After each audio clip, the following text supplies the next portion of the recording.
Okay, let's get started. First things first, get the chat on my phone.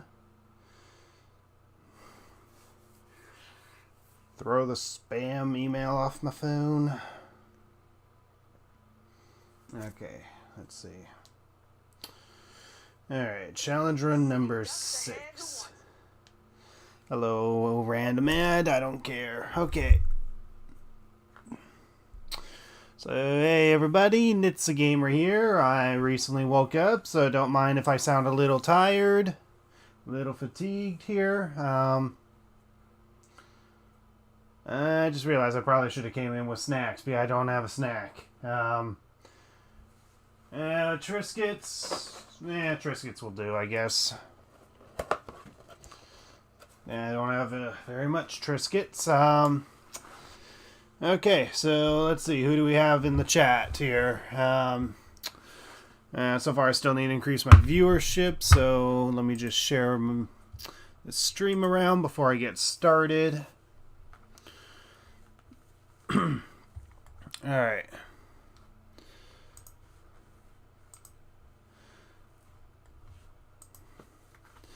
Challenge run number 6. Alright. So if anyone is watching, be sure to say something in the chat so I know that you're watching.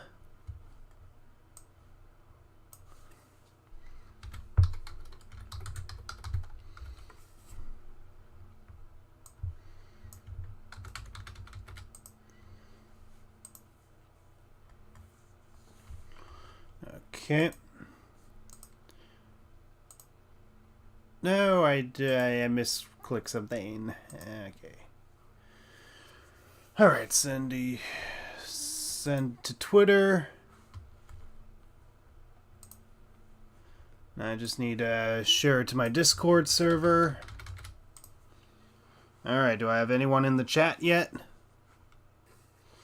Come on, don't hesitate to comment, guys. More than friendly. Alright, so Master Mode, Breath of the Wild, and thankfully we can complete some more shrines and get some rubies while we're at it, while constantly delaying a blood moon. Alright, let's see. Okay.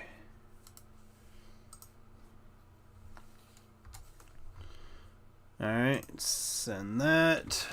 Set. Jeez. Paste. Oh no, I messed it up. I messed up what I copied to paste. Okay, copy and paste. And now I go to my Nit's a Gamer uploads. At everyone on Discord, and there we go. Send. Done. Okay.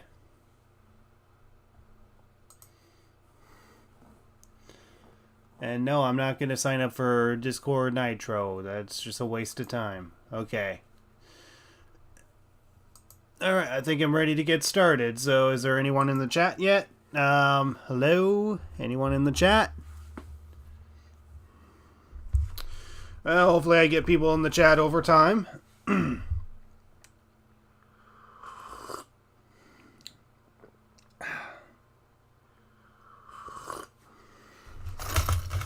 I gotta clear space here. And, alright, that's good. Try to reduce the amount of glass smashing noise in front of my mic here. Alright, are we ready to get started? So I completed the mounted archery camp quest where I had to get a big horse and get 100 rubies for it. Unfortunately, that kind of caught off camera because the stream was lagging last time. So what we're going to be doing now is that we're going to be heading straight to Tabantha Frontier, and then we're going to try to get the tower that is in the Tabantha region. The Ridgeland Tower, I think it's called. Alright, so let me just turn that off, and okay, mic's on. Is the audio on? Hold on. Okay, good. The audio is on. All right. So don't hesitate to comment, guys. I'm more than friendly to chat. So here we go. This is the Breath of the Wild no pickup run where I'm not allowed to pick up any objects off the ground or anything. So I can't pick up a tree branch. I can't pick up this beautiful, beautiful mushroom here that could have helped me a lot in this run. Okay, so it's 6 a.m., so that's good. I actually want it to be that early. And where's Beetle? Beetle, where'd you go? Is he still in here? No, he's not still in here. Crap. Okay, I need my horse, please. Can you walk over here faster, dude? Hey, Nitsa just got up and got on. Hey, Chris Wolf, how you doing, buddy?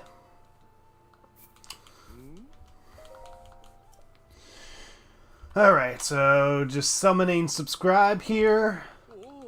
For no reason why I called him subscribe whatsoever. Okay, so I'm pretty sure Beetle's going to be a little up this road. Yeah, there he is. So see what Beetle has first before we proceed on.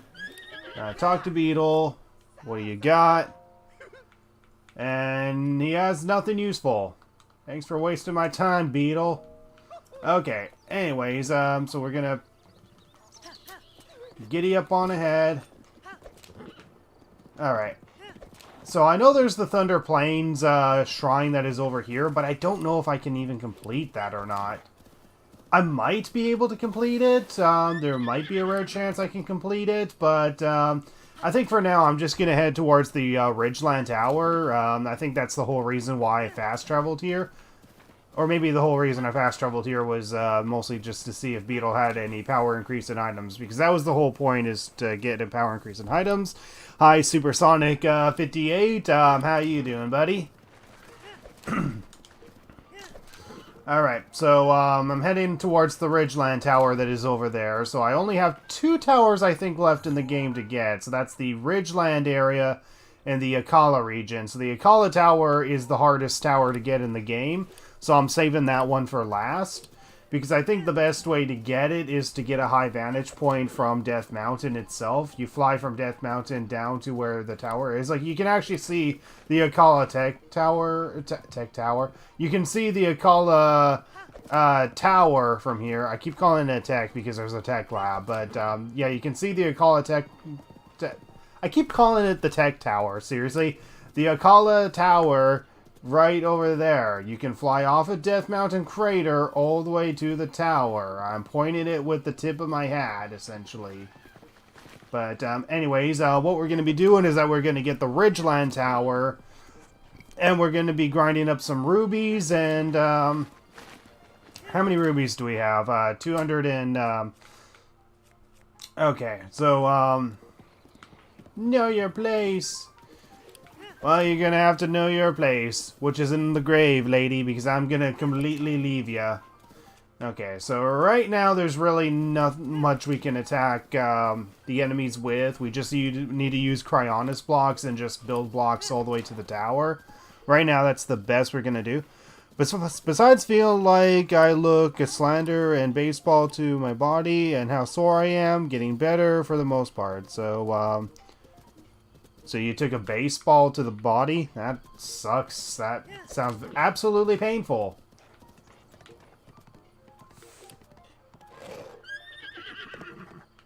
Can't say I've had that happen to me yet, because that sounds extremely painful.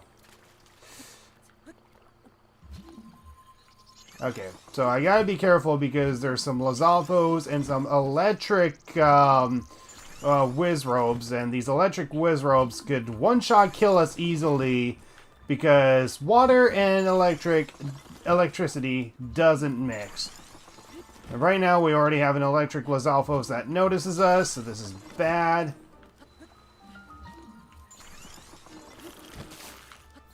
Oh yeah, and there's also that chance that they could shoot water at us. So, oh, you ass of holes. Okay, can we get up here without anyone shooting water at us, please? So I think I can just jump up here because I have pretty much enough stamina to do it. Okay, this tower wasn't so hard. This tower wasn't so hard. I just needed 3 hearts exactly to do it because I didn't lose 3 hearts doing it. Alright.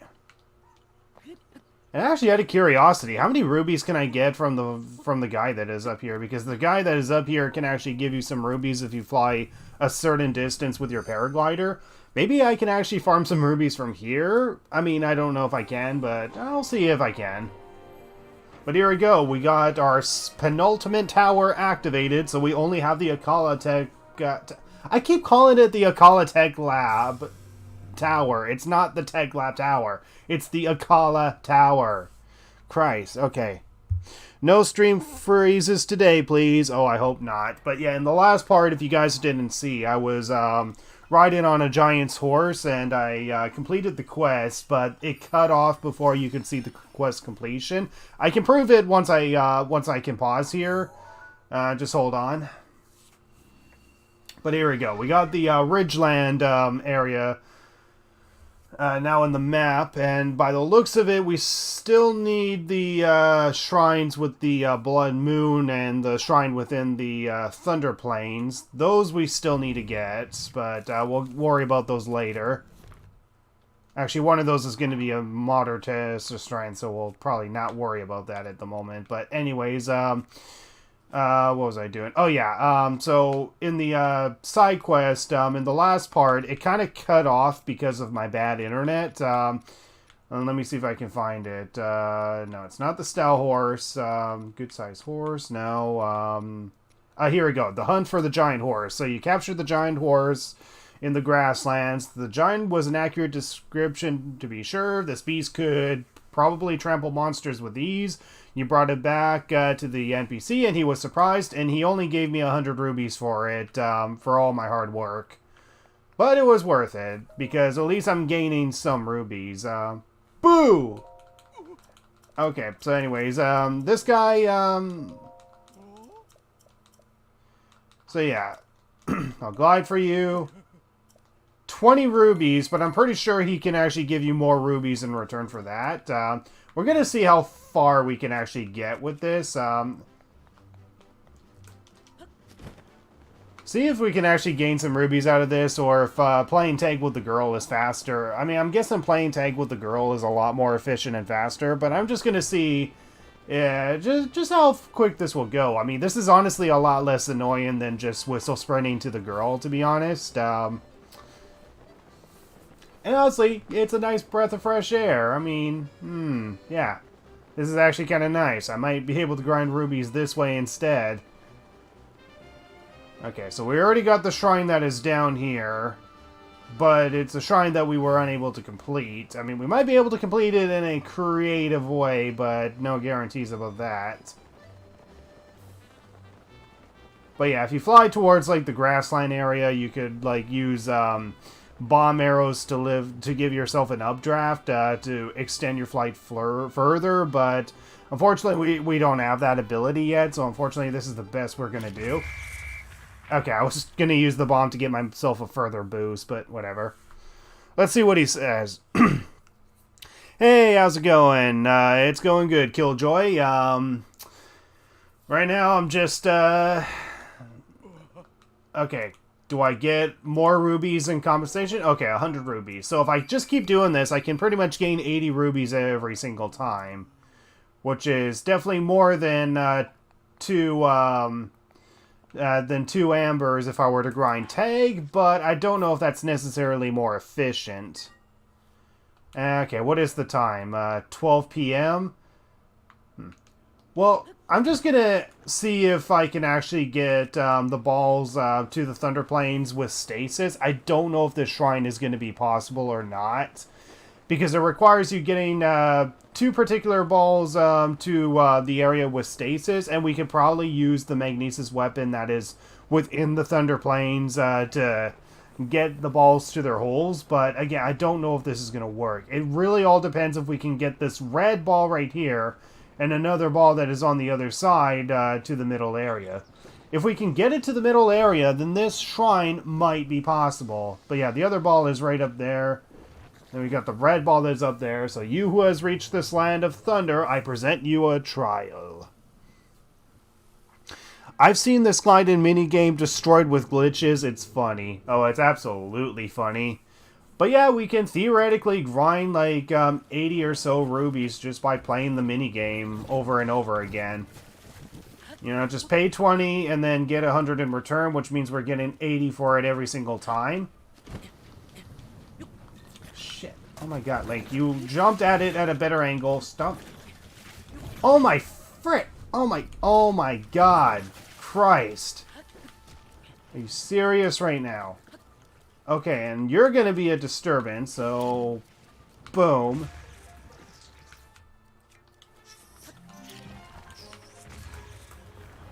Alright, get rid of you. I know you're right there, buddy. You can't fool me. Alright, there we go. Alright, there we go. Got rid of those guys. But yeah, a lot of people have exploited the flying minigame to death, and it's quite a joy to see, for sure. But yeah, we could actually use the flying minigame to just grind out 80 rubies instead of having to pretty much play tag with the girl constantly. I can't guarantee that's a faster method, though.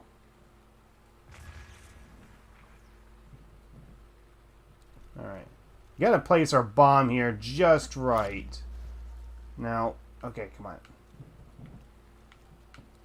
No! Oh, come on. Are you serious? Stop running off the edge. And I hate the fact that we can get some octobloons, but we can't here. Because octobloons have actually proven to be very damn useful in this run. And what the shit? Piss off! Oh my god.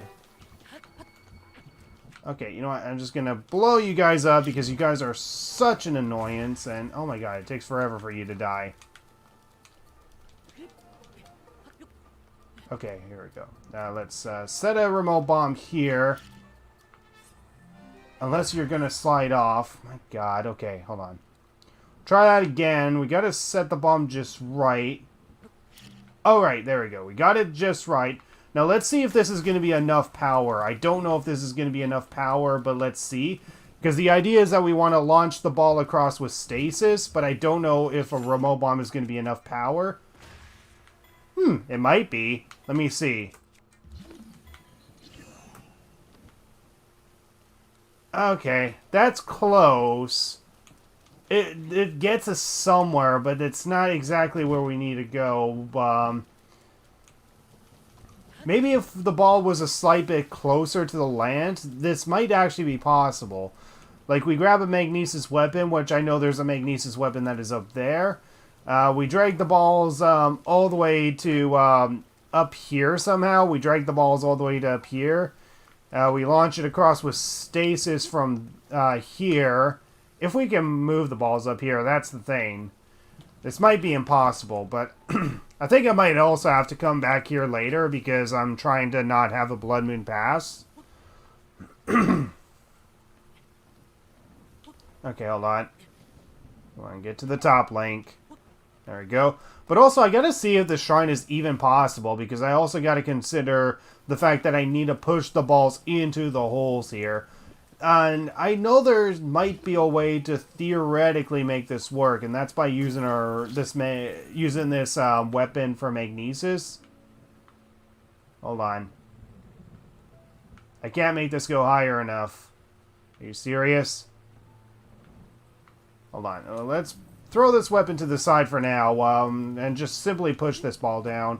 If we can get at least 2 of these balls into the holes, then this shrine might theoretically be possible. No guarantees, but it might theoretically be possible.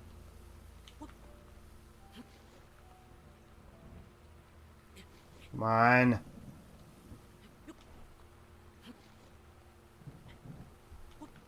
Oh, yes, okay, good. Made it. Just had just enough stamina.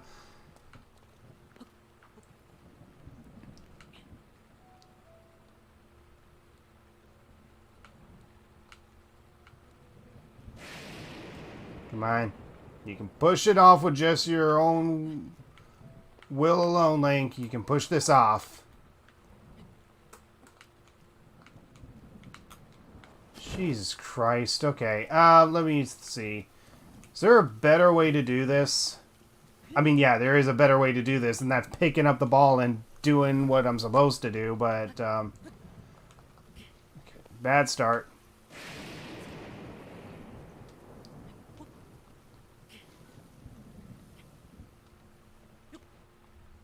Alright, come on.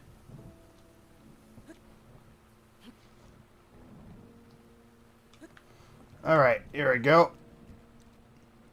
Alright, so... Come on. There we go, pushed off. Oh, and did I just get this right in the hole here? Okay, I can definitely get the green ball in the hole, for sure. Alright, there we go. So that's one ball in the hole. So, where's that where's the magnetic weapon? Are you kidding me? That magnetic... Oh, wait, here it is, here it is. So, lightning is going to strike this sword a lot, so we got to be careful of that. Alright, so can we push the ball with just a magnetic weapon? No, it looks like we're going to have to use the magnesis glitch, which means we have to go into the ball with the magnetic weapon simultaneously with Link. That's how we can push things. Now, this is the theory. We pretty much just push the ball towards the corner and then up and over, essentially. If this is possible. I don't know. Looks like it's not, because it's not high enough. Yeah, this may not be high enough. This shrine might be impossible. Or maybe it might be possible. It's just I'm going to have to require a crap ton of patience just to complete it.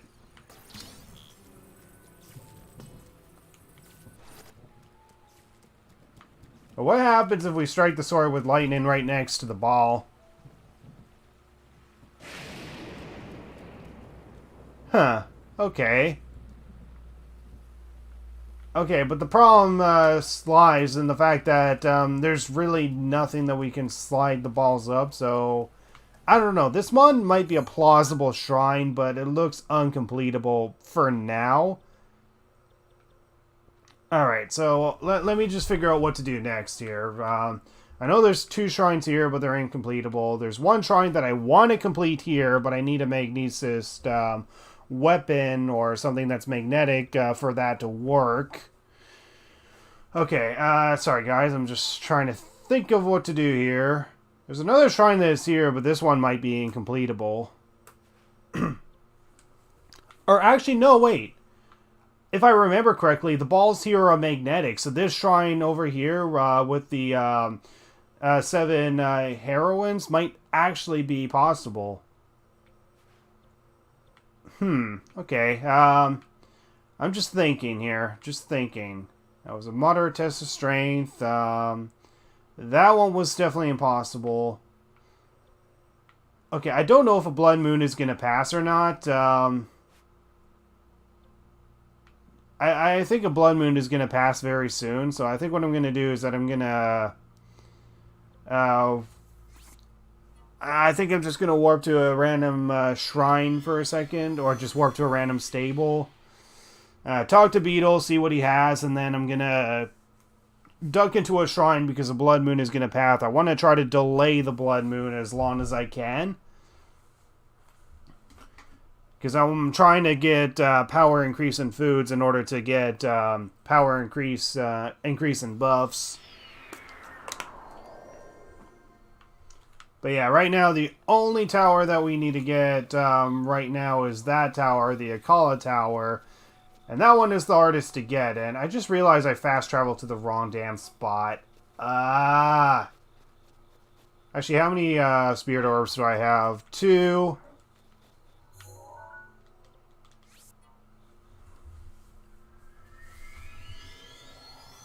Is it possible to play the snowball minigame by pausing the snowball, or do you have to pick it up and get it down the hill? I'm not sure, but considering how much of an RNG the snowball minigame is going to be, because there's a good chance it might roll off the side and I'm just going to waste rubies, I don't want to do a mini game if I can't complete it. Like, a mini game that I tried off screen on my other file is that there's a golfing mini game that is like down here. You golf the ball all the way to the hole. The idea is that you're supposed to use stasis and a sledgehammer to get the ball over here. I tried that with the magnesis glitch, but every single nudge counts as a hit, so that's not a reliable way of grinding up rubies, unfortunately.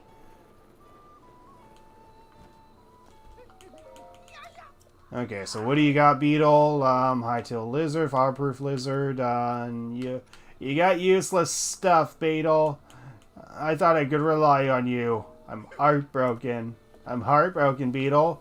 I thought I could rely on you. I thought you were my best friend, but I guess not. You betrayed me. Okay, well, I guess that's one thing I could do, actually, is that I could fast travel to some of the locations and see if I can get power increase in items. One power increase in item that I know I can get is in Lurland Village. That's with the mighty porgies, I think they're called. They're a type of fish. Love your persona runs. What's the challenge run for Breath of the Wild? No picking things up or opening chests. Exactly. Yep. Hope you enjoy this challenge run. I mean, I'm going to make a big video on it eventually, but yeah, right now this is just pretty much the run itself, as well as the authentic proof of me doing the run, however long it takes me. But yeah, the entire point of the game is to try to get to the very end of the game, complete the game, defeat Ganon, while completing as many of the main quests as possible, with pretty much as little as I can, essentially. But anyways, we'll get more of the mighty porgies, so I'll take all of them, I guess, because I'm going to need a lot of power increase and stuff. But yeah, that's for defense. That's also for defense, which, yeah, will be useful. But right now we need more attack increasing items. Arrows, shock arrows, no. We'll need to stock up on octobloons just in case. But for now, I don't think that's really important. Okay,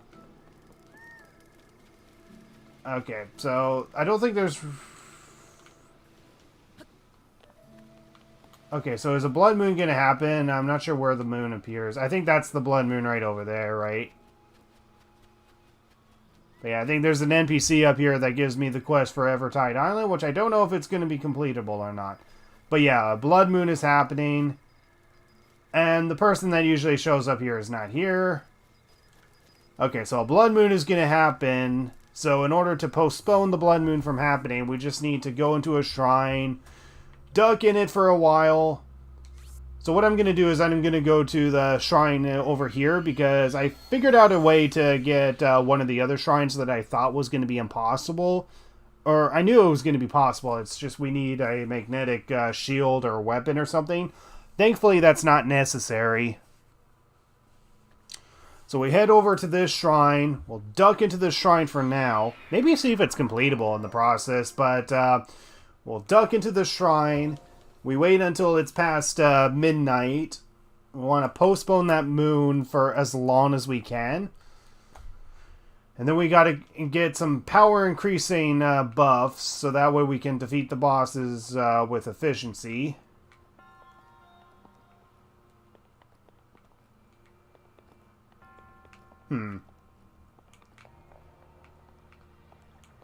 Out of curiosity, can we push the ball onto here? No. Come on. Come on. You can do it. You can do it, Link. Oh my god. Can the ball roll up here, please?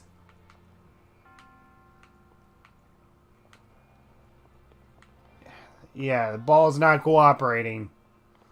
I mean, unless I plant a bomb over here and it coincidentally launches itself right where I need it to go.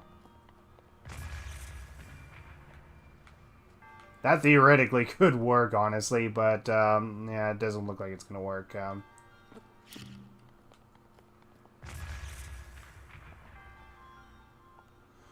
Yeah, okay.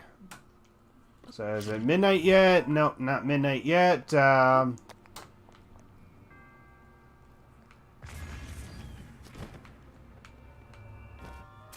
Damn you, platforms. I didn't want you to push me down. There might be a way to complete this, considering how low this this entire thing is. Because, yeah, we're supposed to get a chest that is up there by completing the puzzle that's on the left. Open up the chest, so that way we can unlock the key to get in there. And while there's some shrines where we were able to skip the locked door, the question is, how do we skip this particular locked door? This one definitely is possible, but the problem is we can't really waste our arrows. Okay, so there we go. It's after midnight now, so we're gonna leave the shrine, and then we're gonna get ourselves another shrine here, so yeah. I remember you went into Vah Rudania. Was it impossible? No, it wasn't impossible. I just haven't attempted the boss fight yet. Pretty much hold on. I got onto Vah Rudania, yes. I can fast travel to Vah Rudania anytime. I already got all the terminals. It's just the boss fight itself I need to complete. I pretty much need to prepare to complete Vah Rudania, or otherwise Vah Rudania is impossible if I can't really complete Vah Rudania. And it looks like the dragon is nearby. I can't get a good view of the dragon. Can't get a good view of the dragon, so where's the Are you serious, Farosh? Out of all times to shock me is when I'm going up a waterfall. Farosh, bad dragon. Bad dragon. I'm gonna shoot myself right up your ass here. That's a bad dragon. How dare you do that? Alright, so yeah. And I also got to see if, like, any of the shrines that are connected to the side quests are completed. Like, the shrines that are connected to the dragons are completable. Where you offer a scale of the dragon to the individual shrines. Because we would have to pretty much push the scale or carry the scale in some way to each of the shrines. For Farosh and Eldin. But for Nadra, that's going to be a little bit more complicated. But the other thing to consider is that we may not be able to do it if we have to rely on the use of arrows to do it. But anyways, so there's the next shrine that is right there, that little mountaintop thing there. So what we're going to do is that we're going to be using Magnesis, and there coincidentally happens to be a Korok block down here because there's a Korok puzzle that is right over here somewhere. Yeah, here's the Korok puzzle here. But instead of solving it to get a Korok, we're going to use this block in order to get into that shrine over there. But we also got to make sure that we keep the block on with Magnesis, or otherwise the lightning will shoot the block everywhere. So here we go. Okay, so yeah, as you can see, the lightning is trying to attract to the block. So we'll push the block closer to the edge over there. We'll make our way to Cass over there because he has a nice bird ass, and we're gonna activate the shrine. I mean, you don't need to talk to Cass in order to activate the shrines, but here's Cass here, so lightning from the sky. Punch it! Hey, at least take the bad dragon to dinner first, otherwise it will be a shocking experience. I'll see myself out, yeah. You see yourself out, Chris Wolf. Actually, you know what? I'm going to reward you for the bad pun there. Very impressive. Not many could make it up here in such rain. I'd expect no less from a well-worn traveler like yourself. Me, I stay nice and dry. My feathers repel the rain and rather well. My instrument was designed to withstand extreme moisture.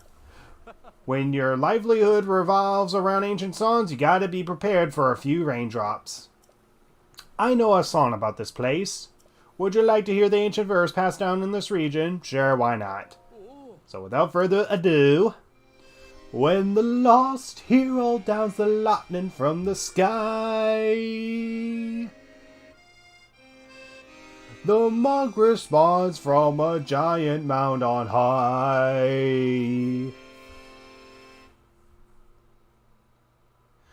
there's a puzzle in this somewhere, but as far as I can tell, I could apply to a great many of things. Anyway, may the light shine ever on your path. Alright, so this is called the Sauna Storms. Not the actual Sauna Storms, but it's a Sauna Storms.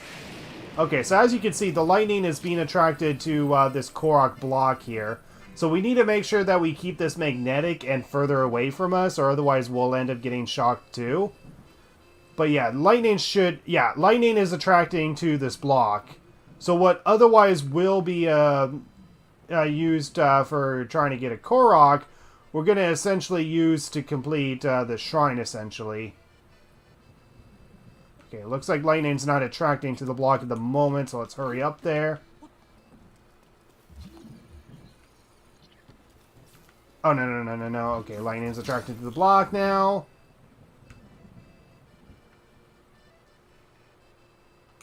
Alright, so here we go.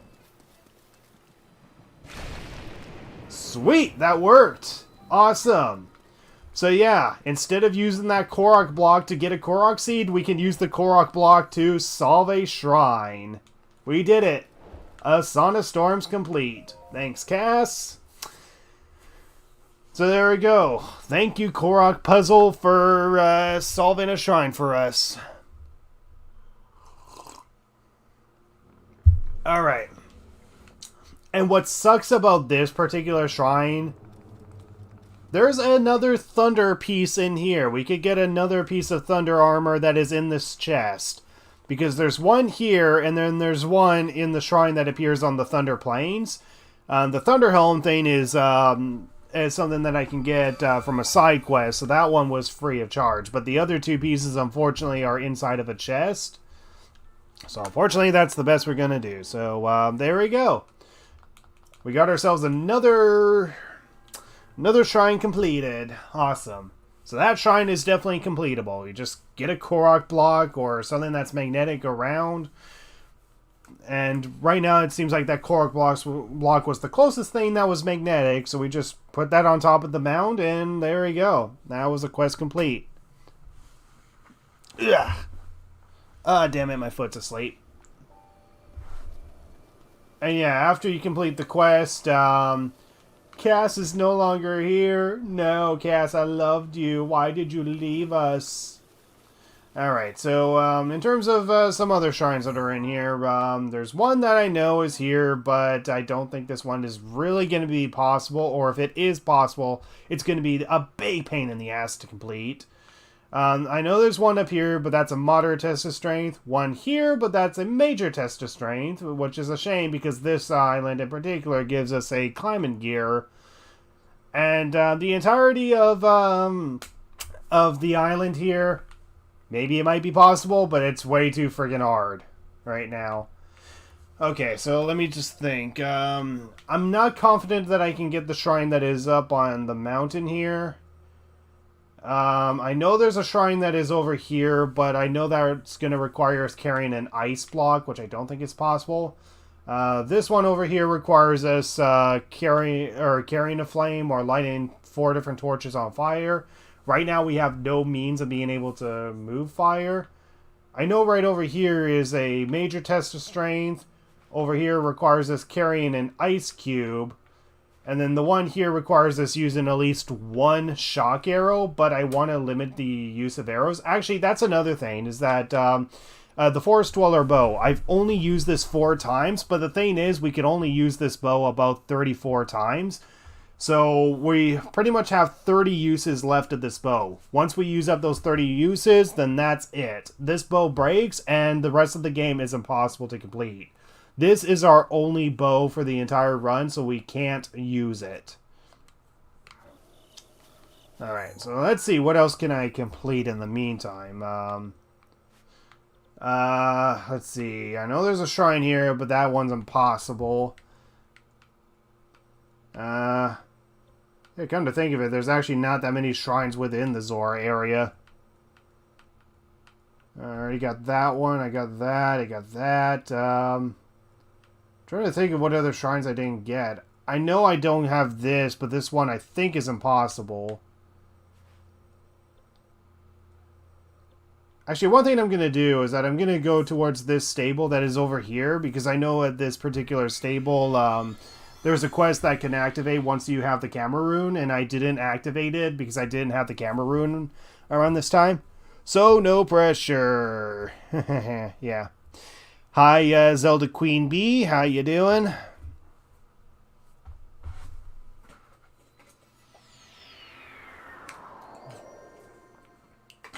And it looks like we moved the lightning all the way over here.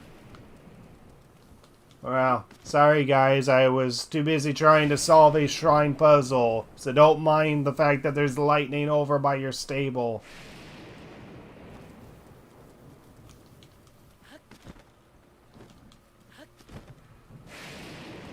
Alright, so yeah, this stable takes a little while to get to. I mean, you're expected to just shield surf down the hill. Just shield surf down the hill to get to this particular stable. We got Dinral that is up there who's going to do his rounds through the canyon. And Doggo. Well, you can't pet the doggos, but the lightning tried to. Alright, so here we go. So we got the guys that are talking about the Leviathan bones. Now, we already got pictures of some of the Leviathan bones, but leave it to me. They'll give us 300 rubies as an award, but here we go. We actually got a picture of one of them, at least. So here we go. So the Leviathan that is in the Gerudo region, so that one's complete.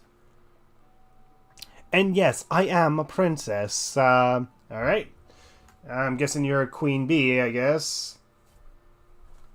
Alright, so anyways, so the only skeletons that we need to get is the skeleton that is just north of the Elden Mountains.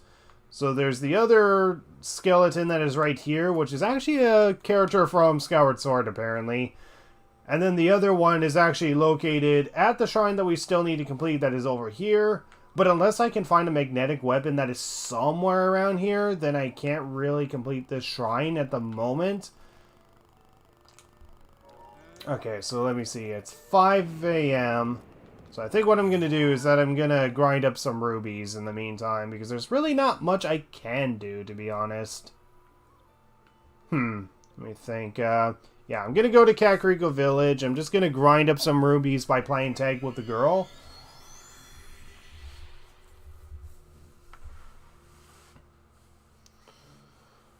So grind up some rubies by playing tag with the girl, and then I'm gonna hopefully get something.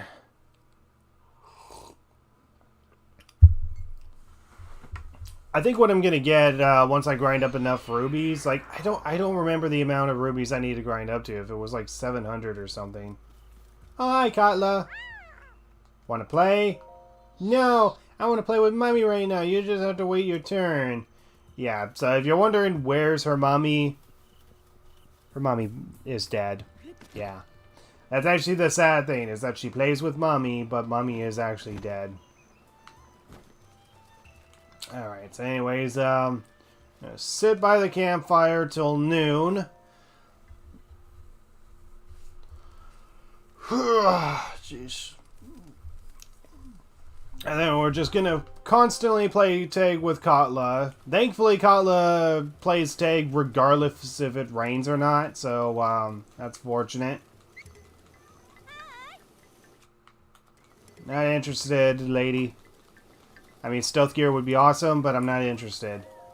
Love the rain. Want to play. I'll play tag. Because right now, tag is right now the most efficient game to play in order to get the ambers we need. Oh, cool. Hightail lizard zone. That would have been very useful if we could actually get it. Shiny, shiny thing. Thank you. Now, please give me nothing but ambers, kid. So, yeah, it's pretty much just an RNG chance that she either gives you ambers or rock salt, but yeah. Thank you for running into me. Without picking things up, my scavenging reflex will make me fail. Yeah, that's kind of the challenge with the run, is the temptation of not being able to pick things up. I could just easily pick anything up off the ground, sell those items to Beetle, and I could actually make my rubies no problem, if not faster than just playing tag, playing tag with this girl. And I would be able to cook stuff and get, like, the buffs that I need. And I would be able to farm more rubies than usual, but honestly the fun of the run is being able to see what you can do within that limitation, because even the shrine completions themselves have some sort of limitation.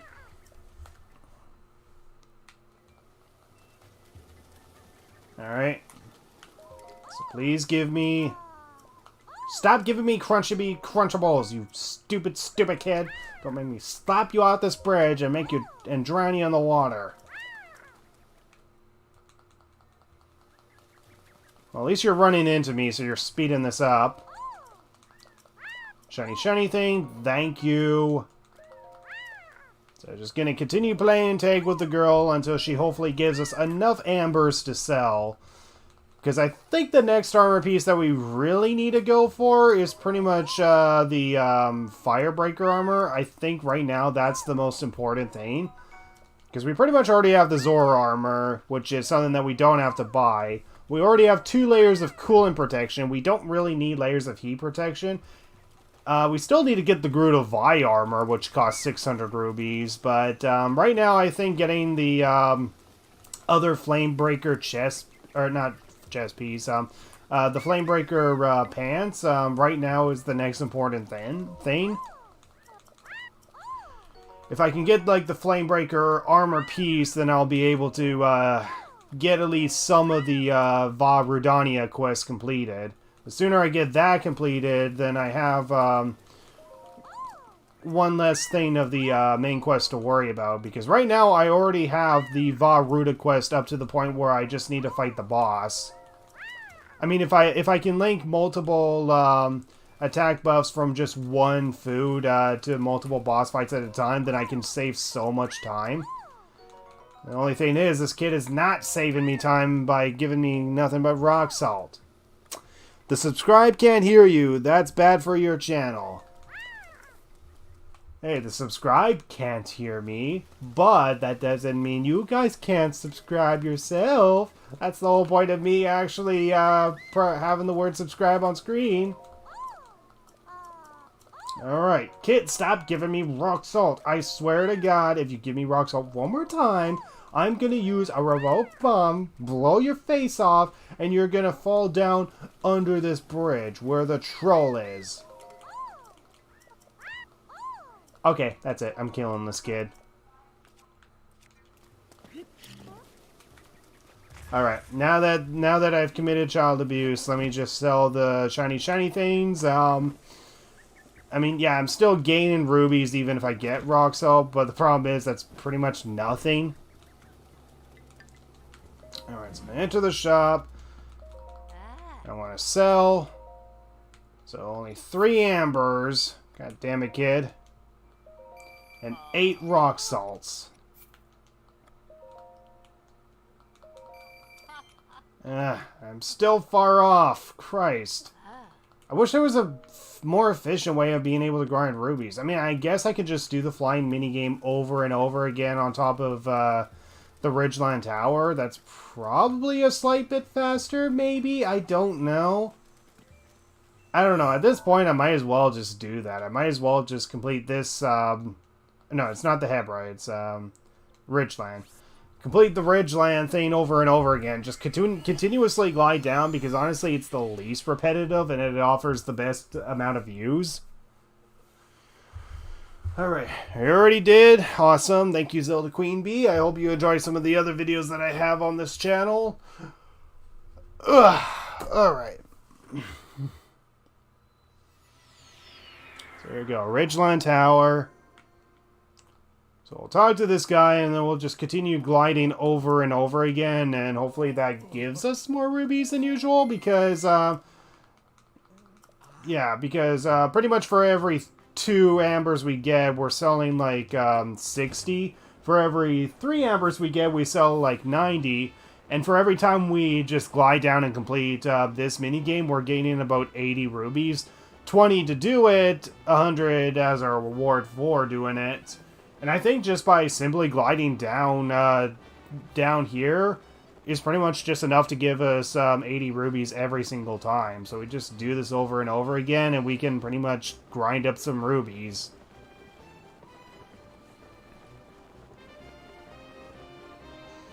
So yeah, this is kind of a good chunk of the run, is just grinding rubies.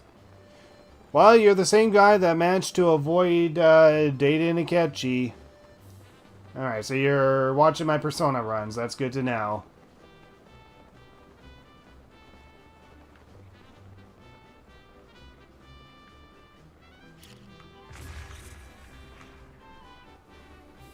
Okay, so every single time I glide down here, I can get pretty much 600 meters.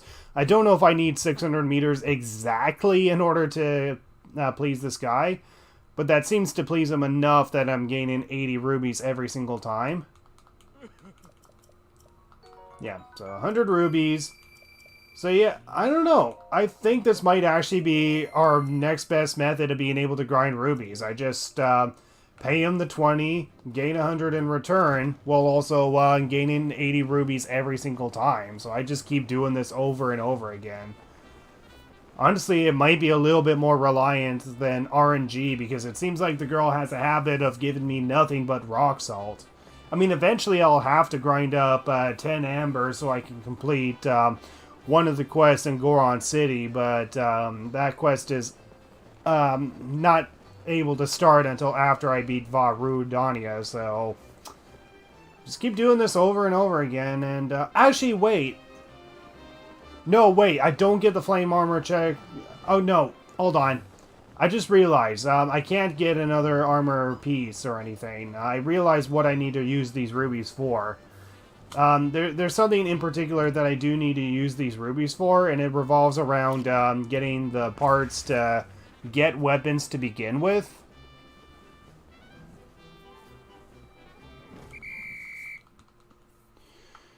Can you sign my YouTube pic? I would if I could.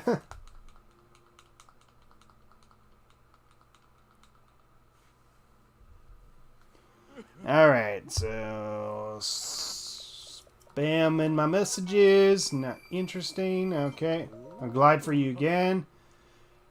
Okay, so I did the math on what I need to do. I need to grind pretty much 750 rubies for what I'm wanting to get, because pretty much what I need to get is that I need to get 747, I think it was. I forget the amount exactly, but this is the amount for us to get the Guardian parts. Now, thankfully, I've played the game enough times to try to figure out how to get the Guardian parts and where to get the guy to spawn. Pretty much, I just need to go to the Duel and Peaks tower, follow the path on my horse, and then I'll eventually come across the NPC that gives me the Guardian parts. And if I talk to him on a rainy day, he offers me double of what he sells, plus 2 extra stuff, including ancient cores. And I need 2 ancient cores exactly in order to get a ancient sword from the Akala Tech Lab. The ancient sword is what's essentially going to save me, because right now that's the best weapon that I'm going to get in the game that are not mops, essentially. Yeah, honestly, this is honestly a least repetitive strategy for me, simply because I'm not whistle sprinting all the time, because whistle sprinting is such an awkward thing to use.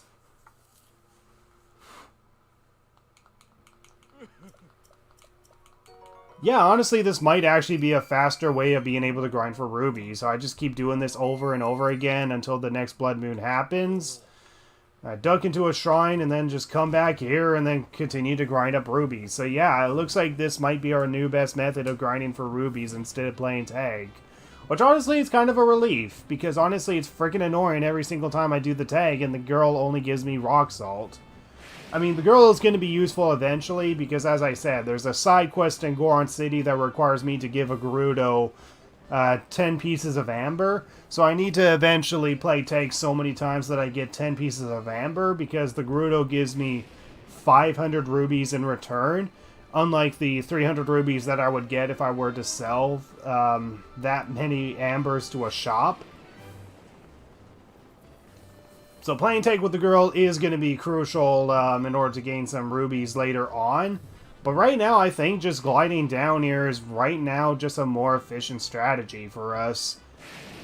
May not necessarily be the fastest method, but it's at least the method that will guarantee us the rubies that we deserve. We just simply glide down here so we can get over 600 meters, and this is pretty much enough to get us the rubies that we need. But yeah, we'll need like 750 at the least. But yeah, we're gaining more and more every single time. So a few more of these and we should be able to have the amount of rubies that we need. But yeah, just continuously do this over and over again and this should be enough. Actually,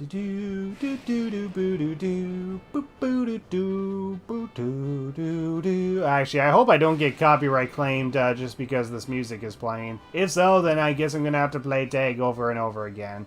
But I don't know. Hopefully, if I'm just talking over the minigame music, then it's not gonna copyright strike or anything, or not strike, claim at the least.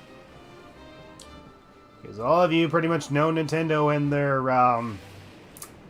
pretty much fetish for pretty much copyright claiming every single video that remotely has any element of fair use.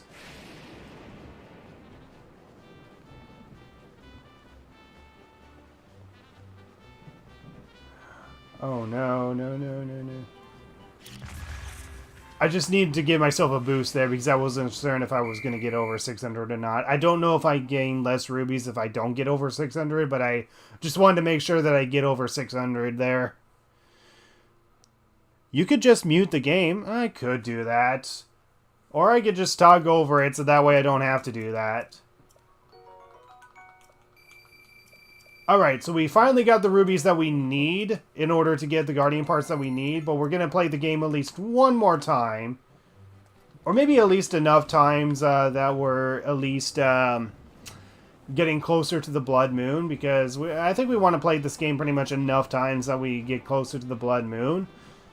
And then after that, we just need to maybe go to a cooking pot and see if the mighty porgies that we got is enough to give us 3 attacking power. If it's enough to give us 3 attacking power, then at least we have a way of being able to get the attacking buffs that we need in order to beat the Blight Ganons, because we need the Blight Ganons. I mean, we need the buffs to beat the Blight Ganon, but we also need the weapon itself, which is the ancient sword from the Akala Tech Lab, in order to get the damage that we need in the first place in order to defeat the Blight Ganons. Take a Revali dump here. Blow up a Bokoblin. And we got over 600, so good. Alright. So yeah, I can just continue gliding over and over and over again, and I just gain more rubies every time. Like, the guy just never clues into the fact that I'm practically robbing him of his wallet. You know, I'm just going to keep doing this until we get closer to the Blood Moon. Once the Blood Moon happens, I'm going to warp to Kakariko Village. Oh, shoot. I'm going to warp to Kakariko Village, and then I'm going to cook in the pot and see if the 5 Mighty Porgies is enough to give me a 3 attacking buff. If not, then I'm going to have to look up and see what can give me an attacking buff. With items that I can get from shops, either from Beetle or any vendors around Hyrule. Because essentially I want to get any attacking items, increase those buffs, and even though I can get attacking buffs with just 1 buffs or 2 buffs, I want to get them with 3 buffs, so that way I can guarantee my chances of killing the Blight Ganons without wasting the durability of my sword. So, I'll just glide down here. Take a Revali Poo-Poo right over on this Bokoblin. I don't know if I'm actually blowing him up, but it's satisfying thinking that I am. I barely made it out of the shade. The bullet minigame can give you gold rubies. Eventually you could check to see if it's possible. Well, I don't want to risk that because the bullet minigame does have a good chance of a losing condition. And right now I need a more winning condition every single time to guarantee that I'm getting the rubies that I need. Because if I'm losing the minigame while losing rubies in the process, then I'm just wasting time. I'm wasting time and possibly wasting my rubies in the process. Okay, so by the looks of it, it seems to take an in-game hour in total to do this. So I think this is going to be the last glide, and then once I get the gliding down here, I'll warp to Kakariko Village, save, and see if 5 Mighty Porgies is enough to get a 3 buffing elixir. Or not elixir, it's a food, but whatever. So yeah, there's the Blood Moon right there. So this is going to be the last glide, and then we're going to go to Kakariko Village, get the Mighty Porgies cooked up, and see if it gives me a 3 boosting food. If it does, then we do have a reliable method of being able to get attack buffs. Attack increase in buffs. If we can get attack increase in buffs, then we got a good chance of being able to defeat these divine beasts. Or not the divine beasts, but the Blight Ganon's taking over the divine beasts. Alright, so that's the last one I'm going to do. And then what I'm going to do is that I'm going to... Actually, I'll warp to the Dueling Peak stable instead, because I know there's a cooking pot that's at least out there. Okay, I'm done gliding for you for now. I hope me gliding over and over again is enough for your research. And also, I was playing a little bit off screen to see if the 2 towers with the twin memories is possible. I think theoretically it might be possible. It's just going to be very awkward to do. You pretty much just use remote bombs to just blow it from one hole to the other. And I think the twin memories, both of them, might actually be possible to do. But it might just take a while because of how awkward it will be to do it. Gotta go, Irene, my friend, and we're watching videos. He enjoyed yours. Alright, that's good to know. I'm glad you guys enjoy my videos. Actually, hold on, let me save here, so if I need to duck into a shrine, I can just duck into this shrine. There we go. Alright, so here we go. Blood Moon is going to happen. So what I'm going to do is that I'm going to cook the foods that I have available right now. Actually, no. Don't talk to Beetle, because Beetle is going to save my progress. So I'm going to see if 5 Mighty Porgies is going to be enough. So I'm going to see if 5 of them are enough to get the elixirs that I need. So I'm just going to wait until it's like 11:30 so I can guarantee that the food increase is going to work.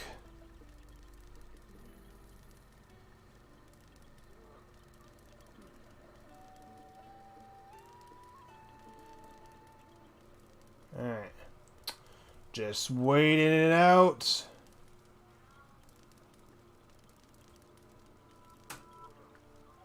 Alright, here we go. So let's see if this is enough. And... yes! Okay, good. So, 5 Mighty Porgies under a Blood Moon is enough to give us an attacking boost. Good. Okay, so that's good to know. We just get the Mighty Porgies from Ridgeland Village, cook 5 of them in a pot, and that's enough to give us a 5 increasing buff. So we'll jump back into the shrine, postpone the Blood Moon again. And we're going to chain this to the point where we can pretty much cook Mighty Porgies pretty much every single time. So we'll just wait into the shrine, just wait for the Blood Moon to pass. So there we go. We have a way of being able to cook 5, what am I talking about? A way of cooking a good power buffing food. So there we go. Mighty Fish Skewer. So a good amount of hearts. 3 attack buff. 3 attack buffs are the highest that we can get at because we're unable to get the Barbarian Armor set in this run. Okay, so it's 12, 20. So what I'm going to do is that I'm going to rest by the stable until morning, and then I'm going to take subscribe out of the stable, and then I'm going to head down the path, and I should come across a NPC that gives me guardian parts. And as long as I have like at least 750-ish, around that number, then I should be able to buy every single guardian part that he has. So rest till morning. We take out subscribe.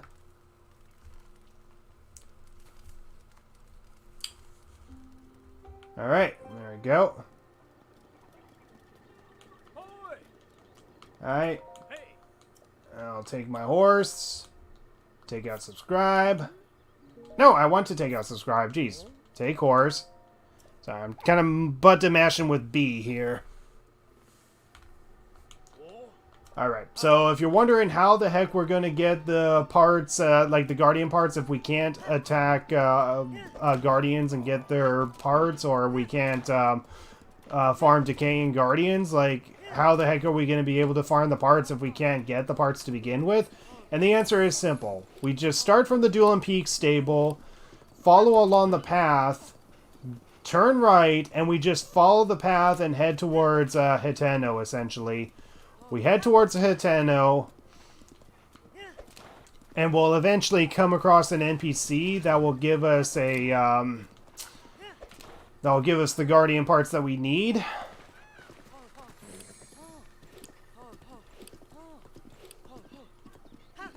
Sorry, Bokoblin, you can do some killing another day. Okay, she's not it. It's a guy with white hair. I kept confusing her as a woman every single time I was walking by him. Or, not by him. I wasn't able to run into him, but I was looking for him.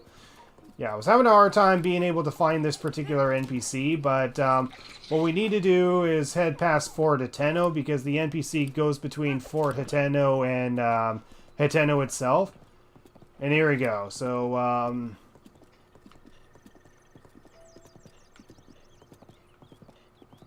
shoot, it looks like it's going to be a sunny day. Well, I was hoping for rain. But yeah, when it rains, we have a good chance of being able to be... We have the ability to be able to buy additional stuff, including ancient cores, and we need like 2 ancient cores in order to get a sword. So we got to make like multiple trips just for this to work. So that's not the person. We'll just proceed up here. At least this is how it was when I played on my original file. The NPC usually appears up this hill.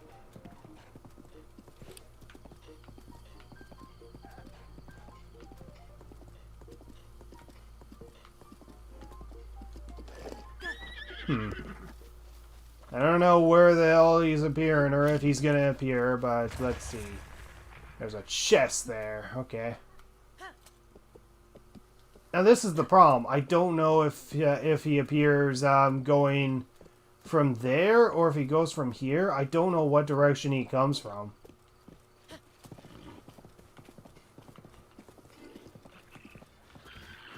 Although considering that this path is somewhat less treacherous, I'm guessing he appears through here. We're gonna find this NPC eventually. I don't know if I had to wait until noon or if that really didn't matter. Because the NPC's not gonna go walk through here. He's probably gonna walk up through here. I swear to God I better be able to find him. Because I swear to God this did work when I was playing on my original file. You're not the guy, die, bird.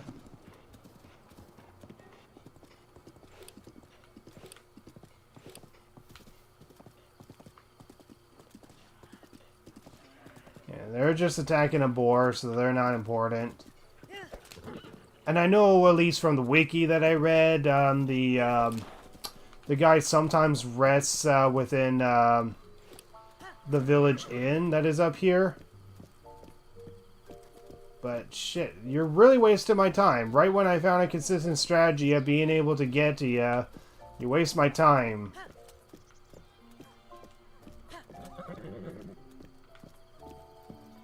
So I just need to find a white-haired man that will pass by here sometimes.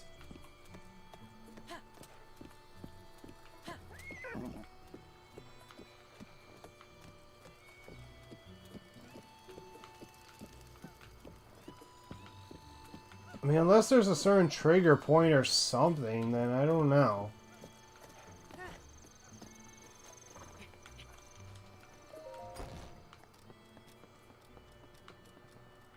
Yeah, I don't know where the frick this NPC appears. I did exactly what I did in my original file, and I should have got the damn NPC by going up the damn hill.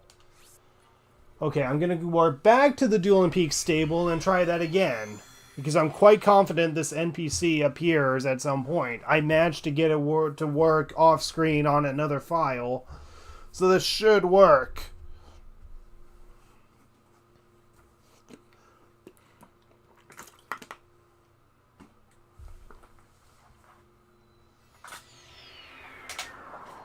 Just turning my fan on, so if it does interfere with the audio, just be sure to tell me.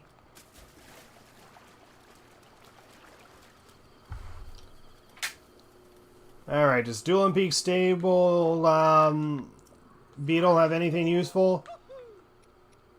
Not really. I mean, other than maybe octobloons, that's pretty much it. Alright, so bye-bye.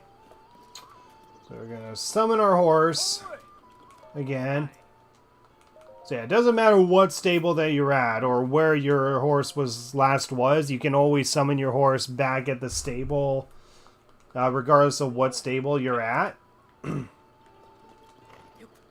love how the guy pretty much said under his tongue, the horse isn't magical, and yet here I am just magically getting the horse here. Okay, so we're going to head straight to Fort Hateno, follow the path of Fort Hateno, and hopefully we come across this damn NPC, because I swear to God this NPC did appear when I was playing on a different file. I don't know if this NPC appears after a set of things that you do in the game. I doubt it. I mean, if that's the case, then this horse is going to be or I mean, this... What am I talking about, this horse? This NPC is going to be an absolute pain in the freaking ass. No. Don't stop me, stupid horse. Okay. Well, let's take a look in the area, but he doesn't appear to be by the campfire. I'm quite confident he doesn't go to the cabin that's over there. Well, so far he hasn't appeared in this area, but I'm just going to quickly check the cabin, but I'm pretty sure he does not appear in the cabin. Yeah, he does not appear in the cabin, but I think if I remember correctly, he would stop by the campfire that is over there, and he would rest under this structure when it rains. Which, of course, it's not going to rain, because that's going to be a problem. We need it to rain in order to get this NPC to give us the ancient cores that we need. I mean, we can still gain the Guardian parts regardless, but this is going to be a little problematic if he's not appearing.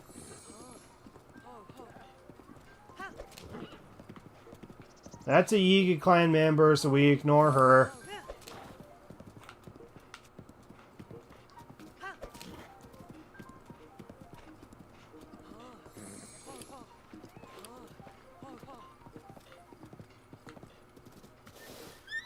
Where the frickin' frack is he? I swear to... Wait, is this him? Is this him? No, that's not him. I already ran into this NPC before.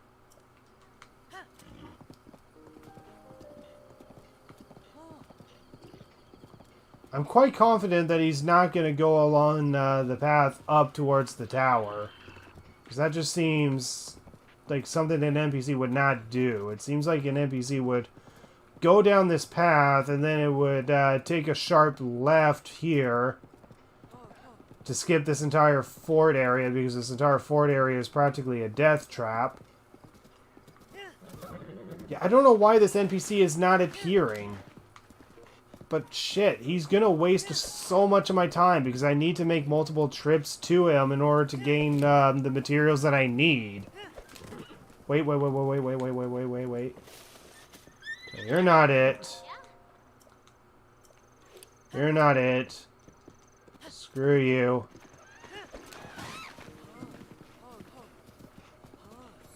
Yeah, I don't know why this NPC is not appearing. He should appear. But he's not. And I'm quite confident I don't need to save him from, like, a... Oh, wait. There he is! Here, I found him! Yes! Oh my god, it's about freaking time! I finally did it, guys. I found the fucking NPC. My name is Telly. I'm a bit of a treasure hunter myself, if you get my drift. So, this guy is all about Guardian parts, so here we go. I have a question for you. Are you interested in any Guardian parts? There we go. We can finally get Guardian parts. Finally. But here's the thing. We can only get ancient screws, ancient springs, and ancient gear. In order to gain what we need to have it rain. Because when it rains, he doubles the amount of ancient screws, ancient springs, and ancient gear that he sells. But on top of that, if it rains, he also sells ancient shafts and ancient cores. That's what we need, is those materials. But, damn it, it's not forecast to rain. It's, I mean, according to the forecast, it's just going to be... damn it, why can't it rain? So yeah, this is going to be the pain in the ass part about this NPC, is that we gotta run into him coincidentally when it rains, so we can get what we need. Otherwise, we're just getting one parts of screws and... You know what? No, screw that. It's okay, Bokoblin. You go and kill him. You go and kill him, because I don't care. I really don't care. He kind of deserves it for being an absolute pest. So, yeah, it looks like I'm going to have to make multiple trips on this path and hope that it rains, but right now it just seems like that's not feasible right now. I mean, maybe the reason why he wasn't appearing in the morning is because I gotta wait till noon or something, but I doubt that's the case. But at least we have an idea of where he is. But there we go. At least we got some ancient parts, or at least we're making some bit of progress. It's just we need to wait for it to rain. That's the problem. And yeah, it seems like the forecast for Hateno and over at the Dueling Peaks seems to be about the same. So we just need to wait for it to rain and then hopefully run into him.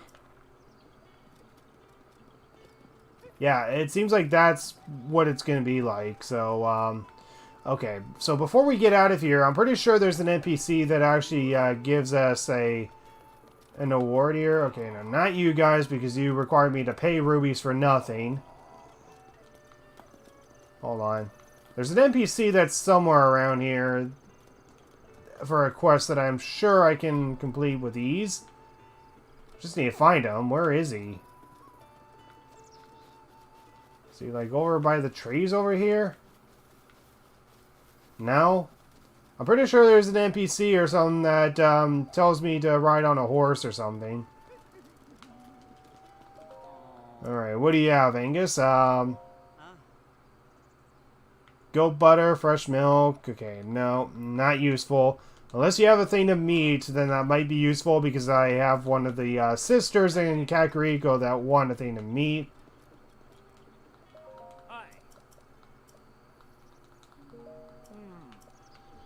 Okay, I don't know where this NPC appears, because I'm pretty sure there's an NPC that appears that requires you to get a horse to get, for rubies, but I'm guessing he just doesn't appear. Yeah, so unless it rains in this area, then there's really not much we can do. For now, we just pretty much just need to, not there, grind off of Ridgeland Tower, fast travel to the Dueling Peaks, and hope that it rains within the forecast. If it rains within the forecast, then we have a chance of being able to get the additional Guardian parts from Telly, which is his name. We can get the additional parts from Telly for the Guardian parts that we need, because we're going to need to make at least 2 different trips during a rainy day just so we can get 2 ancient cores. But anyways, what we're going to do is that we're going to glide. We're going to increase our ruby count here.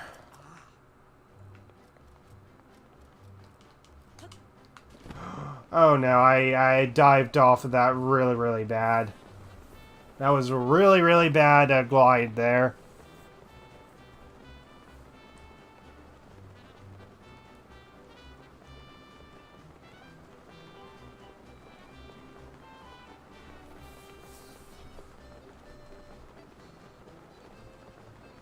Yeah, it looks like it's going to be clouds, clouds, and sun.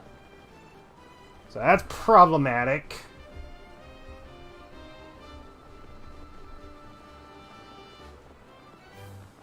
So yeah, unfortunately grinding for ancient parts is going to be a pain in the freaking ass. Okay, hopefully I can gain the 100 rubies if I'm like less than 600. Although I might be able to get over 600. Well, at least I get over 600. I used a bomb just to boost myself ahead. Yeah, I kind of got a bad start off the tower there, so that's kind of why I used a bomb there.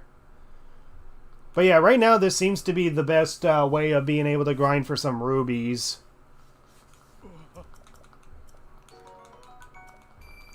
So we're just going to keep doing this until we're closer to a blood moon. We're going to keep doing this until we're closer to the next blood moon. And then I think what we're going to do is that we're going to get a Flamebreaker chest piece. We're going to get the next Flamebreaker... Not the chest piece. Why do I keep calling it a chest piece? We're going to get the Flamebreaker boots, I think, because I think the boots are cheaper than the fireproof helm that we get. Or I think they call it a helmet. I don't know. Either way, we need another Flamebreaker piece eventually. So we're going to get ourselves another Flamebreaker piece, complete as much of the Vah Rudania quest, and we'll eventually travel towards the Dueling Peaks stable just to see if it rains. And if it does rain, we're going to follow the path, find Telly, and if we come across Telly, we'll be able to get the Guardian parts that we need to get the sword that we need. Because right now we need to grind up to get the ancient sword. If we can get the ancient sword, then we have a good chance of being able to defeat the Blight Ganons. And with the power increase in buffs that we get from cooking 3 Mighty Porgies, yeah, we pretty much have a solid strategy. We have a solid strategy. It's just going to be it's just going to be far repetitive because we got to grind for the materials that we need to make stuff, while also grinding for rubies just to get the materials, and also making multiple trips just so we can get the materials, just so we can get the cooking stuff, just so we can complete a damn divine beast. So yeah, this is a pain in the ass. A pain in the ass, but right now it's the best we got. And also I just realized is that even if we can get some of Vah Rudania done, we still have to worry about some Lizalfos that... Or not Lizalfos, it's Moblins that would get in our way on the mountains. Because we gotta guide Yunobo towards the Divine Beast, and we gotta get across some Moblins that get in the way. And without any swords, that's gonna prove challenging. Because right now the only swords that we got are all wooden. So yeah, Mop and Forest Dweller Sword. Those are going to set on fire and extinguish on the mountain. We can't get rid of those. So yeah, I'll just drop every single time it reaches 600, because then I know for sure that I'm getting 80 rubies every single time. How are you farming ancient parts without picking things up? Been a while since I last played Breath of the Wild. Well, if you literally saw me 10 minutes ago, I can actually get Guardian parts from a character named Telly that goes between Fort Hateno to Hateno. If I come across this NPC between Fort Hateno to Hateno, so like between here, so Fort Hateno right here, along this path going all the way to Hateno, I can come across an NPC named Telly. Telly will offer me Guardian parts if I pay him up for it, but I also need to do it on a rainy day in order for him to double what he gives me, as well as give me additional items like ancient cores. So if I can get ancient cores, at least 2 ancient cores and a bunch of screws, shafts, gears and all that sort of stuff, I can essentially grind up the ancient parts that I need in order to get the sword from the Akala Tech Lab, which I do have unlocked. And the only reason that I have a mop in my inventory is because I'm able to get that from Kilton, the owner of Fane and Bone. Take a Rivali poo-poo here. Blow up the Bokoblin. Alright. So as long as we're making over 600, then I know for sure that we can gain 100 rubies from this. I don't know how many meters exactly the guy requires us to go in order to get the rubies that we need. But I'm just going to assume it's 600, so that way we can gain the rubies that we need.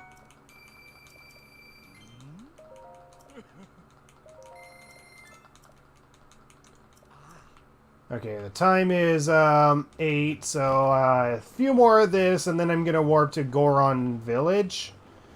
Warp to Goron Village, and I can sense rain up ahead, but I can't guarantee that it's gonna rain within the Hateno region.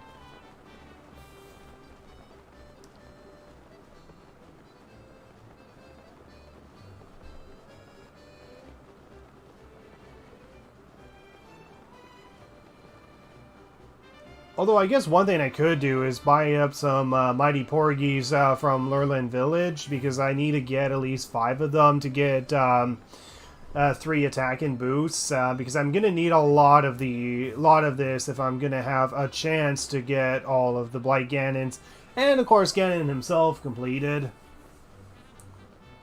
So yeah, I think I'll do this a few more times. Warp to Lurland Village, get the Mighty Porgies. I'm quite confident that I'm not going to be able to get 5 from them, because I think I have 1 in my inventory and you can only buy 3 at a time. I think you can only buy 3 at a time.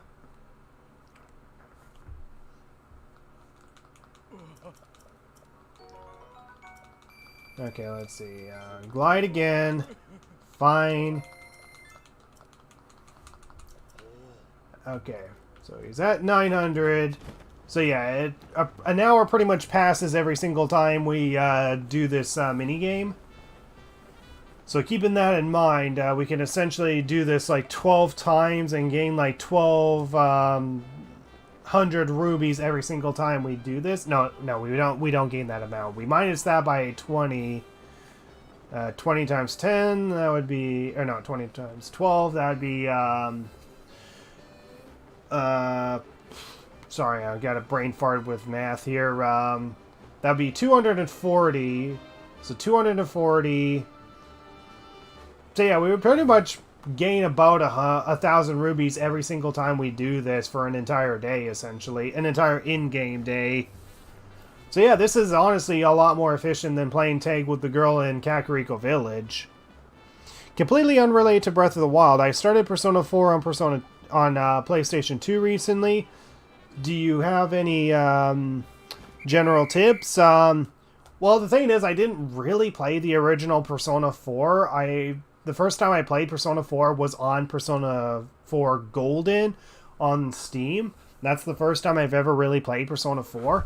I guess the only thing I can say is be resourceful with what you do and try to complete the... Wait, what? He only gave me 50 rubies for that? I mean, that's more than 20, but... Okay, did he just call me out for robbing his pocket or something? I wasn't reading his dialogue, so I don't know why he only gave me 50 rubies. Did I glide it for less than usual or something? I don't know. I'll have to revisit him again, but by the looks of it, that might now be inefficient if he's only going to give me 50 rubies. So anyways, we're going to warp to Lurland Village. We're going to buy some Mighty Porgies, and then we're going to crouch down into a shrine. Crouch down into a shrine, so that way a blood moon passes. We're essentially postponing the blood moon constantly. We're never letting a blood moon happen. How many? 3. Okay. I only have 3 spirit orbs, because if I can get another heart container, then that'll be useful. Alright, so buy up the mighty porgies, take them all. So yeah, I can only buy 3 at a time. So 2 trips can give me 5. That's good to know. I know there's a shrine that's up here, but I'm quite confident that this is uncompletable. So let me see. Yeah, I guess I'll warp to.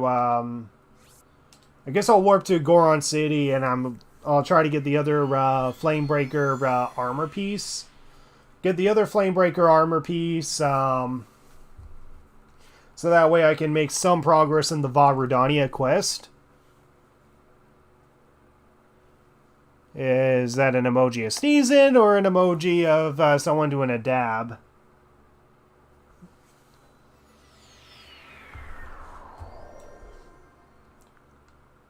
Okay, hold on.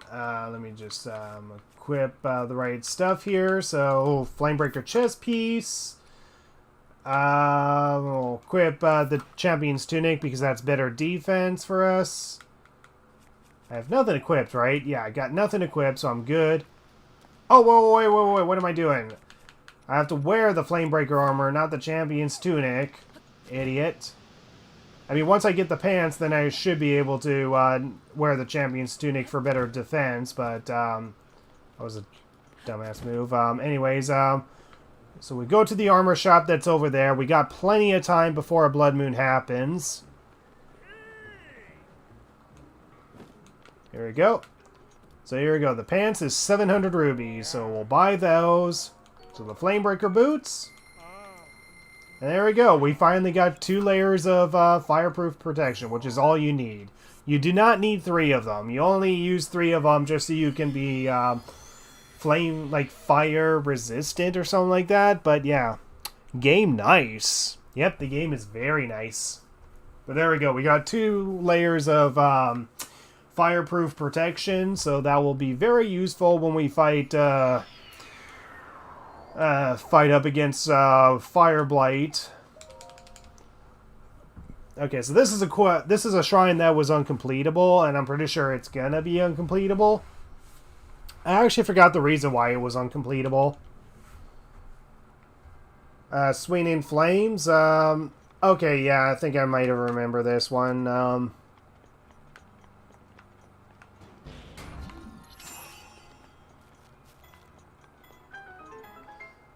Oh yeah, I remember this one. Yeah, because I needed a key in order to get to where the shrine is. Right, now I remember why this shrine is incompletable. So just wait for a blood moon to pass. Wait until it's past midnight. So just walk around. Wait impatiently, just walk around with my iron boots. I can just imagine Link's iron boot sounds from Ocarina of Time, just walking on the ground. Okay, it's 12. I'm going to wait till it's after 12 because I don't know if I warp out and suddenly a blood moon happens. Okay, here it goes. So 12:05. So hopefully a blood moon does not just randomly happen as soon as I warp out.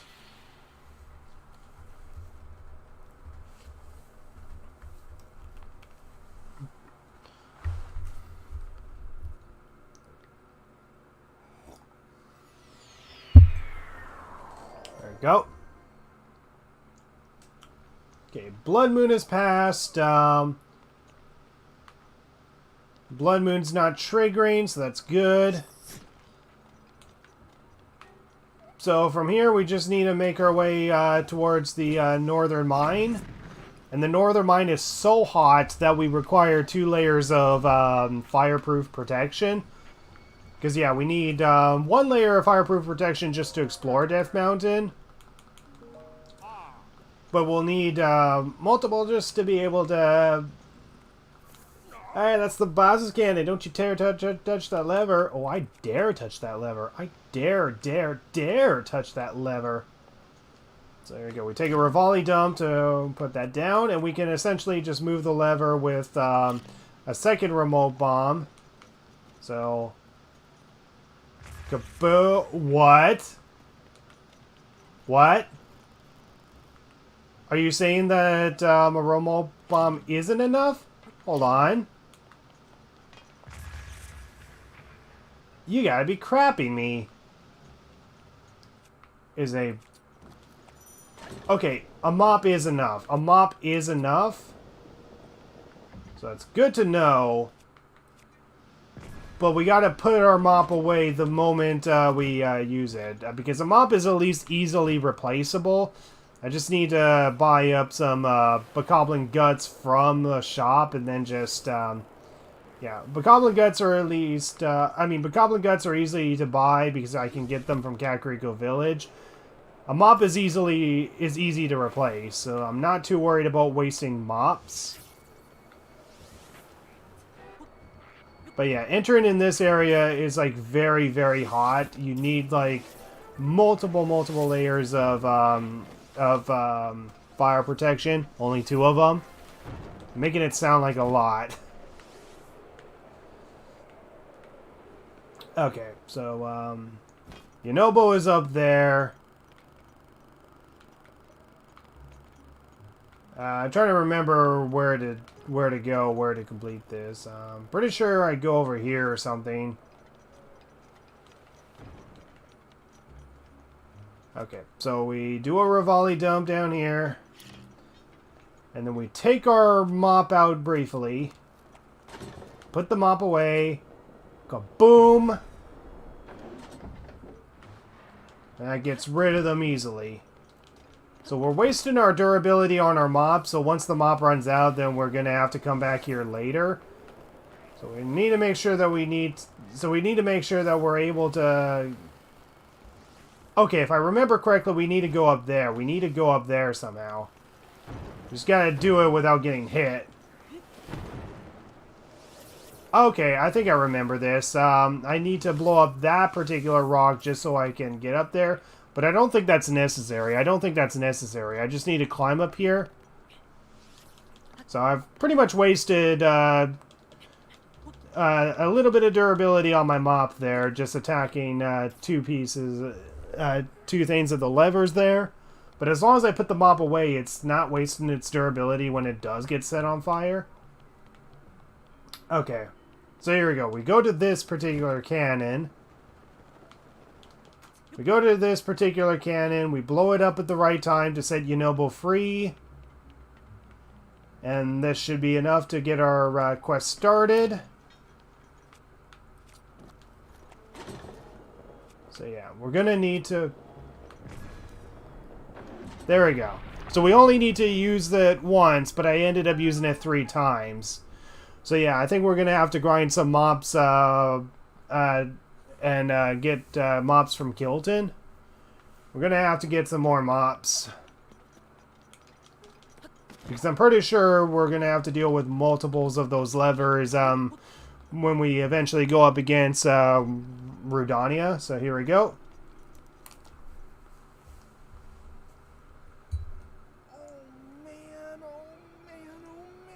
What am I going to do? Monsters! They're here! They found me! Help! Huh? Yunobo. Yeah, I'll definitely admit, while I do like the English voice acting in the game, Yunobo is probably one of the weakest ones, but at least the voice actor does a good job of voicing Daruk, because he voices both Daruk and Yunobo. Now that I have gotten a good look, whoa, it's a Hylian. Were you the one who broke through that crag to rescue me, Goro? Thanks, brother. But what brought you all the way out here to begin with? Looking for Yunobo. Oh, so that's it? Boss told you to come and find me? Whew, thank goodness. In any case, I'm glad you saved me, Goro. The name's Yunobo. Everyone calls me Yunobo. Makes sense, Goro. I came to get some painkillers for Boss, but the magma bomb caused a rock slide sealing the entrance, Goro. By the way, how did you break those rocks at the entrance? With a cannon?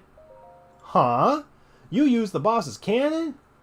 The thing is so difficult to use, I thought only boss could handle it. Dude, I was able to move it with a damn mop. I was able to operate it with a mop. How is it that hard to use? Oops, I nearly forgot. This isn't the time to chat. I need to deliver those painkillers as soon as possible. Sorry, I gotta run, but do come by and see the boss later, okay? He may be rough, but he always repays a favor. I'm sure there's an award for it in for you. Okay then, goodbye for now, Goro. So yeah, that's sometimes a little catchphrase that Goron say is Goro. So there we go, we saved Yunobo. We don't have our mop equipped. As long as we unequip the mop, then we're safe. We can get a lot of treasures here, but we can't use any of it. So we're going to ward back to Goron Village, and we're going to get some bit of the Vah Rudania quest started. We're probably not going to be able to get onto Vah Rudania itself. But right now, the two Divine Beasts that are the most important to complete is Vah Ruda and Vah Rudania. Because Ruda will give us a full heal if we do lose hearts. And Rudania will give us some protection. I mean, for as useful as Rivali's Gale is, it's not particularly needed to face Ganon. Because right now we're needing what we need to face Ganon. And right now, Rudania and Ruda are going to be more important. Ah, it's the Tiny Traveler! Yunobo told me all about how you helped him, brother. Here's an award for ya. Hylians like you need this sort of thing, right? 3 things of fireproof elixir. Thanks, dude, but I already have 2 layers of fireproof protection. Okay, then. Well, I took my painkiller, so I guess it's time to meet up with Yunobo. I mean, no disrespect to Daruk's legacy, but if I'm not there to give Rudania a good whooping, Daruk? Are you telling me you don't know about Daruk, the Goron champion? See that statue up there? That's Daruk. So here we go. We finally got the memory with Daruk. I'll probably admit, out of all the champions, the most boring one is probably Daruk, but honestly, his friendly personality still makes him a likable character. Like, even with the Champion's Ballad, he just seems to be a guy that is all tough, but also has a soft side to him and such, which, you know, is good to talk about and all that, but he's probably the weakest out of all 4 champions, to be honest. Yeah, I think I'm finally getting the hang of controlling this divine beast. I tell you what, sure is a blast piloting a toy like this around. Let those other champions know. They better eat their gravel if they want to keep up with the group. Speaking of which, can you believe this view? Just look at all those delectable rocks sprinkled on those mountains. Yeah, wish I could eat the rocks with you, buddy. I may not know a whole lot about this Calamity Ganon thing, but mark my words, I'll protect this land of ours to the death. Right, little guys? Yeah, Daruk has a really likable personality, at least. Congrats on becoming the princess's appointed knight. That's a really big deal, protecting the king's daughter. No pressure. Seriously, though, the princess is a strong personality. So strong, she can't quite see the range for the peaks. Remember that, and you'll be fine. To this day, I still have no idea what he means by that quote. Maybe it's just bad translation, but I don't know. Anyways, but yeah, as you can see, Rudania is not on the crater like he usually is. Thank you, Daruk. Alright, so what was I saying? That was a little strange. As far as I know, Death Mountain has been quiet for decades. But if the mountain is shivering enough to send out a bunch of boulders that size, then never mind. Forget I said anything. You're hinting at the inevitability 100 years later, even though it's really just a threat of what the Divine Beast ends up doing, not really so much what may end up happening. I don't know. I kind of find the memory weird, to be honest, but whatever. What's gone into you? Hylians sure are strange. Anyway, Yonobo is actually a descendant of the great Daruk. That's why that slacker can even use Daruk's protection. He uses it to protect himself when we fire him at Rudania. That's the only way we can chase that blasted beast away. We have no choice because normal cannonballs are no good against him. Alright, that's enough out of me. Time to go drive off Rudania. Oh. Are you okay? Oh yeah, just peachy, dumb traveler. Of course I'm not okay. I'm afraid I won't be going anywhere today. I hate to put you on the spot, but could you please tell Yonobo that I'm gonna have to cancel for today? He should be at Elden Bridge. Alright, so there we go. We finally got the Vah Rudania quest started. So we're going to see how much we can actually do of the Vah Rudania quest. We're probably not going to do the entire thing because we got to worry about moblins that get in the way. And right now, remote bombs are not enough to defeat them. But if we could launch them into like the lava or something, then there might be a slim chance that we might be able to defeat them with ease. No guarantee, but there might be a chance we might be able to defeat them.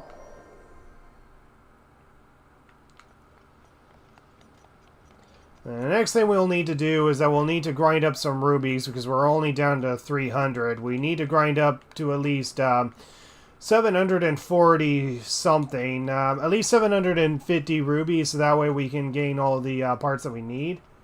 And shoot, it looks like there's 2 moblins to worry about.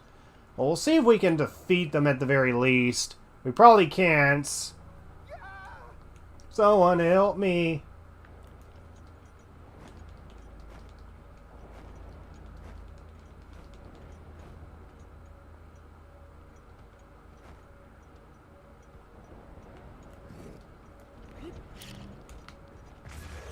Yeah, that barely takes any health out of them. So I'm going to improvise.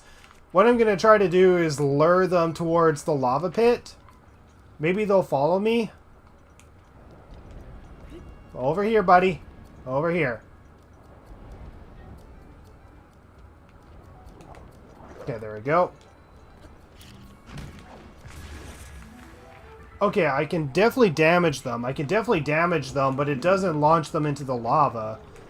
The only thing I can really think of is that I get the spring thing that is from Kilton. But the problem is I need to complete at least 1 Divine Beast in order to get that power up. Otherwise, the only thing I can really think of is that I just constantly Rivali dump and blow them up. Whittle, get their health down. But the thing is, they're going to regenerate health very fast. This is going to be a problem.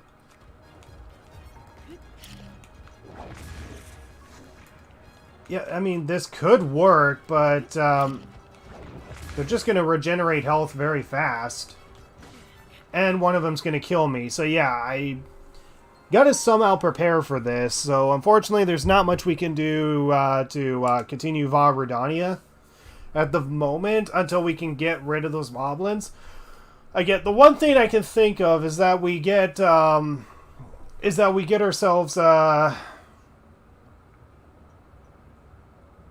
yeah, okay.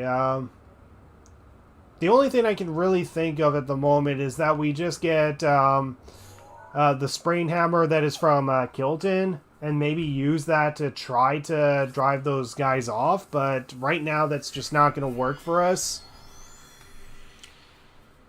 So I think what I'm going to do is I'm going to go towards where the Elden skeleton is, take a picture of the Elden skeleton, because I need to take a picture of that eventually. And then I'll need to take a picture of the Hebra skeleton eventually in order to complete that part of the quest. But anyways, we go down here because I'm pretty sure this is the fastest way to it. And yes, I know there's a shrine that's at the end of it, but I'm quite confident that it's impossible to complete because it requires us carrying a blue flame with us. Hold on. Okay, here we go. Drop it in there. We can move our little flying machine towards where we need to go. There we go. Kaboom! And let's see. Is this our best? No, further up ahead. We need to go further up ahead. Kaboom! Okay, so it's just a little bit over here. Just a little bit over here. And, did all my viewers leave the chat because they got bored? Because I realize I literally only have a few viewers left here. I mean, who's still watching? I mean, who's still watching the run here?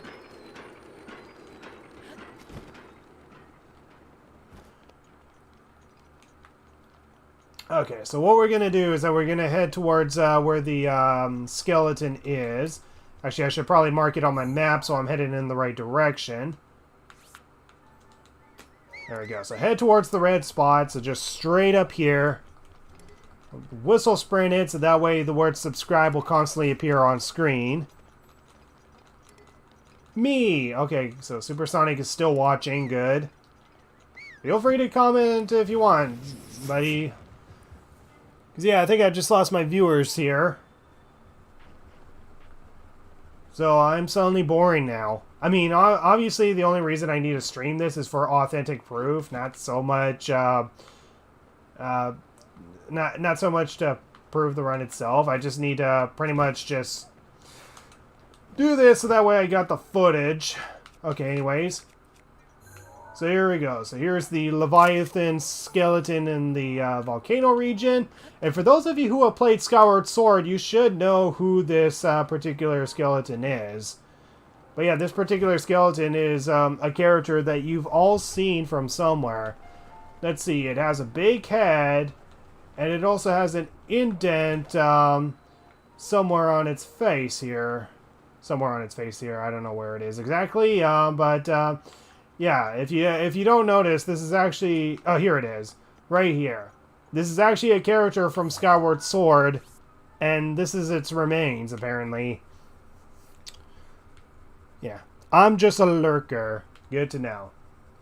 Okay, so we only have one more skeleton to get, and it's located here, but we need a magnetic weapon down there. What's the time? 8:35. Yeah, I think what we're going to do in the meantime, we're going to go to the Ridgeland Tower, grind up some rubies, and then we'll see if it rains in the Hateno region. If it doesn't, then we're just going to try to get the Leviathan statue that is in the Hebra region. Ugh. Oh, the giant thing that you have to fight 3 times. No, it's not that. It's a different character. It's not the Imprisoned, no. It's a character who is cursed and you have to save. It's a good character. Alright, so here we go. So let's get flying. So hopefully he'll give us the 100 rubies and not the 50, because for whatever reason he gave me 50 last time. But yeah, I just keep doing this, and then once it's like afternoon, I'll ride my horse and see if I can find Telly again. If I can find Telly again, then I should be able to get the materials that I need to get the ancient sword. Although I need to remember exactly what I need to get the ancient sword. I'm pretty sure I need like 2 things of ancient cores. That's one of the things I needed. I have to go back to the lab and remember, because I actually forget. But I'm pretty sure 2 ancient cores is what I need. But that also depends on whether or not if it's gonna rain or not.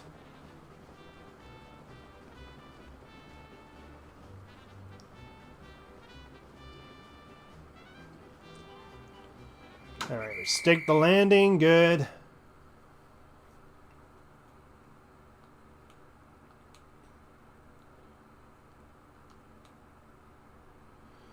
Now, please give me 100 rubies. Marvelous, breathtaking.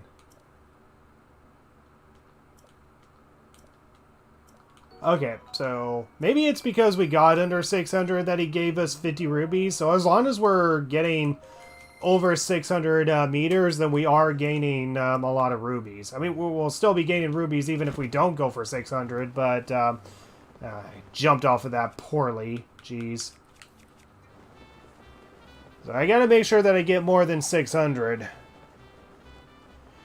Is it Levias? Yeah, it's Levias. That skeleton that you see in the Elden region is essentially Levias. Because, yeah, he has the blowhorn that is on top of his head, and that's what the indent in the skull is, essentially. But, yeah, essentially that skeleton that you see north of the Hebra... north of the Elden mountain is essentially Levias. So unfortunately he does die and he becomes a Leviathan skeleton and nobody knows what his purpose was. And it's such a shame because he was such a likable, good character. He was a good dragon. And now he's nothing more than just a bunch of bone that gets used for a Korok seed and a side quest in this game.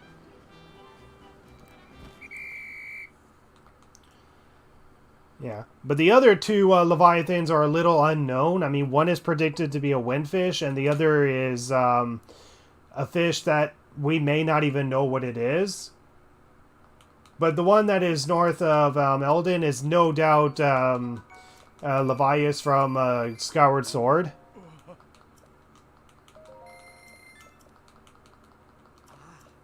So yeah, just constantly pay 20 rubies to this guy. We do this game and we gain 80 rubies. But yeah, it seems like this is actually the fastest way of being able to gain rubies, honestly, instead of grinding ambers with the kid playing tag. Because we only sell for 30. We have to make the effort to go to the shop just to sell it. And there's no guarantee that we're going to get ambers because there's a chance that the kid will give us rock salt.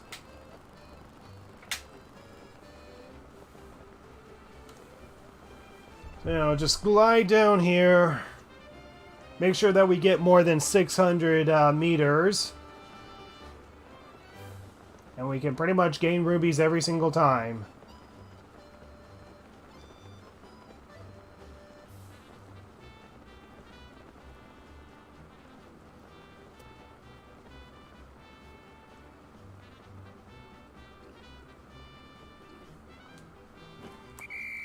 So yeah, I think as long as we're like over 600, then we do gain the 100 rubies, I think. At least that's what I think. I'm not entirely sure. I'll have to look it up and see how much the guy gives you based on what you do. But I'm pretty sure as long as you make 600 meters, then that should be enough. And thankfully we have enough stamina to make that distance.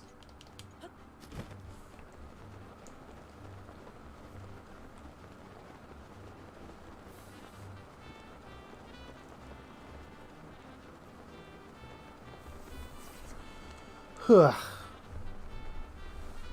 yeah, just keep doing this a little bit over and over again until we get like over 700, and then we'll try to get some of the parts from Telly. Assuming that it even rains, because right now we have nothing but sun, at least here, but who knows what it is when we get past the Dueling Peaks, because the Dueling Peaks is like way over there.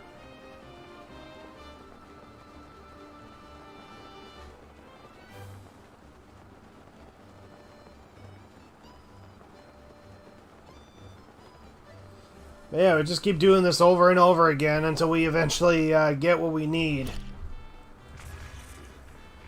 I'm just volley dumping just so I can blow up the enemy there.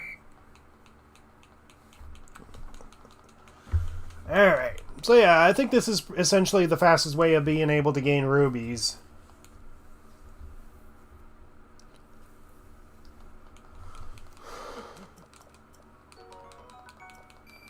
Alright, awesome. So we'll just do a few more glides and then we should be over the amount that we need in order to get all the Guardian parts because, yeah, doing the math, I think I need like 740 something. So I'm going to say 750 every single time. So over 750 just to get all the Guardian parts from Telly. once we get the Guardian parts, we can buy the Guardian parts, and then we just gotta rinse and repeat the grind until we get the Ancient Sword that we need to get to where we need to go. But right now, we need the Ancient Sword and the Power Food upgrade in order to get Vah Rudania completed at the least, and then we're gonna go after Vah Rudania next. And then we're going to go after Vah Meadow third. Like, Vah Meadow, we're able to start fighting the Divine Beast now. The problem is that we're required to use bomb arrows to do so. So I think what we need to do is plunge our Ancient Sword down into the cannons multiple times with an attack boost. I think theoretically, if we were to do that, we might be able to defeat the cannons without using remote bombs. It's a theory, but we'll see.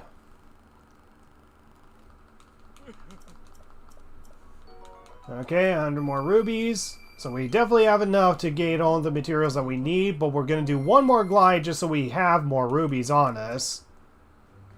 Because, yeah, we'll need like 120 just to get the mighty porgies that we need from Ridgeland Village. Because, yeah, as long as we have 5 of those and cook them under a blood moon, we can gain a 3 attacking buff food.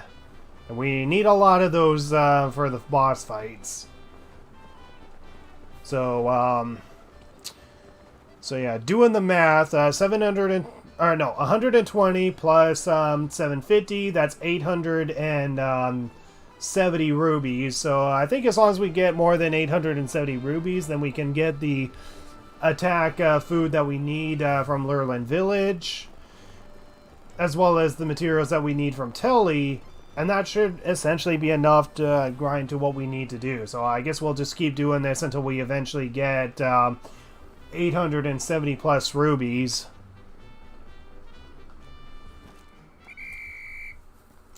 Done.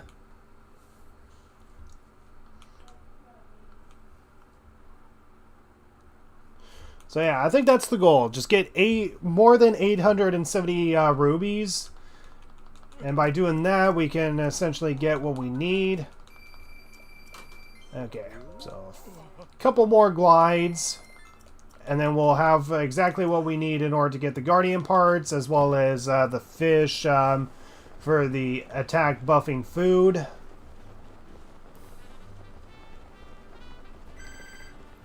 So yeah, we're essentially just linking the blood moon, delaying it on purpose just so we can make the power increase in foods, because it takes a while for a blood moon to happen, and just waiting for it to happen is going to take forever.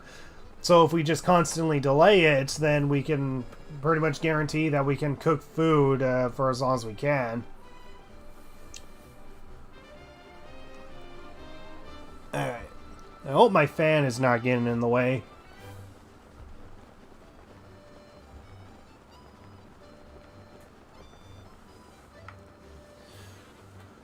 So yeah, just keep doing this over and over and over again, and we should be good. So yeah, once we get over 600, then that'll guarantee us 100 rubies in return, which is, in return, 80 rubies for us.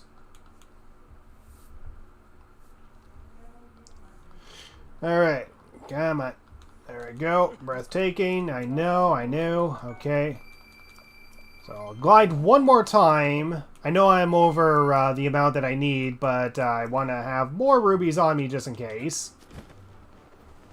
So this is going to be the last glide, and then we're going to warp to the Dueling Peak stable and find Telly. See if it rains. If it doesn't rain, then at least we can gain some Guardian parts regardless, but we want to find Telly when it rains.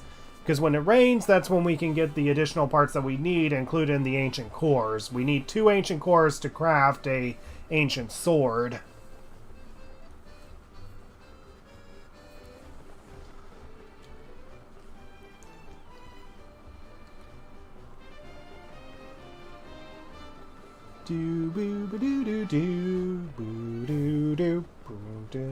I can't actually hear the music. I can just barely hear it, honestly. I have the volume down so that way it doesn't interfere with my input. I'm gonna take a Ravati poo-poo on you. I don't know if I blew him up, but I'll be satisfied if I did. Finish! New record! Yeah. Alright.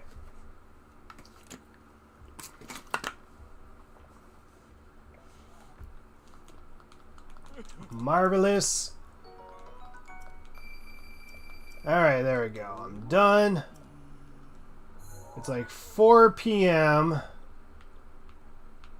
So, yeah, I think I'm going to go to Dueling Peak Stable next.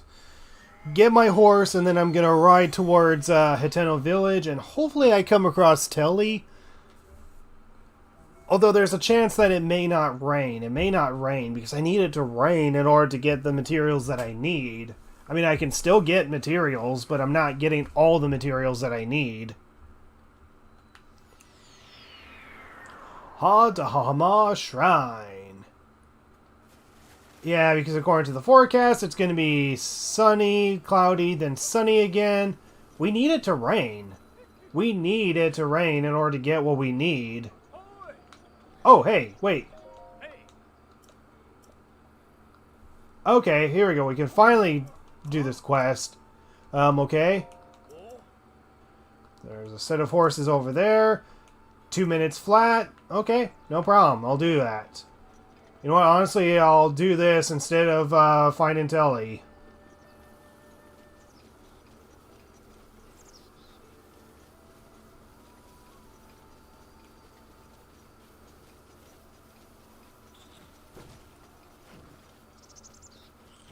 Horses, stop running away from me. Why are the horses running away? Stop moving. Stop moving. Stop moving. Are you serious? There's no way you can hear me.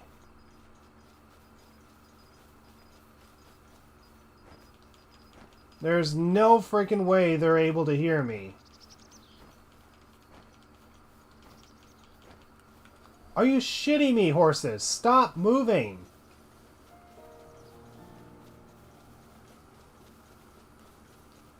Okay, come on, just get to one, climb on one.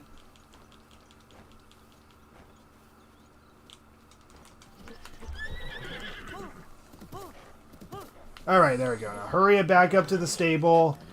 Yep. Actually, this is actually a pretty good horse. Although the white horse is better because the white horse has 5 stamina. Come on, hurry up to the stable. I gotta complete it before the time runs out. So this completes a quest for us, which gives us rubies in return, I think. And it didn't cost anything to do it. Now, I'm pretty sure this is not a minigame that can be repeated over and over again. And even if it is, it's not an efficient way of gaining rubies. Amazing! Yeah, I only gained 50 rubies out of that. But whatever, that's at least one less quest to do. Okay, so yeah, it's gonna get closer to the blood moon soon, so I'm just gonna warp to Lurlin, get the fish that I need. And then I'm just gonna have to wait for time to pass.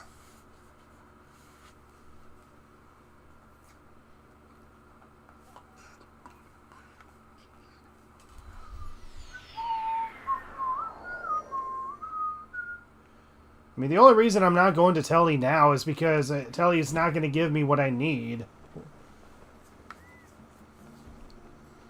Oh, the one thing I am going to need is more mops. I'm going to need more mops now, realizing that. Okay. Let's hurry up, get the mighty porgies that we need. I'll take all of them. And that gives me 7. Nice. So, how many? Okay, 3 spirit orbs. Is there another shrine I can do? I mean, I can waste 1 arrow in a few locations. Like, I can waste 1 arrow here. I could waste 1 arrow here. I'm pretty sure there's no other way to get the scales from the dragon in any other way that I can think of, or at least that I know of. That's a moderate test of strength. I can't do the gut check rock because that requires picking up rubies. The ruins might theoretically be possible, but I can't guarantee that because I think I have to defeat a high nox in order for that to work.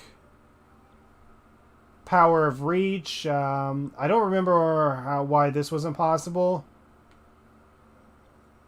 I don't know. I think what I'm going to do is I'm going to go to Ridgeland Tower, grind up some rubies until it gets closer to the Blood Moon, warp out of there, and then I'm going to... what am I going to do? Probably grind up some more rubies, to be honest. No, I'm actually going to sit at a campfire till noon, find Telly, get what I need.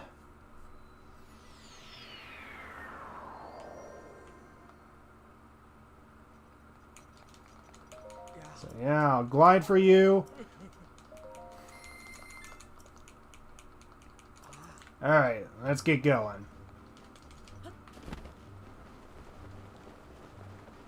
The thing is, I'm making a lot of progress in this run, but also not enough progress to be satisfying.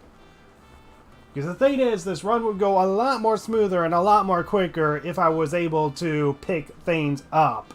Because I can sell things, get the boosts that I need, get plenty of weapons to do everything, but I'm heavily limiting myself with everything. I mean, obviously that's the challenge run, is that I'm heavily limiting myself with everything. But honestly, I think doing a no-pause run would have been a lot less stressless. I mean, sure, I can't fast travel or anything, but... yeah, I don't know. Keep going.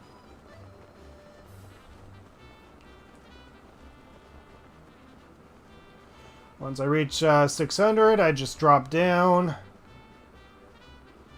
There we go.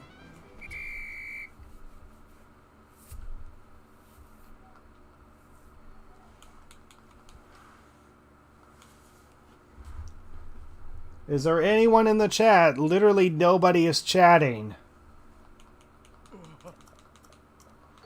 There we go. Thank you for the 100 rubies. I'll keep playing until Blood Moon happens. But honestly, I think I'd rather do this than play tag with the girl over and over again.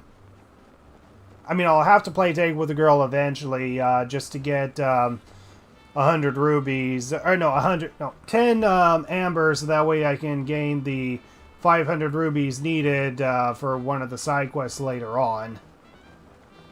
And actually, another thing that I need to complete that that I'm just realizing now that I still have not completed is the Forbidden Entry main quest. Because even though I can't do Von Naboris, I can at least do the Forbidden Entry main quest and see how much of the side quests I can complete within Gerudo Town. I mean, I'm not confident that there's something in Gerudo Town that is worth going out of my way for. I mean, maybe there is, but I don't know. Yeah, another Blood Moon is bound to happen. We're going to use that advantage to cook ourselves another... to cook ourselves up another attack boosting food. I'm just watching. Well, feel free to comment, even if it's something random.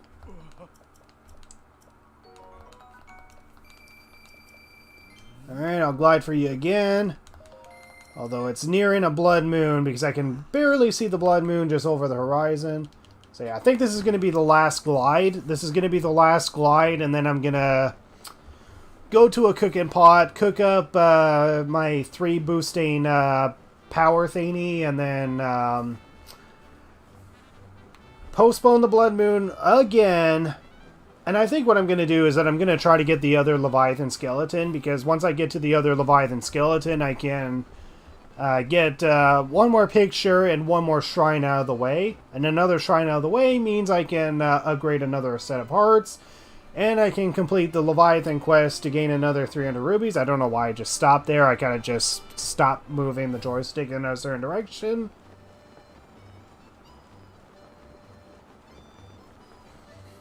Alright, so just get to 600, drop. warp to a cooking pot, cook, and I'm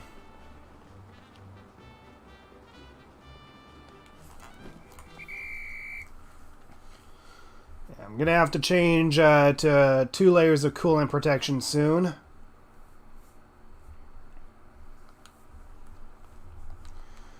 But yeah, what I think I need to do is that I need to find like a metallic object that is within the area, so that way I can move the snowball.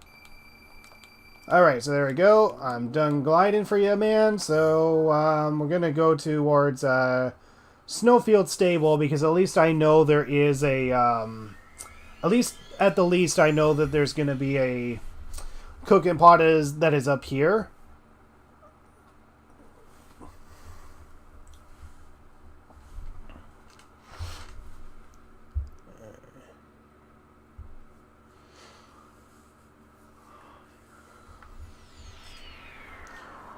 Alright, so just wait for a blood moon to happen and make sure I put on 2 layers of coolant protection. So 1 and 2. There we go.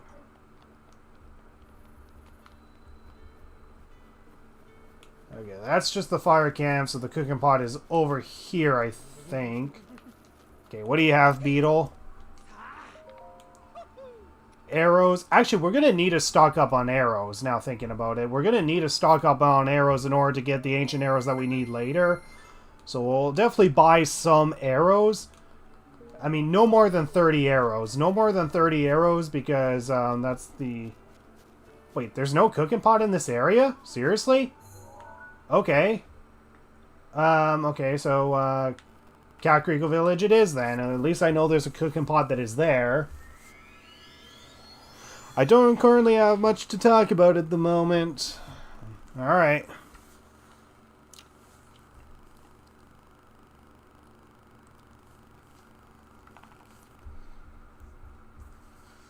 So right now I'm just going to go and get my 3 attack boosting elixirs, and then I'm going to make my way to the Leviathan statue. Try to complete it if I can.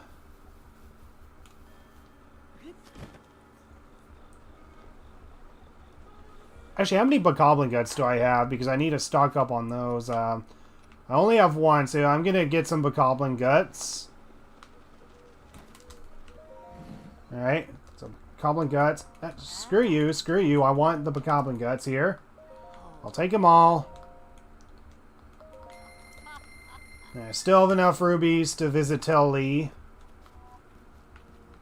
Okay, so here we go. Blood Moon's happening now, so I'm going to get 5 of the Mighty Porgies.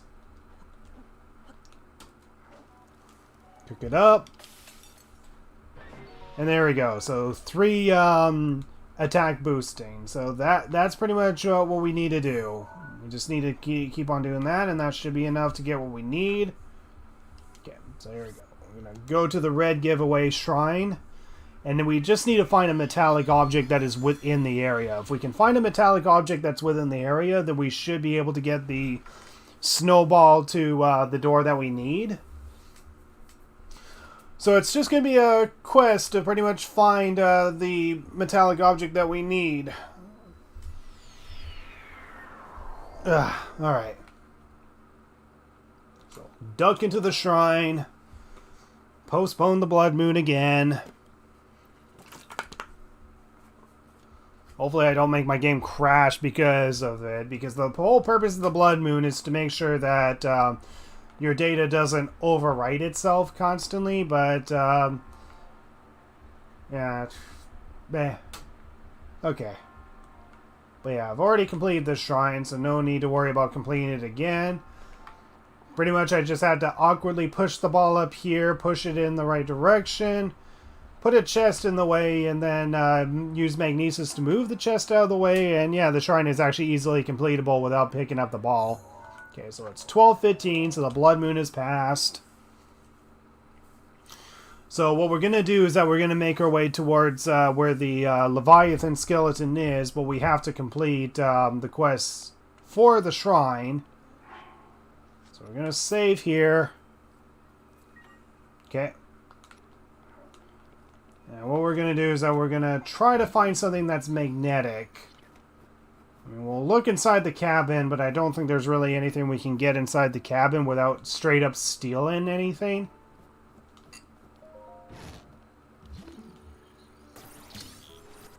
Hey, what's the big deal? Cut that out. Uh-oh. Don't steal rubies from me just because I tried to steal something.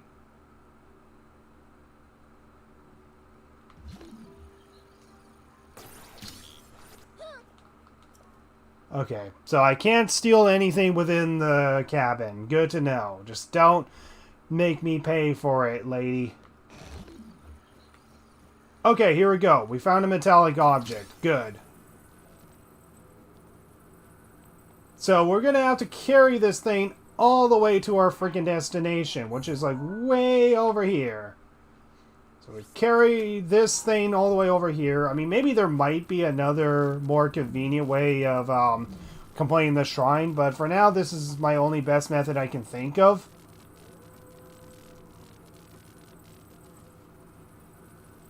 So now I just gotta awkwardly carry this all the way down to where it is.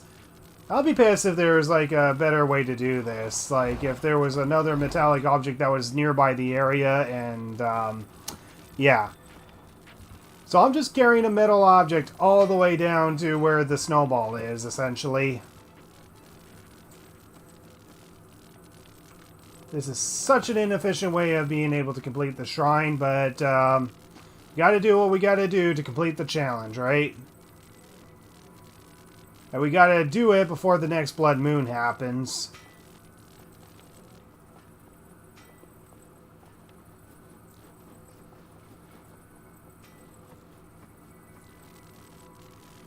So yeah, this is fun. Just walk across the world with a metallic object and hope to push things. And for all I know, there was probably a closer metallic object that I could have used that is close by, but this will do. This will do.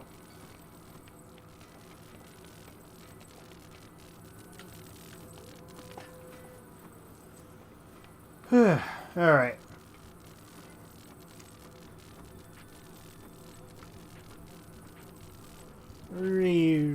I can just use gyro to just move this up and down constantly. Although I don't know if that slows me down if I constantly do that.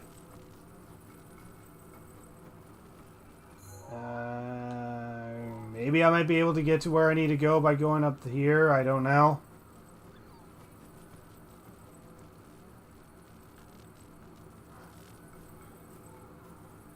Alright. Actually, maybe this is not where I needed to go. Shoot. I think this was an inefficient way to go. Yep, this was definitely an inefficient way to go.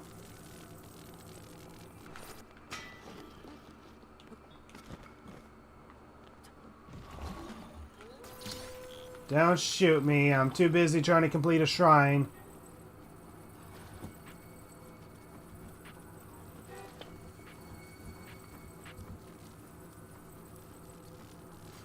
Alright, so yeah, just carry this axe all the way to where we need to go.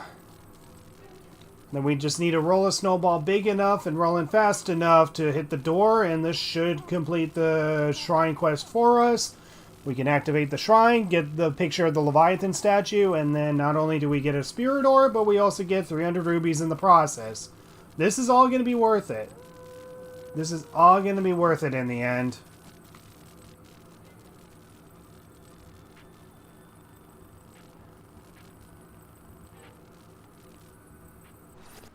Ah, jeez.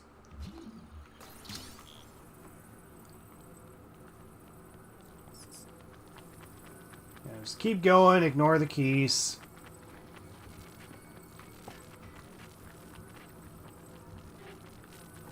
Now here's the thing, if we fail, we may have to go all the way back up to the cabin just to get what we need. Okay, hold on, we're walking in the wrong direction here. We gotta go up here, the snowballs are up here. Actually, hold on.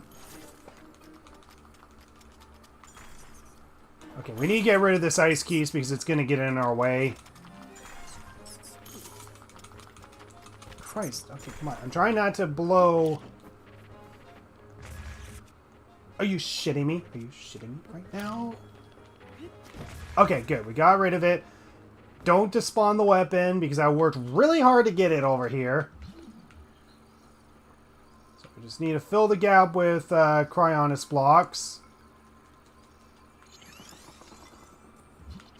Come on, you idiot. Don't... I'm trying not to make the weapon despawn, because if I make the weapon despawn, I'll have to start this all over again. Okay. Weapon's still there? Good, okay. So this is what I'm gonna do, is that I'm gonna roll a snowball with the magnesis glitch, essentially move Link and the metal object against each other, essentially. I have like 3 snowballs to work with. If I don't get this to work, then I'll have to restart the entire thing all over again. So let's do this. So we essentially just walk into it with both Link and the metal weapon itself. Okay, okay, good. Not too bad, not too bad.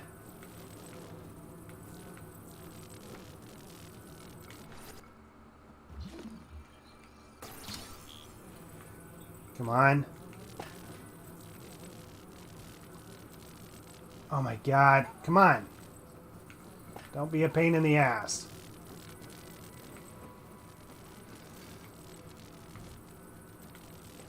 Alright, good, good. We have a snowball rolling. Please let this work. Are you shitting me? Oh, wait, wait, wait, hold on. It's not over, it's not over. If we just push the ball over, then this will work. This is gonna work, guys. Just put the weapon over here. We just push it up the hill. We just gotta push it up the hill. This is okay. We're doing fine. God damn it. Okay, hold on, hold on.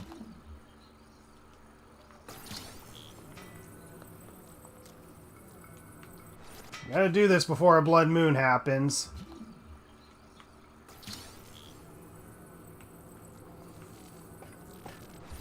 Oh, come on. Yes. Oh my god. Yes. Yes. We did it! Oh, yes, we did it! That was worth it. That's definitely going in the highlight reel when I make the big challenge run video. Just carry a random metal weapon all the way down. But here we go. We made it to the Hebra Great Skeleton. So we just need to take a picture of this baby. So the Leviathan in the ice cave. So yeah, this is the one Leviathan bones that unfortunately no one's been able to predict what this beast is. I mean, it looks like a bird-like... it almost looks like a bird-like structure in a way, but no one's been able to predict or figure out what the Leviathan is, or if it's a Leviathan that we've seen in the previous Zelda games. All we can confirm is that Levias, who is north of the Elgin region, is Levias up there. I mean... Anyways, we did it. Cuomo's Blessing, or To Cuomo's Blessing. So that's another shrine complete, and I'm pretty sure that's our 4th spirit orb. So we got ourselves another heart container, and with 3 pictures of the Leviathan's bones, we can pretty much gain 300 rubies. Man, the God is smiling upon you, dude. Alright, so there we go. We got all 3 Leviathan statues, and we've got this one completed.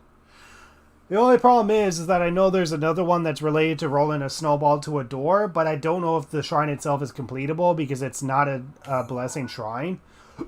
Because there's actually another that is down here. But it also requires rolling a snowball down to the door, but completing the shrine itself is not a blessing shrine. Okay, so I already got this shrine. I thought I didn't, but I did. I got this one, To Cuomo's Blessing.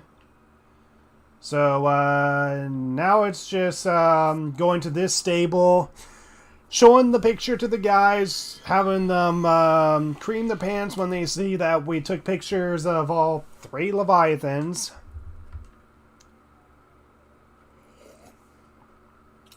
And our reward is going to be only 300 rubies, but honestly, anything that we can go out of our way of just to get rubies is honestly worth it, instead of having to glide or play tag all the time.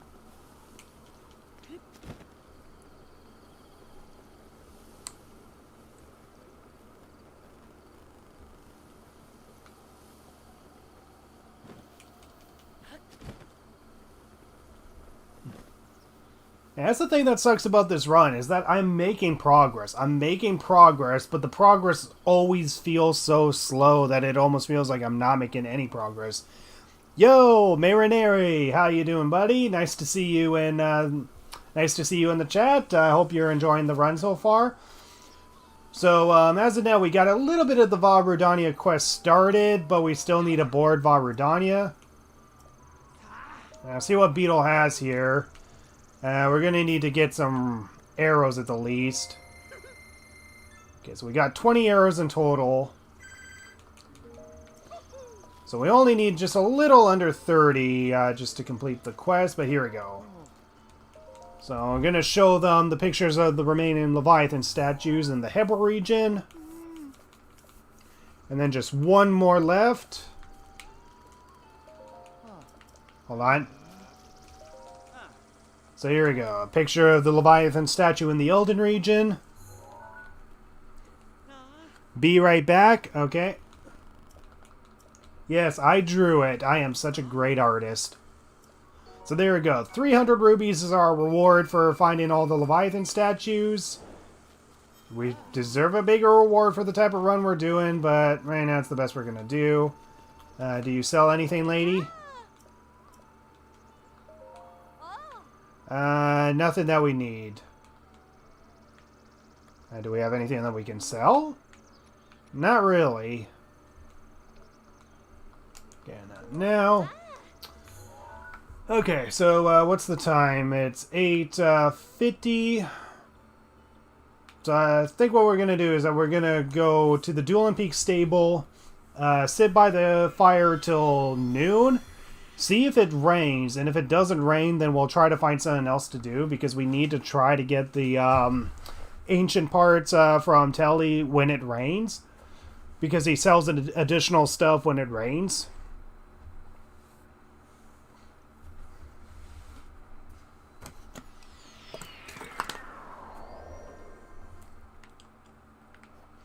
Okay, so let's see. Oh, it actually will rain. It actually will rain eventually. What? Maybe this might be worth it. Just, hey, isn't this the wild horse that I got previously, but just kind of left behind? Looks like you caught yourself a new horse. No, I don't want to register that horse. I want to take the horse that I'm only going to use for the entire run. Screw the other wild horse.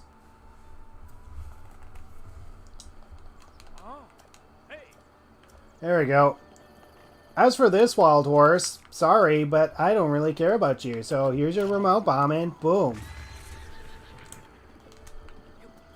Okay, so here we go. We're gonna make our way towards Telly. But we actually have indication that it will rain eventually. Okay, is this Agnes again? Yeah. Okay, so yeah, Agus or Agus, or however you pronounce his name. Yeah, he doesn't sell meat, but if we can find an NPC that sells meat, then we should be able to complete one of the quests in Kakariko Village. Because the girl requests us to get meat in order to cook one of her specialties. Which I think is fine to go out of our way to do, to be honest. Yeah, it's when she eventually requests the honeycomb that's going to be a problem, because I'm pretty sure we can't get honeycombs from any other shops. So yeah, it's gonna rain eventually, so if we do find Telly, we're gonna wait until it rains. And when it rains, then that's our opportunity to get Telly to sell us the additional parts that we need. But yeah, we just follow along this path, and we'll eventually run into Telly coming from Hateno. The problem is that I don't know what direction he actually goes.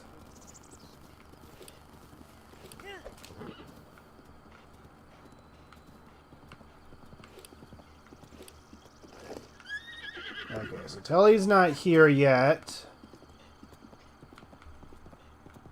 Or is it Telly? I don't know if it's Telly or Telly. Well, I'll just follow the path. And then we're just going to follow him until it rains. And then once it rains, then we can buy the additional parts that we need. as well as buying other parts that we can get. And we thankfully have just enough rubies to... we pretty much have just enough rubies, so we're good on that part.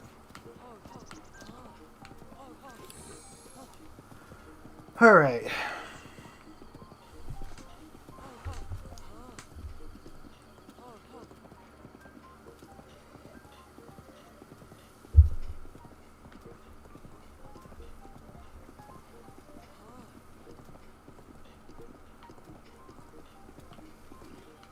So does Telly come from over there or from over here? I don't know.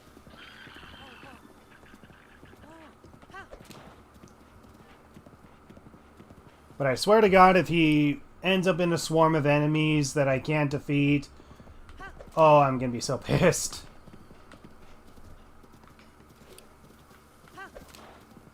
Although one thing I could do is purposely make him stop in his path.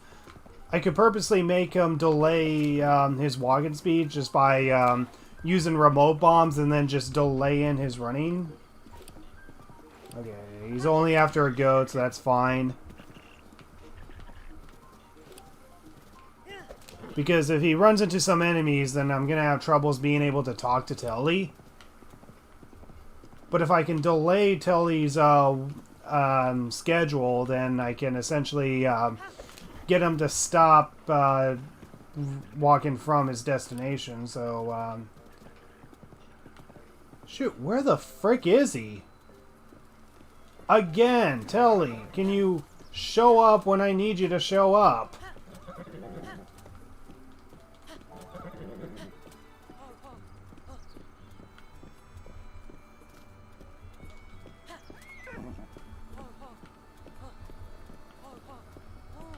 I need to figure out what the clear path for him is, so that way I can run into him all the time.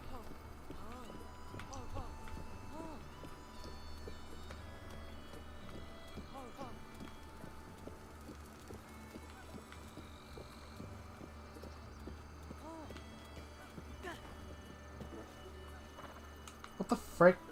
Person, get out of the way. Get out of the way. Oh, you are so dead, person. Yeah, I don't know where Telly spawns. Or if there's a consistent way of being able to spawn him, but I guess what I need to do is that I need to sit by the campfire till noon, and then I'll have a chance to spawn in him? I don't know. Okay, I'm going to warp back to the Dueling Peak stable and try this again.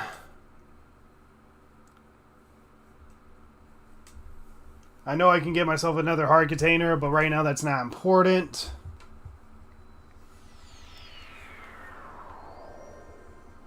Alright. And I just realized, once I get myself a new and better sword as well as an attack power, then I actually could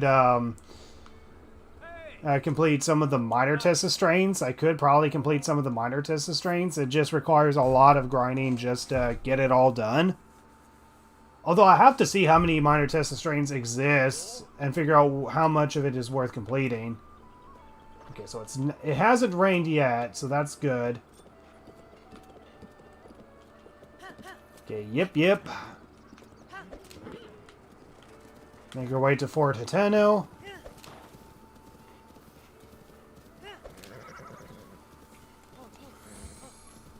So there's going to be a small opportunity when it rains, and I need to catch Telly when it rains. Make sure he doesn't get himself caught in a horde of monsters, so that way I don't need to save him. And then from there, I just need to make sure that I can talk to him while it rains, and when it rains, he'll sell the additional stuff, and the stuff that he would already sell is doubled.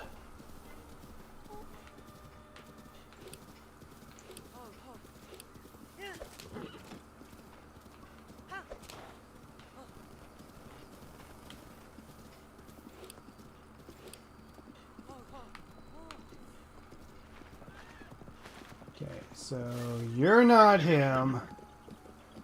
Yeah, you're definitely not him because he's a white-haired NPC. I just wish there was a consistent way of being able to see if I can get him on the path I need to get him on.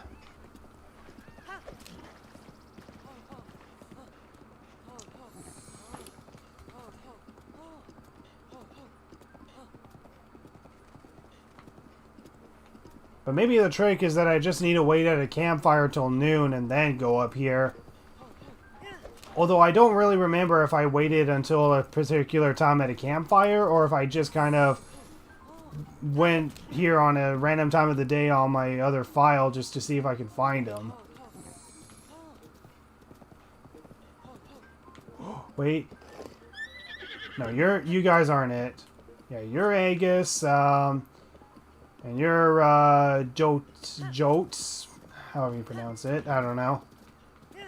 And it's raining. Okay, we gotta find him, or otherwise we're screwed. We're screwed if we can't find him. And there might be a chance that he walks on the other path. So we need to find him, or otherwise we're screwed. We have a small window of opportunity. So please appear wherever you are. Here he is, yes. Okay, come on, talk. So there we go. I know what you're thinking. Treasure hunter, blah, blah, blah, versus harsh. I have a question for you. Bad weather always puts a damper on people's desires to shop, so how about I put my best ancient... What? Dude, where's the ancient core? Where's the ancient core? He sells ancient cores. I know that for sure. Where is the ancient core? It's bad weather. You should sell the ancient core. It says so in the wiki. Where the frick is the ancient core? Okay, well, let's just buy this stuff out. So yeah, the ancient gear, spring, and screws we were able to get beforehand. But yeah, he should sell like the ancient, like he should be selling ancient cores. Why is he not selling them?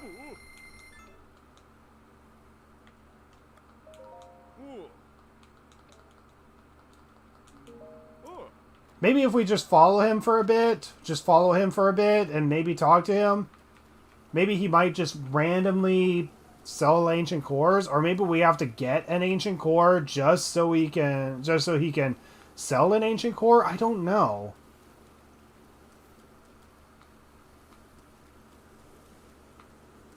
Okay, so he can actually go under here for shelter. So he can go under here for shelter sometimes. Alright. What do you got? Sorry, the junk is closed up shop. You want to take a look at what... I am positive he sells ancient cores. Why is he not selling ancient cores? You asshole, you ruin the entire run.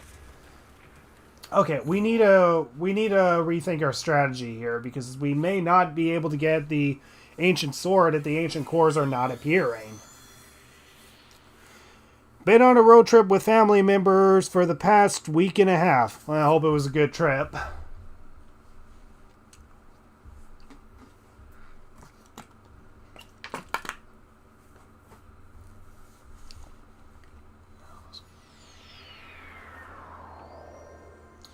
We're just going to quickly go to the Akala Tech Lab, talk to Cherry.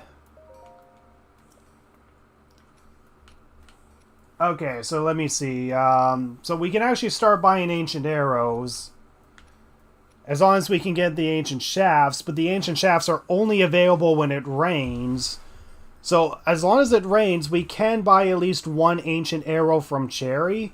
But we also need arrows as well as ancient screws. But ancient screws we can get any time from Telly. Alternatively, we can use the ancient springs, but we're only buying one ancient shaft at a time, so that's a problem. Okay, so we can get ancient springs and ancient shafts, but the ancient core, I am 100% positive, appears from Telly. Why aren't we getting it? I have no idea. Because, yeah, we need ancient cores in order to get, like, the blades on spear. But then there's the giant ancient core, which I'm 100% certain we cannot get. So why isn't the ancient cores appearing? This makes no sense. The ancient cores should be appearing, but it's not. Well, she had a random quest, so let me see.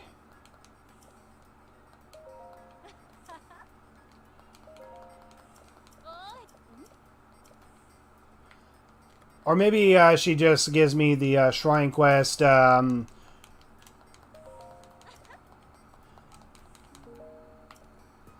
Yeah, she just gives me the shrine quest for the Skull's Eye, but I've already completed that.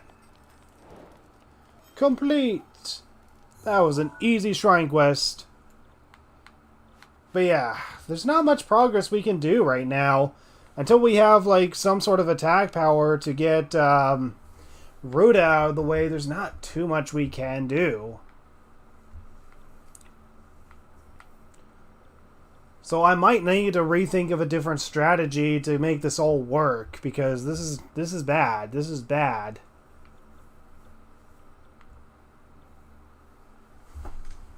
How's the run been going? It's been going somewhat good, I guess.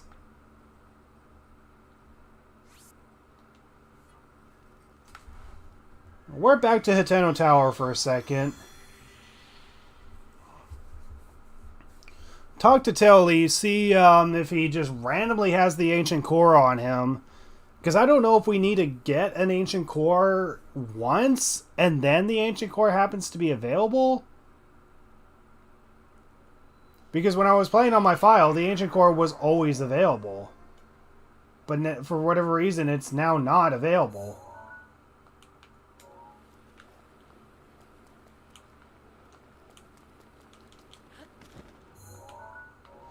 Okay, well, we're gonna go see Telly again. He might be in the same location, I don't know.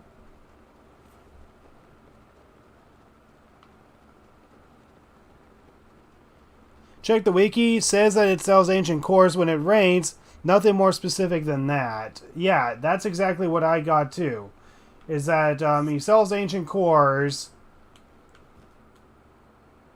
but why wasn't he not selling ancient cores when I was visiting him?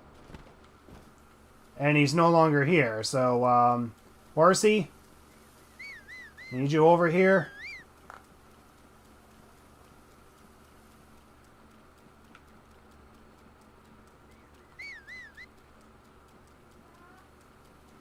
Horsey, hurry up. Come on, Horsey. There's like literally barely any rain left. Let's hurry up and find Telly. So Telly does walk along here. It's good to know. Let's hurry up and find him before the rain stops.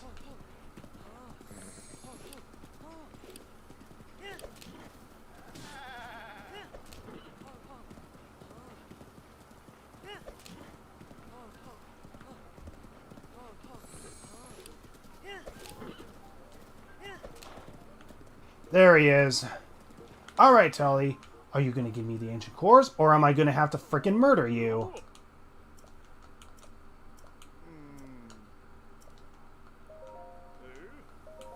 Yeah. I don't know why he doesn't have ancient cores. Like, yeah, the wiki specifically says that he sells ancient cores, but yeah. I also get... Oh yeah, okay, so you got to meet your sister-in-law and nephew, but the rest of the family is exhausting. Not sure what you mean by exhausting, but hopefully they weren't too bad. I also got to meet my brother's cats. It's been too long since I pet a cat. Yeah, cats are great. Okay, guys, we have an issue here. We have an issue, and we don't know if this is gonna make our run impossible now. Everything was reliant on getting ancient cores from this damn NPC, but now we can't get what we need. All because this idiot, for whatever reason, is not giving me the ancient cores on a rainy day, despite sources saying otherwise. This makes no freaking sense. The only reason I can think of is that maybe the game checks to see if you picked up an ancient core at one point, and If you haven't picked up an ancient core at some point, then maybe the game thinks that for whatever reason it can get away with not letting you have an ancient core unless you picked up an ancient core in a shrine. But we can't do that because that's against the rules of the run. So yeah, this run might be actually impossible unless we play on an easier mode. I don't know.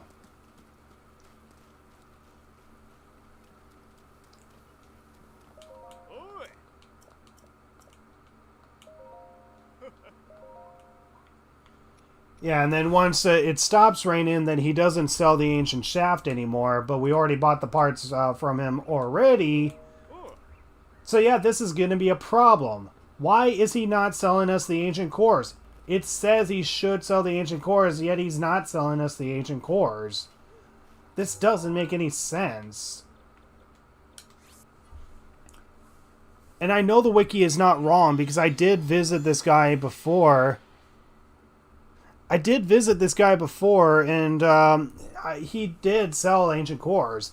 The only thing I can think of is that maybe I need to complete a certain amount of divine beasts, maybe all 4 of them for all I know, in order to get the ancient cores. That's the only solution I can think of. But the only way I'm going to really make any progress is if I get a divine beast completed. But I need the sword to begin with in order to get the divine beast completed.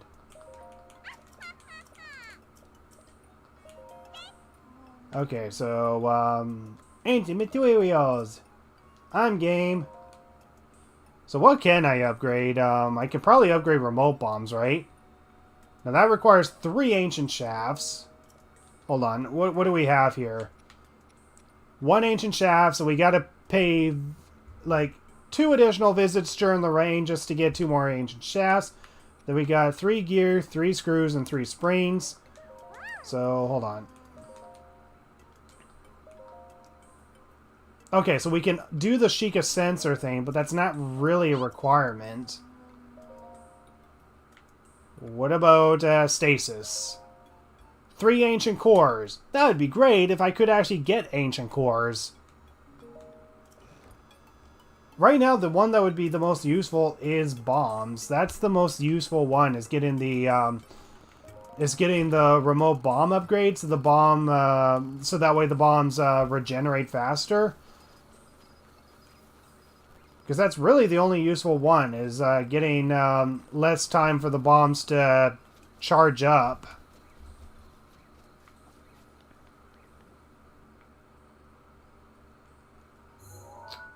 Huh. I'm trying to think of what to do, guys. Sorry, I'm trying to think of what to do because this totally estrays from my plan. I believe you can get them from Virginia.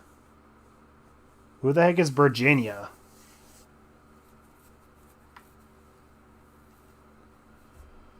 Ugh, jeez. Because all I need is 2 ancient cores and then multiple visits to Telly in order to get exactly what I need. So I'm just going to play this once here. I mean, on the upside, I can still get the ancient parts, get the ancient arrows that I need, and I can get a 3 attacking buff by simply cooking 5 mighty porgies during a blood moon, but it's not going to help us much if we're not going to be able to make progress. The number 1 sword we were reliant on trying to get, we can't get. The only solution I can think of is that we need to defeat a Blight Ganon, but we gotta do it with only mops and remote bombs. Which might be possible, but that's not really a reliant way of being able to grind for the materials that we need. Wow, just came back and you've been on for ages, huh? Yeah, I've been on for ages. Ages with the calamity. Okay, I don't know where I was going with that, but anyways, okay, made it over 600, good.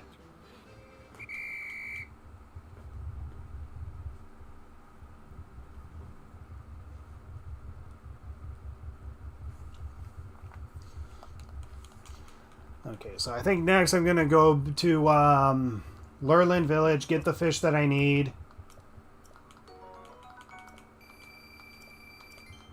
Okay, no, I'm done. Get the fish that I need from Lurland Village, unless they don't regenerate, because I did recently buy from there.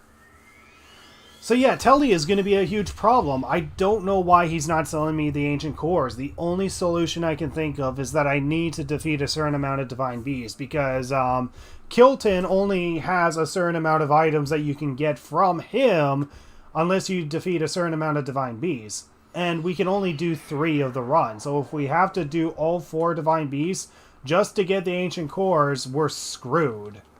We're screwed because there's no other way to be able to get the weapon that we need in order to defeat Calamity Ganon. And of course, the one ability that would have been the most useful, that being Urbosa's Fury, is of course the one divine beast that is impossible to do.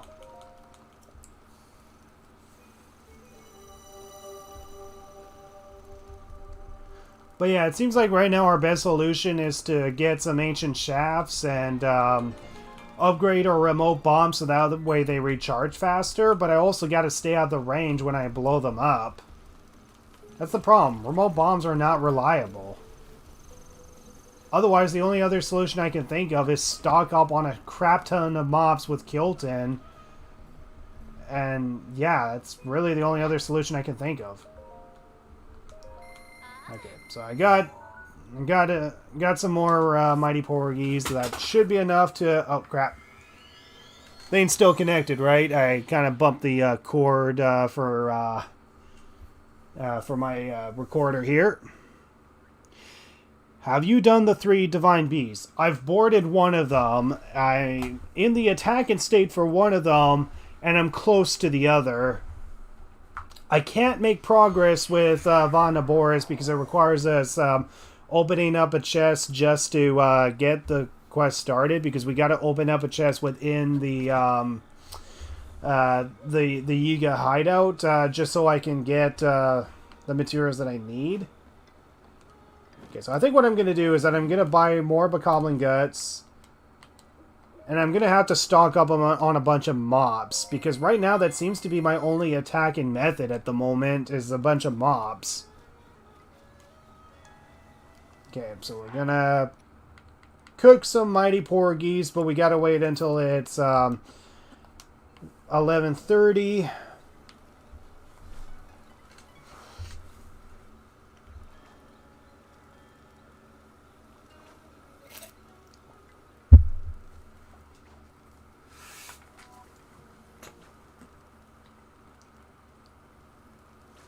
Okay, the world's on fire, so let's get cooking.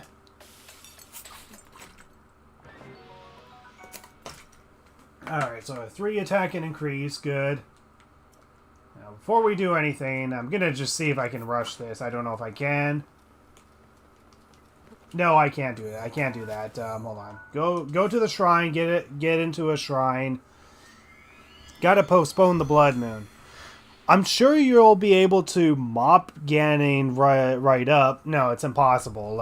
There's someone that's already covered a video on it. I think it's actually by Game Champ herself. She covered a video where she tried to kill Ganon with nothing but an inventory full of mobs. Right now, we're actually stuck with 8 inventory slots. I mean, yeah, we do have the Forest Dweller Sword, but we don't want to use it unless we absolutely have to, because there might be a chance that we may need to use the Forest Dweller Sword to use it as a torch, essentially. I mean, I guess we could try to outlast it with just a mop, but again, nothing is guaranteed. Nothing is guaranteed. And the problem is that we can't really use that for Vah Rudania because everything will be set on fire. Oh, this run's a pain. Okay, midnight's already passed.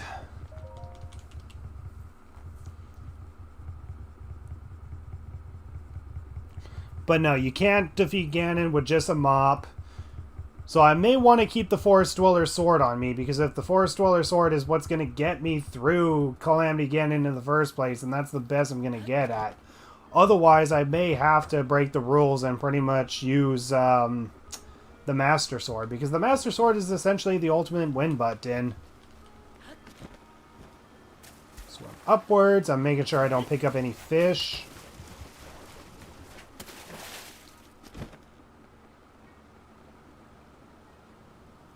Alright, so Kilton, I need to get a bunch of mops from you, buddy. Okay, so exchange for Mon. Sell the Bokoblin guts. All of them. Okay, and then I just need to spend some Mon. So, wooden mop. And I can only buy one wooden mop at a time. That's the other problem. I can only buy one wooden mop at a time. But at least I got more than enough Mon to buy plenty of wooden mops. The only issue is that, again, this is all grindy. This is all grindy, and I can't just let time fly past so fast, or otherwise I'm going to miss out on my opportunity to have a blood moon constantly appear. I want that blood moon to constantly appear so I can get all the attack buffing foods that I can get. Right now I have 3. I have 3, and I need these to last. Trying to think of a different strategy of how to go about all this.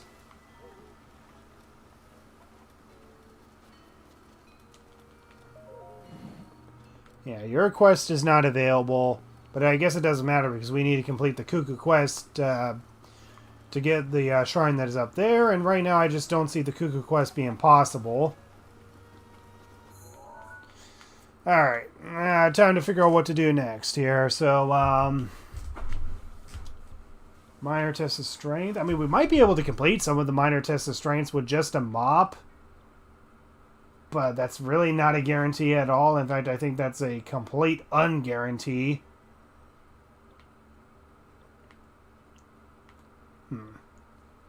Actually, how many rubies do we have? Oh, we need to get a lot of rubies. Jeez. Back to Ridgeland Tower it is. So yeah, a good chunk of this damn run is pretty much just grinding for rubies, just so we can get enough stuff to do stuff.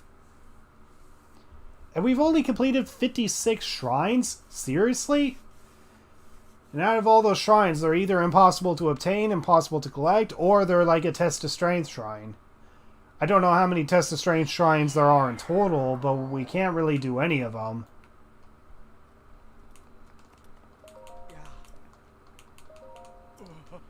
Fine.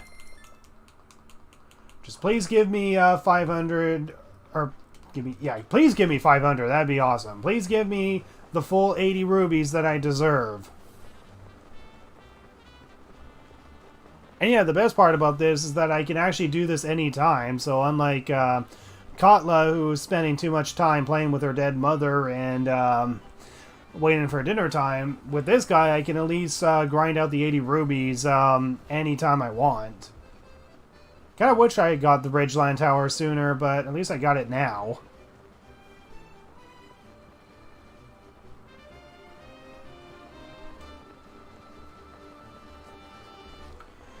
I'm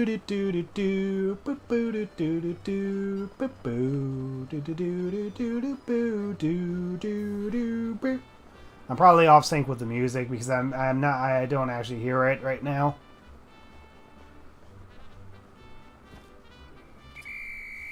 So yeah, as long as we get over 600, then I can guarantee that we're gaining the rubies that we need. But no, we can't just buy a bunch of mops and mop up Ganon. We might be able to defeat the Blight Ganons, but that's not really a guarantee either. And we want to save the Forest Dweller Sword just in case, because if we can't get the Ancient Sword itself, then we want to save the Forest Dweller Sword to kill Ganon as much as we can. But if it's all impossible, then yeah, I might have to just go get the Master Sword. The Master Sword might be the only way to win the game. But I'm counting the Master Sword as something that you kind of pick up, so that's kind of why I'm avoiding it.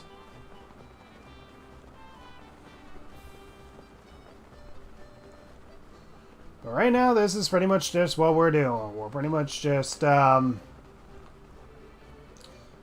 grinding out rubies out of this guy. Hope to God Telly gives us something useful. And we also gotta be resourceful with the Forest Dweller bow. We only have like 30 shots left, and we need to save those shots for Dark Beast Ganon.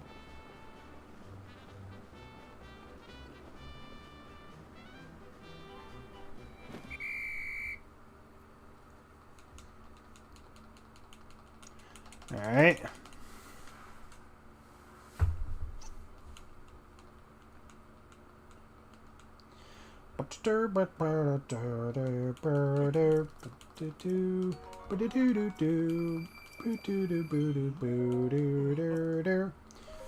Yeah, just keep doing this until I get over 750 rubies-ish. Oh, actually, no, I need over 870 because I also need to get the Mighty Porgies. If I can get the Mighty Porgies, I can cook the food that I need for the power increases. And then I just need to buy mops from Kilton. And hopefully that's enough to defeat Vah Rudania with a bunch of mops. Nothing but mops, essentially. And I guess another thing to consider is to maybe buy some shields. I can buy some shields. Maybe get the most endurable one, and I can use a parry. Like, I can parry back attacks with shields. If I can parry back Rudania's attacks, then I might be able to defeat Rudania that way as well. I pretty much just need to find every single attack and opportunity that I can with whatever I can buy, essentially. That's the pain of doing this run.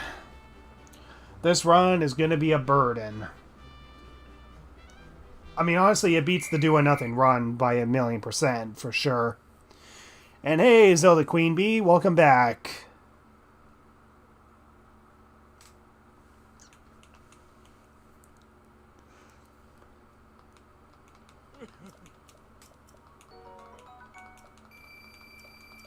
I'll glide for you again.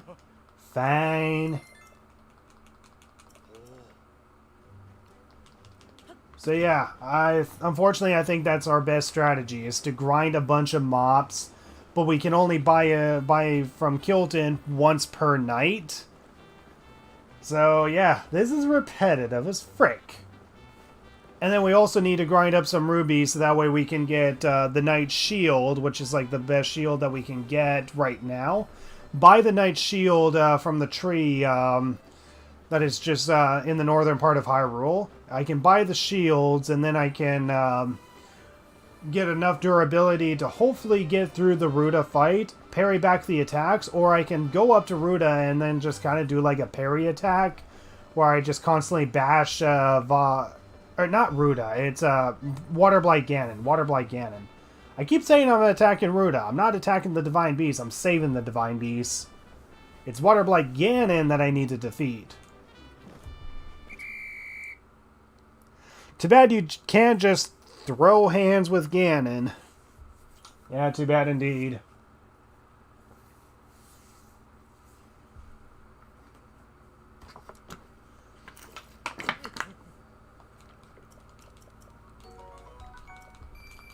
Okay, so we have more than enough rubies to get the shield that we need, but I'm pretty sure we can only buy one at a time, so I'm not going to waste it.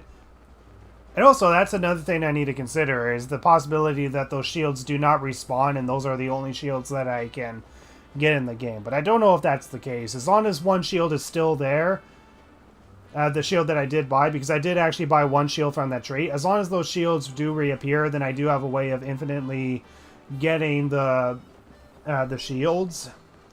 But it's mostly the Knight Shield that I want to get, because the Knight Shield has the most durability.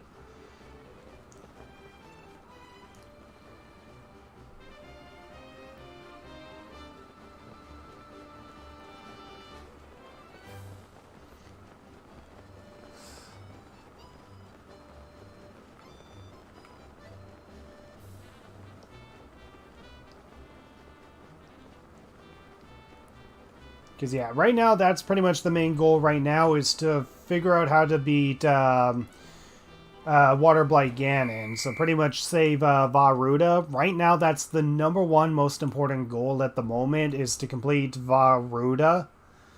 And then do Vah Rudania next. And then maybe do Vah Meadow.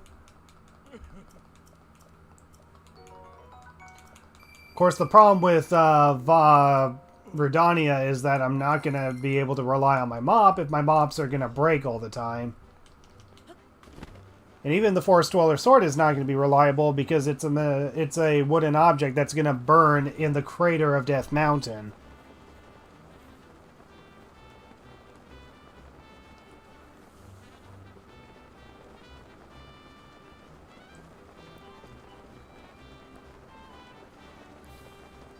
Yeah, I'll do this one more time. I think I'm going to do this one more time, and then I'm going to head to towards the tree where I can get the shields, and then I can get the strongest shield, confirm whether or not those shields do respawn every single time I visit that tree. If it does, then I can stock up on a bunch of knight shields.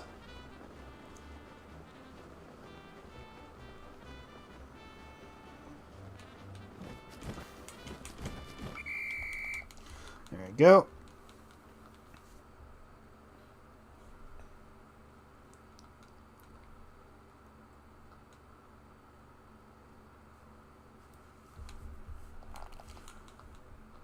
Marvelous. I know, it was quite the marvel, huh? Alright, so anyways, what we're going to do is that we're going to head to, what's the closest one? I guess this shrine is the closest one, Tempered Power, which is uncompletable. We're going to head towards where the tree is, and we're going to buy a knight's shield from him. Because right now that seems to be our strongest shield in the game, and we can use that to parry back Water Blight's attacks. And then we're going to use whatever mon that we have to buy a bunch of mops, because right now it seems like using mops is our only method of being able to defeat Water Blight Ganon at the moment. And we also got to make sure that we keep the damage on him constant, or otherwise we're going to lose our opportunity to be able to defeat him, because that's the other thing. Master Mode pretty much regenerates enemies' health, which makes it harder for us. If we were playing on normal mode, this would be definitely possible, no problem. I just have to use a bunch of remote bombs and whatever. But honestly, this is really only a challenge if enemies are regenerating health, so... yeah. I don't know, I might have to switch the difficulty back to normal and do the entire run again from scratch. Just because I was a masochist idiot who thought this run was a good idea. Honestly, this is a good idea for a run. It just turns out to be a lot more repetitive than I was expecting it to be.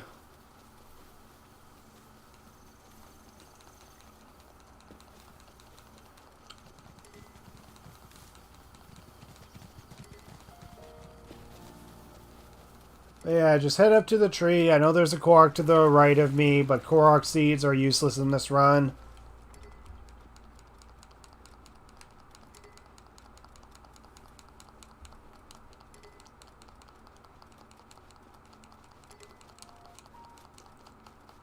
Alright.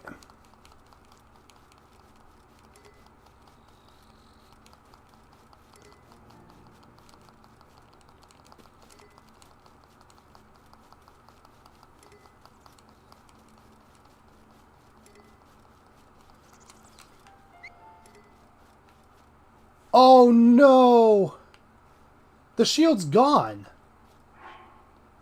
You're telling me once I lose by the shield is permanently gone? You're shitting me. Knight Shield, I'll buy it.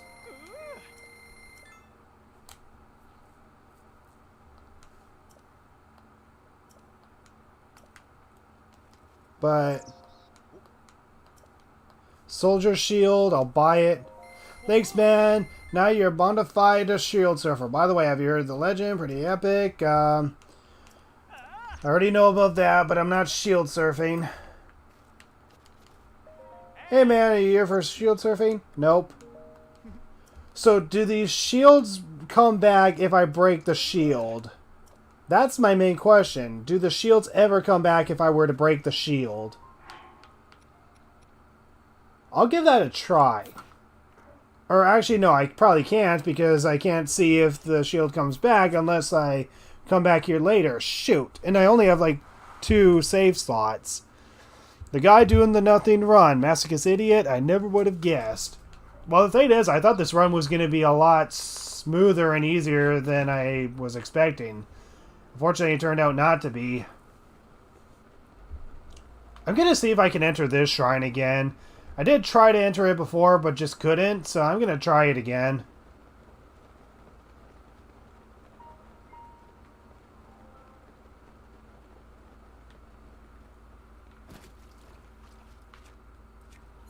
No, get out of there. Cryonis.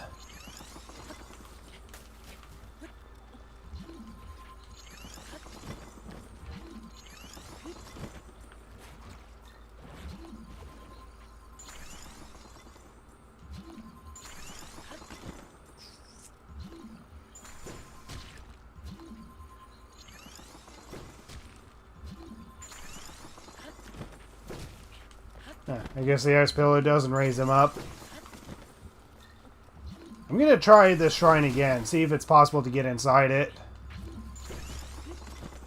Because there's a high vantage point that I could get to, but maybe I just need enough speed and I could launch myself up there somehow. I have a prediction that this one might be possible. I mean, yeah, it is possible. I just need fire to do it, but...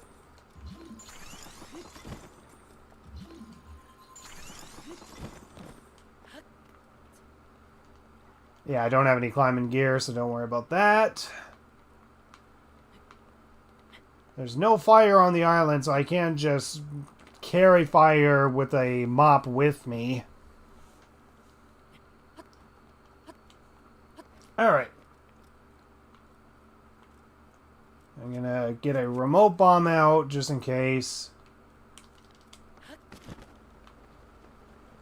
Yeah, that's not enough height. Shit. Okay. Maybe this shrine is impossible to get into.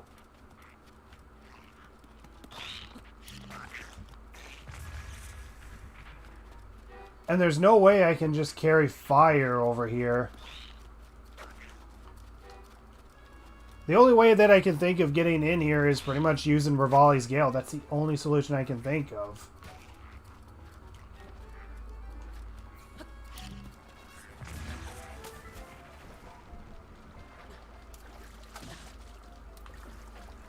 Yeah, I don't think this one's going to be possible unless I have Rivali's Gale.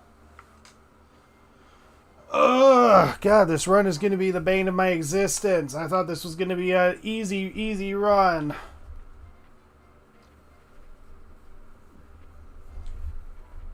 Okay. Gotta rethink my strategy here.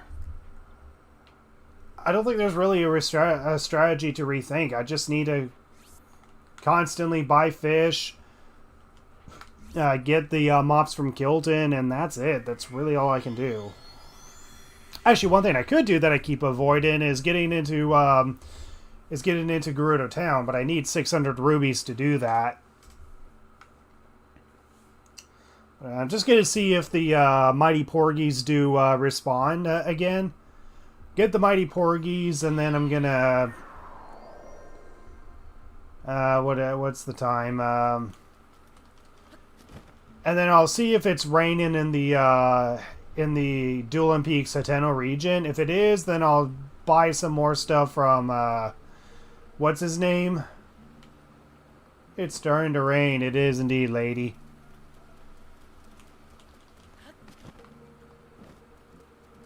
Okay, Mighty Porgy responds. Good.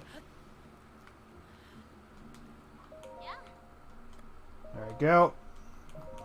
I only have 3 of them, so I have to come back here later.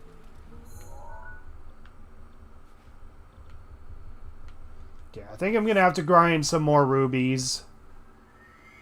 Because, yeah, one thing I can do that I keep avoiding to do is get the Gerudo Vah armor so I can get inside of Gerudo Town. And I don't know, maybe I might be able to find a quest that might be useful. But I don't think there really is any quest that is useful other than getting the secret shop for the heat-resistant armor, which is useless. Because I can just explore the desert while it's nighttime and use the cold-resistant armor to compensate. Because, yeah, I kid you not, literally, the Gerudo Desert is really the only area that is hot. Like, too hot for Link to explore. Like, flame-resistant and heat-resistant is not the same. Flame-resistant is exclusive to Death Mountain. Heat-resistant is exclusive to the Gerudo Desert only in the daytime. Otherwise, the cooler resistance is like the #1 most important thing to really explore any cold regions in the game, including the Gerudo Desert at night.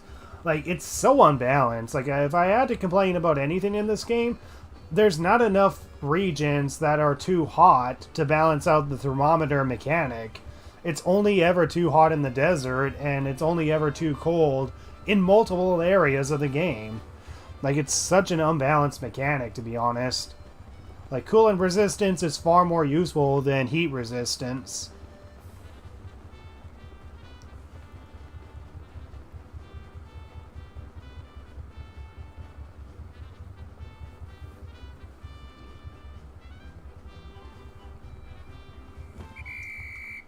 Yay, I made it to the end.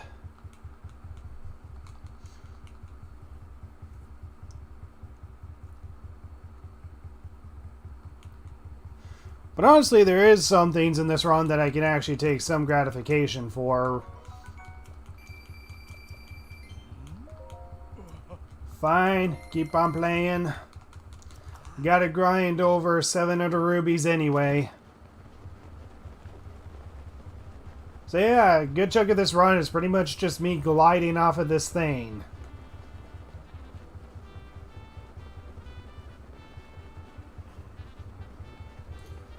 I mean, honestly, this kind of beats playing tag with the girl over and over again, but this is repetitive. This is really repetitive.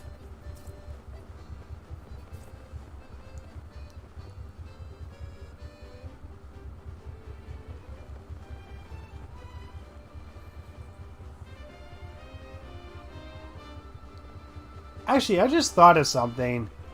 But I don't know if it's going to work. It's for the shrine that is just below me.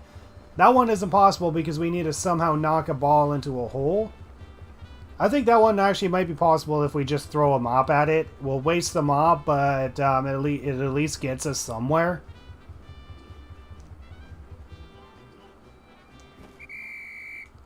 Link, professional hang glider. Indeed.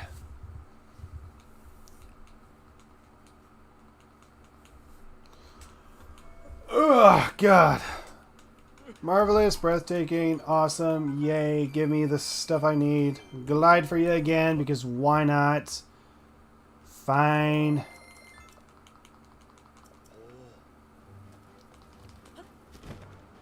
But yeah, I'm pretty sure the only reason that you need to upgrade the remote bombs is just for faster recharging. That's really it.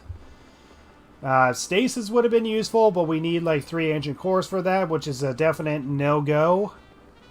Unless we're able to get the ancient cores from Telly, but yeah, I don't know why Telly has not given us the ancient cores. Again, there's only 2 explanations I can think of. Either A, we need to get an ancient core in order for him to acknowledge, oh, we've used it, we've had it, so here's more. The only other solution I can think of is that we need to defeat a certain amount of divine beasts in order to get the ancient core. That's really the only things I can think of.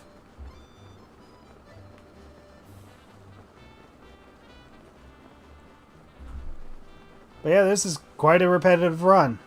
Okay, gotta go, eat dinner. Alright, yeah, I was about to say you have fun with dinner. You enjoy dinner, buddy. Unless you can have fun with dinner as well.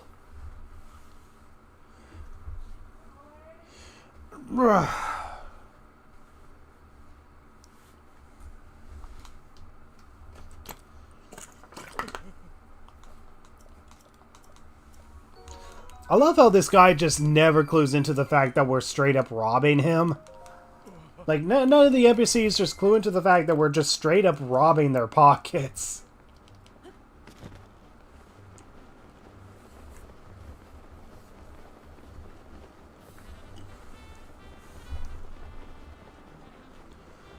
Alright. So yeah, a good chunk of this run is just us gliding off of Ridgeland Tower.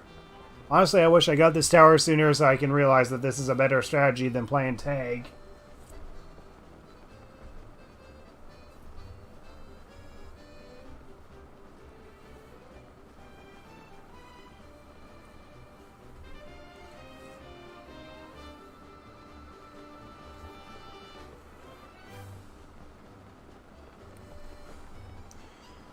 Alright.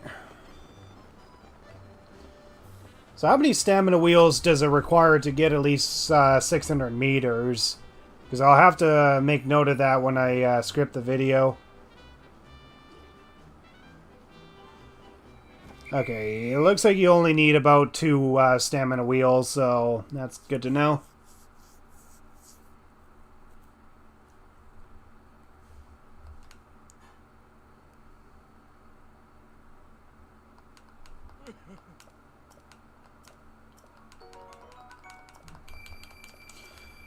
Yeah, I want to keep gliding for you and secretly rob your pocket, buddy.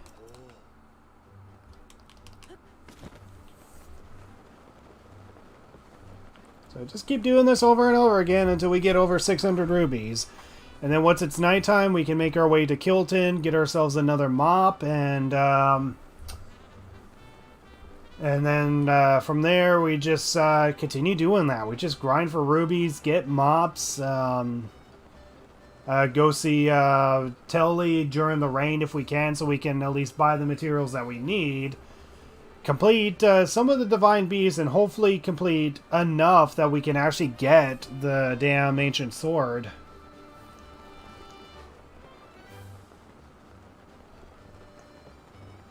Because yeah, as far as I know, there's no side quest that actually gives you an ancient core or a giant ancient core, because if we can get a giant ancient core, then we can actually get another bow on us.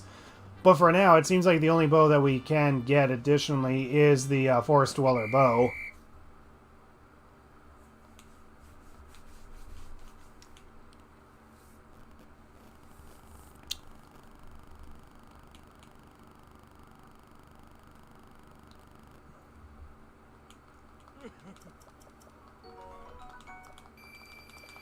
Alright, glide for you again, because I gotta get my rubies. Gotta get my rubies on. And I gotta wait till it's nighttime, so that way Kilton can respawn.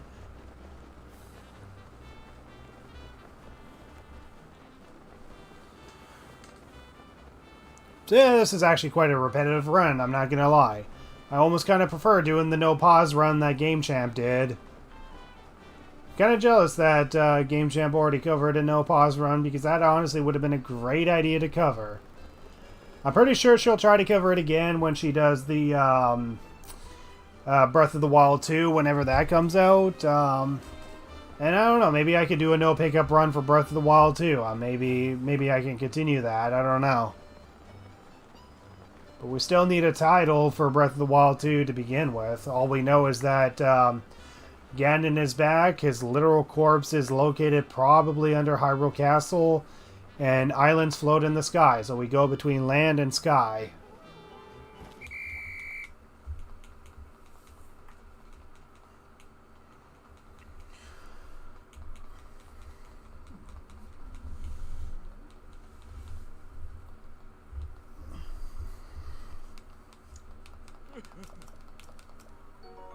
Alright, awesome. We're done for now. Actually, no, keep doing it. Keep doing it until it's not actually nighttime. Keep doing it till it's actually nighttime, and then postpone the blood moon by waiting into the shrine. Get a mop from Kilton. buy some additional fish, and then wait for the next blood moon to get power increase in food, and we do have a working strategy.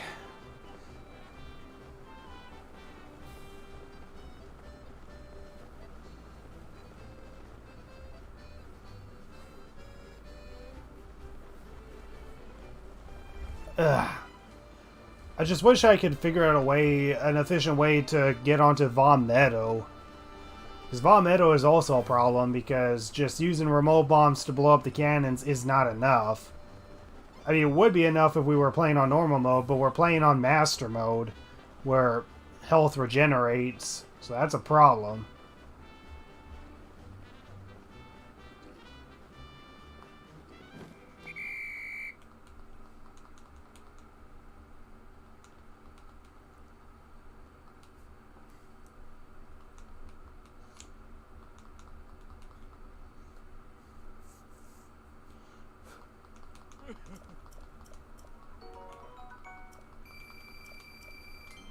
Glide for you again. Keep on gliding until it gets closer to midnight.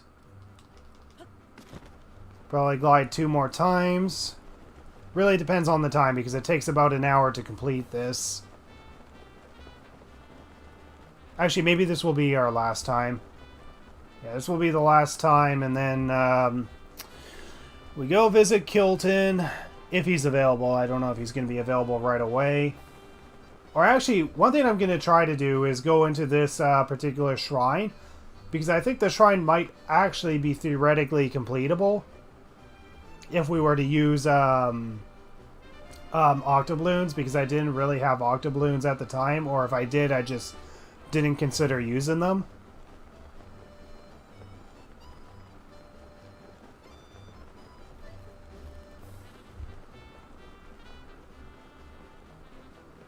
No, I'm out of coffee. Shoot.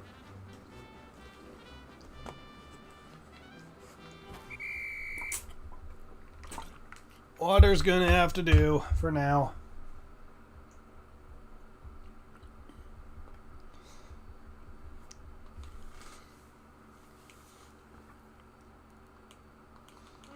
Alright.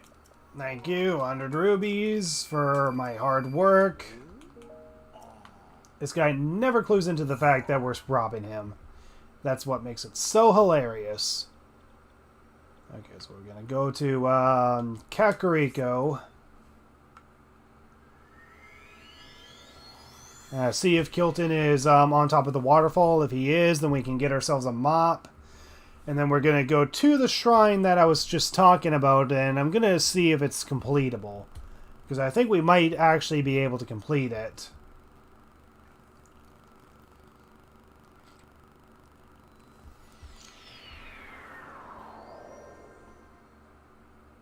Okay, so Kilton is there, good, so we're going to make our way to him.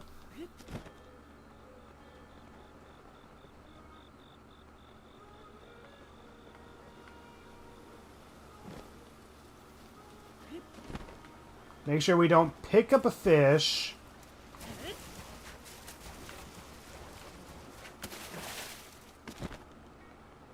I actually don't know which, what is the fastest way to get to Kilton from which town. Smell, sniff, blah, blah, blah. Hey, it's you.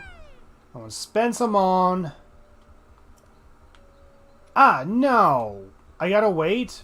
I gotta wait another day just to get a wooden mop? You asshole Kilton. You're an asshole. Asshole. Okay.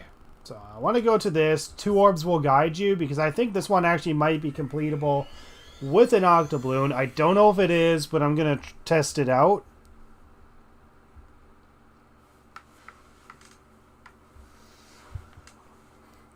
I only got 1 Korok seed throughout the entire damn run. That's hilarious.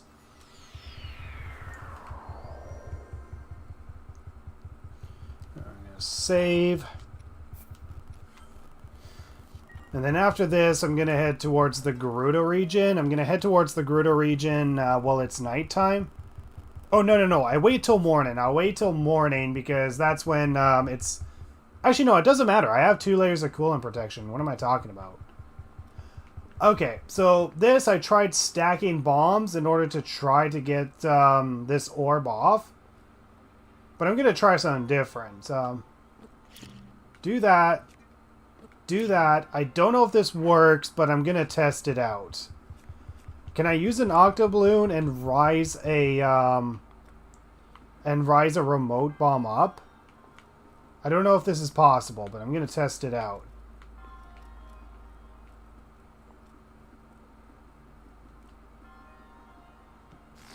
Yes, it is. Oh my god, yes. Okay.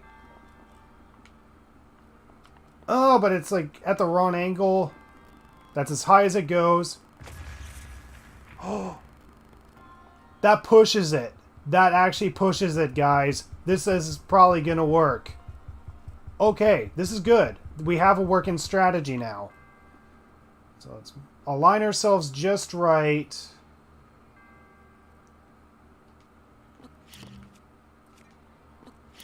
Okay, good. We have a working strategy. We're going to do it. So, octoballoon. We just need to throw it onto a bomb.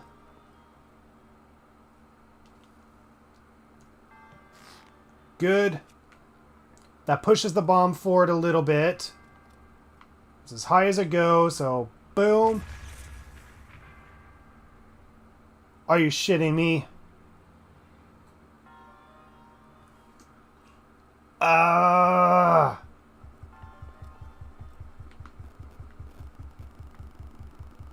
Maybe from this angle, I don't know. Try from this angle. Now.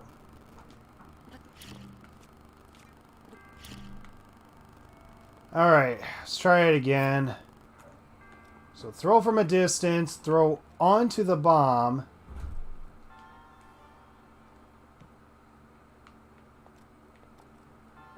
Are you shitting me? I'm wasting my octoballoons here.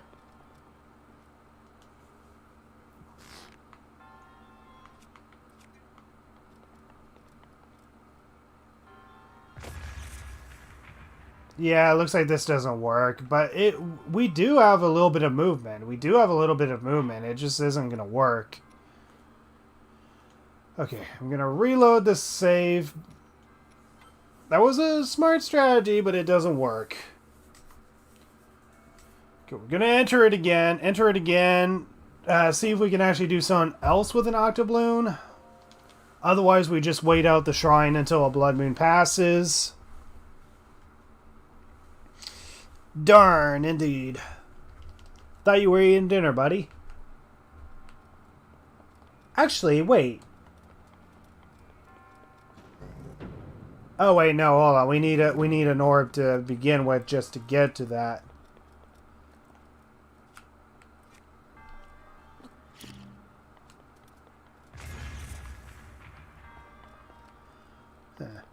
Actually, the other solution I can think of is that we purposely throw a mop at it. Because that's pretty much what we did to destroy one of the eyes. We just throw a mop at the thing.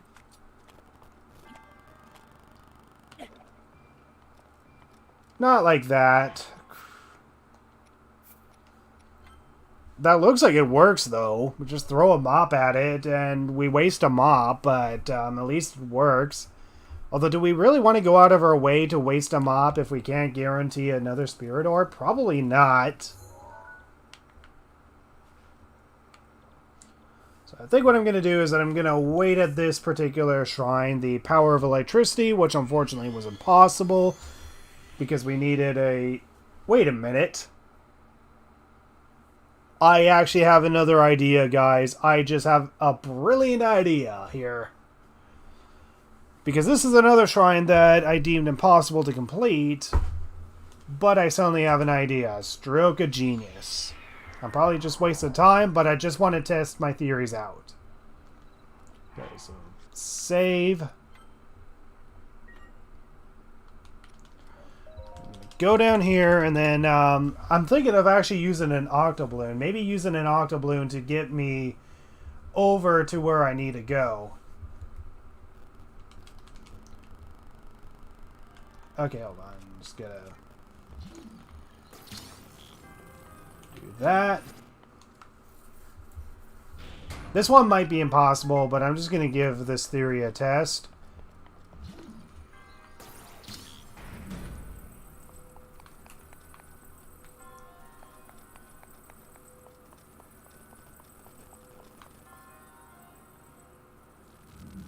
There we go.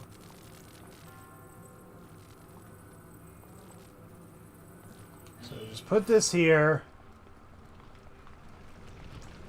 There's nothing covering the ceiling. So what if, I don't know if this is going to work, but what if we put an octobloon on this thing?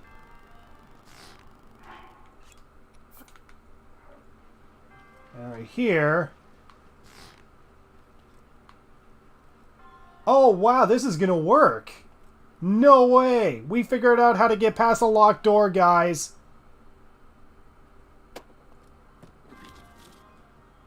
Shit. One more. One more. No! Okay, this is gonna work. This is actually gonna work. Let's do this.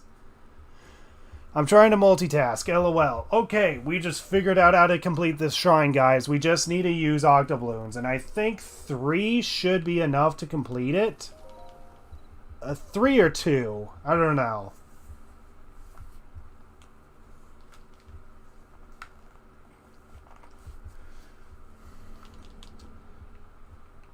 So, power of electricity, K no shrine.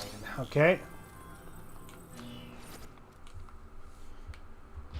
So I think this one actually might be possible thanks to octobloons.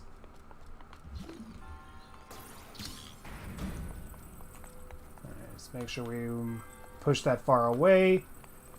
Get the ball over. There we go. And then we put this here. Because, yeah, there's really nothing else we can really stand on, right? Because, yeah, there's a guardian down there. Now we just use this block to lift us up.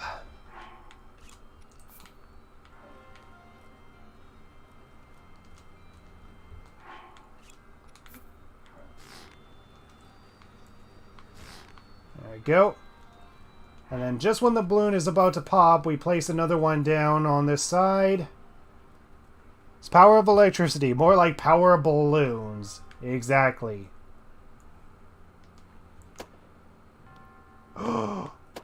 No! I think I got a little too greedy because I was confident that we only needed 2 balloons to do it. But I think we could do it with 3 balloons. We can probably just do it with 3 balloons. Alright, let's try that again. But I think I might have actually figured out how to complete this shrine without using a key.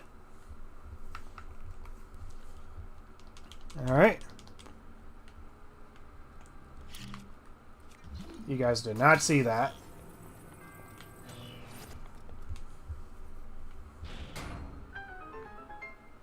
Alright, so just grab this, bring it over.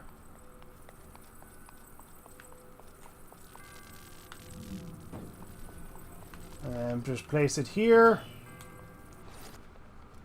There we go. So we just use this block to essentially get us to where we need to go.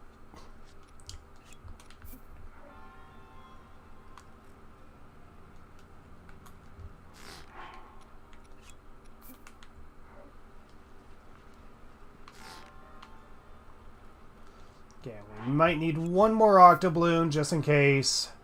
We probably still do, but let's try it.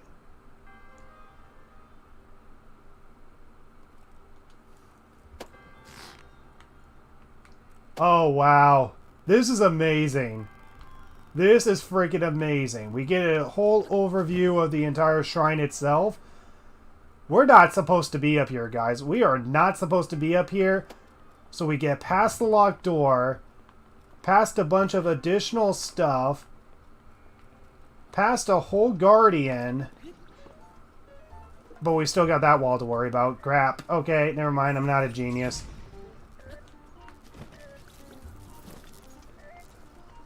Okay, this one's easy. We just need to complete a circuit. But this Guardian's gonna get in the way. Okay, this thing can protect me. Are you shitting me right now?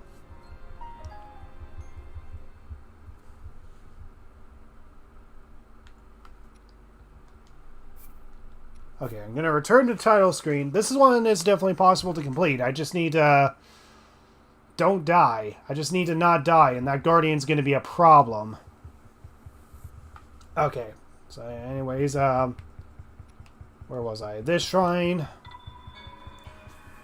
So this is definitely possible. So still need to fight Guardian. Crap. I managed to skip one at least. Because the whole point of me carrying the ball over the sea lane is to skip an entire puzzle. Otherwise, I use an octobloon to rise myself up on that block. I need at least 3 octobloons to do so. Or maybe I might only need 1, but I don't know. Maybe 2 gives it more power. I don't know. There we go. And then I gotta take this orb up and over, and this skips having to deal with a Guardian.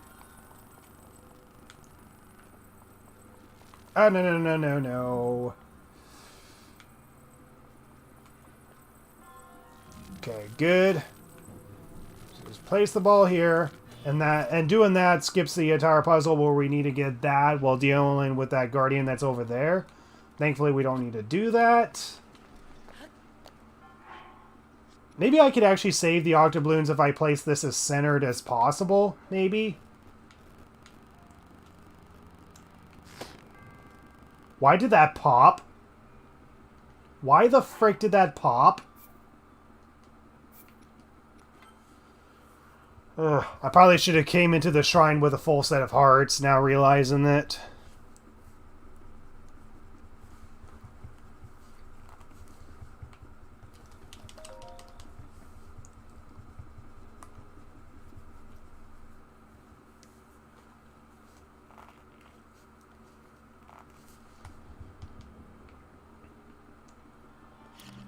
Ah, stop using remote bombs. Alright. So now we go up here. Bring this up and over. There we go. Place this here.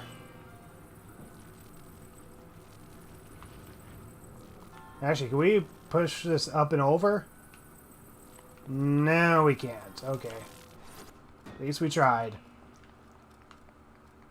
Okay, so anyways, we're gonna do this again. So, octobloon here. And octobloon here. And then we get a third one out. Because we should only need to use, okay,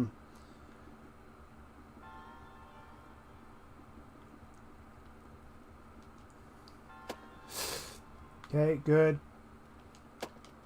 Good. Okay, good. We got over, so we need 3 octobloons at the least.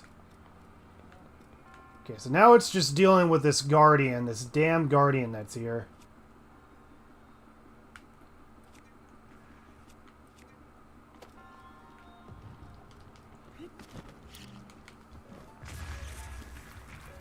Although I think if we were to just hurry and get over here, then we should be safe. Yeah, just stand behind this thing and we should be mostly safe.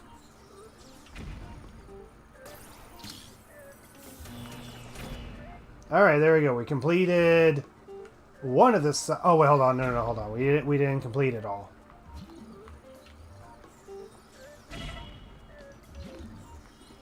Move, Link! I moved to the right and he didn't move. The fuck? Okay, let's...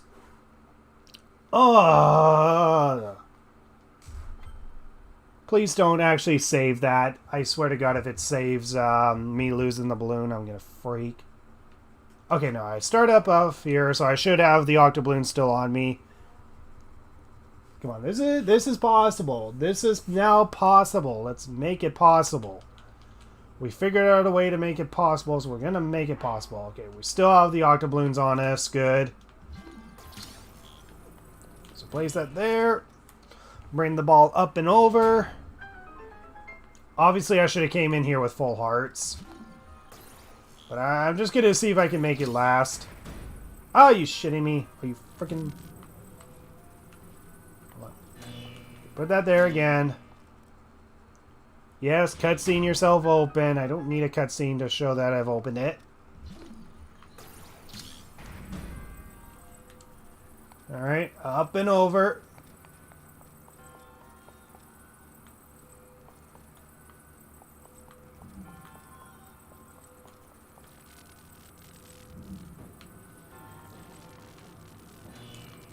Alright. There we go. Now time for some octo balloons.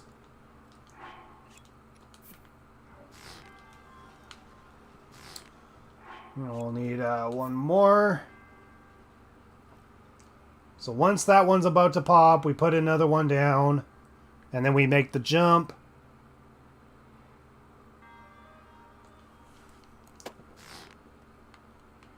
Alright. There we go. So yeah, it's actually kind of interesting being able to see the shrines from up here and the fact that there is actually collision up here. Like, Nintendo considered the fact that we might have been able to make it up there.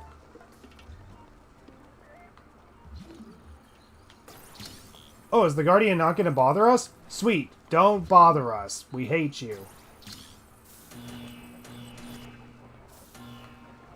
Okay, come on. Stay electrified, please.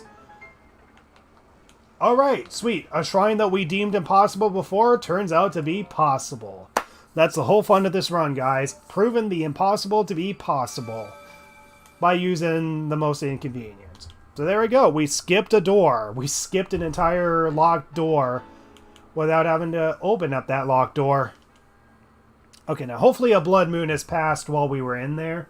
I swear to God, if a blood moon instantly happens... Oh, jeez. Sorry, I coughed there. Alright, 57 shrines complete.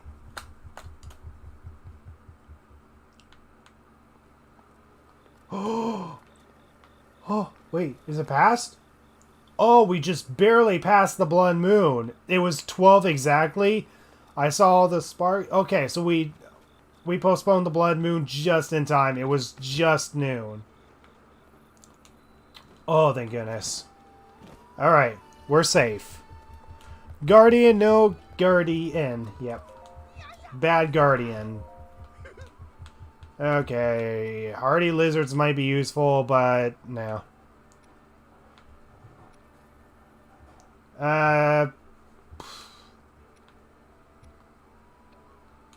Okay, we're just gonna buy small individual arrows as we go, because we only really need ancient arrows, if anything. But anyways, what we're gonna do is that we're gonna sit by... Actually, no, wait. It's nighttime. I should be able to survive it because I have 2 layers of coolant protection. This is the only reason why we can pretty much explore the desert at night. Like, we really don't need heat resistance at all. We just need to... We just need to simply have 2 layers of coolant protection and then we can explore the desert. Like, seriously, heat protection is useless unless you're conveniently out here during the day. But the only reason you would be out here during the day is to complete at least one of the shrines that requires you to have heat protection. And the only other reason is if you're going after all the Korok seeds within the desert or fighting the Moldugas. And Moldugas are going to be an absolute no-go. So here we go. We can actually make some bit of progress. We're going to actually make some bit of progress by entering the Gerudo town now. You have anything useful? No? Okay. Alright, so once we enter the Kakariko Bazaar, we can get the Gerudo Vi armor. This will allow us to complete a part of the main quest, so that way we can get inside of Gerudo town. I don't think there's really any advantages within Gerudo town, but I think I should get it out of the way at the very least.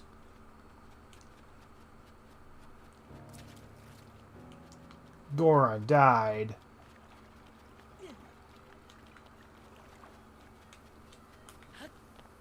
I mean, I guess the one thing we can do is kind of just inch our way towards some arrows. Only buy 1 arrows at a time. Because we only need at least close to 30 in order to get what we need. But we also need to consider the fact that we may have to use bomb arrows just to enter Vah Meadow. But we need to stock up on a bunch of ancient arrows, because the ancient arrows is what's going to help us defeat Calamity Ganon. Oh, what a lovely young lad you are. Do you need something from me? What's that? You heard about a man who snuck into Gerudo town? Oh, I don't know anything about him. Sorry, I could be more help. You're making my cheeks warm looking at me like that. You're very beautiful. Oh, such a nice thing to say. I am sure you would agree that these clothes only help my looks, right? Now that I think about it, this style would look quite fetching on you. I'd have to charge you, of course, but I bet people would see you completely differently if you wore them. What do you think? Do you want to buy them for 600 rubies? Can I get it for cheaper, please? No, I can't get it for cheaper, whatever. You're beautiful. 600 rubies it is, okay. Here we go, we're getting the Gerudo eye armor now. Hehe, I have the perfect outfit for you. Go ahead and change into it right now. Don't worry, I'll look away.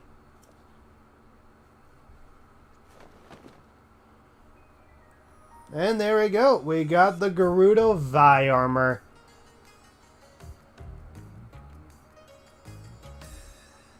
Hee, you look adorable. Hee, just as I thought. You make for quite a good-looking gal. That's a traditional Gerudo outfit. It is such a striking look around here, I doubt anyone would even suspect that you're a man. On top of that, it breathes so well that it will be sure to help you deal with the desert heat, at least a little. I'm so glad I was able to help you out. If you're free to grab something to eat sometime, keep me in mind. Oh.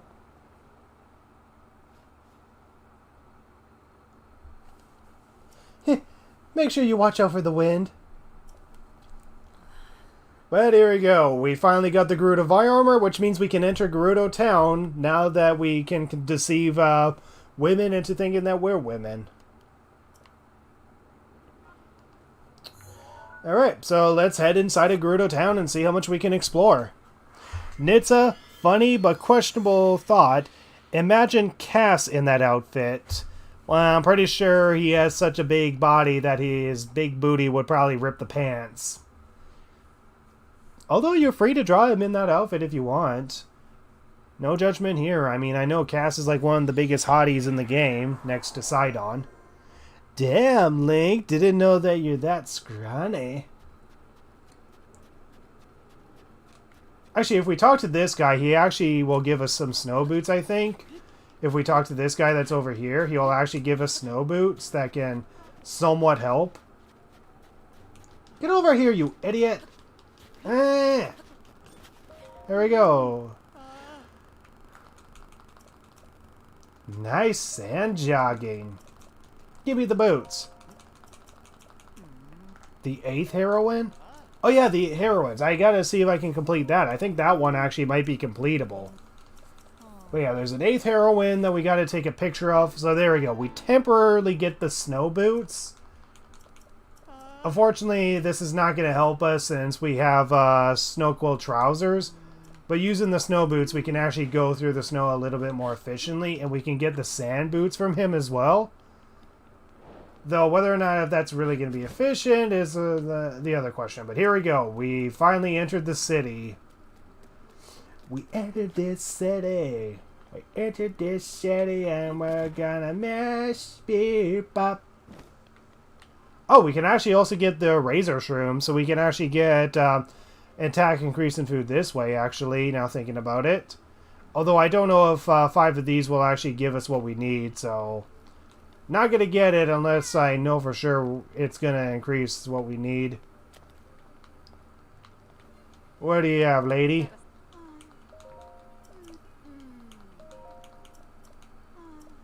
Okay, so she needs flint. Unfortunately, we were unable to get flint so far in this run.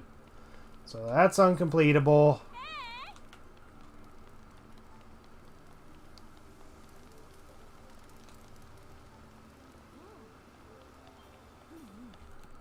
But one thing we can do is get at least a part of the Vah Naboris quest rolling, even though we can't complete it.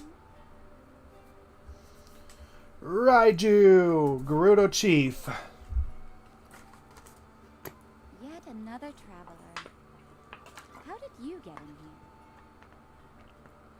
Oh, seems you have something rather interesting there. Ugh.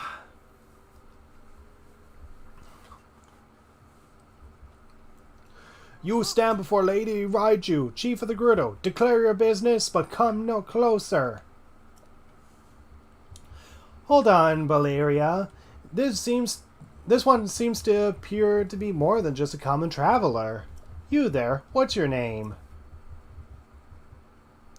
Link.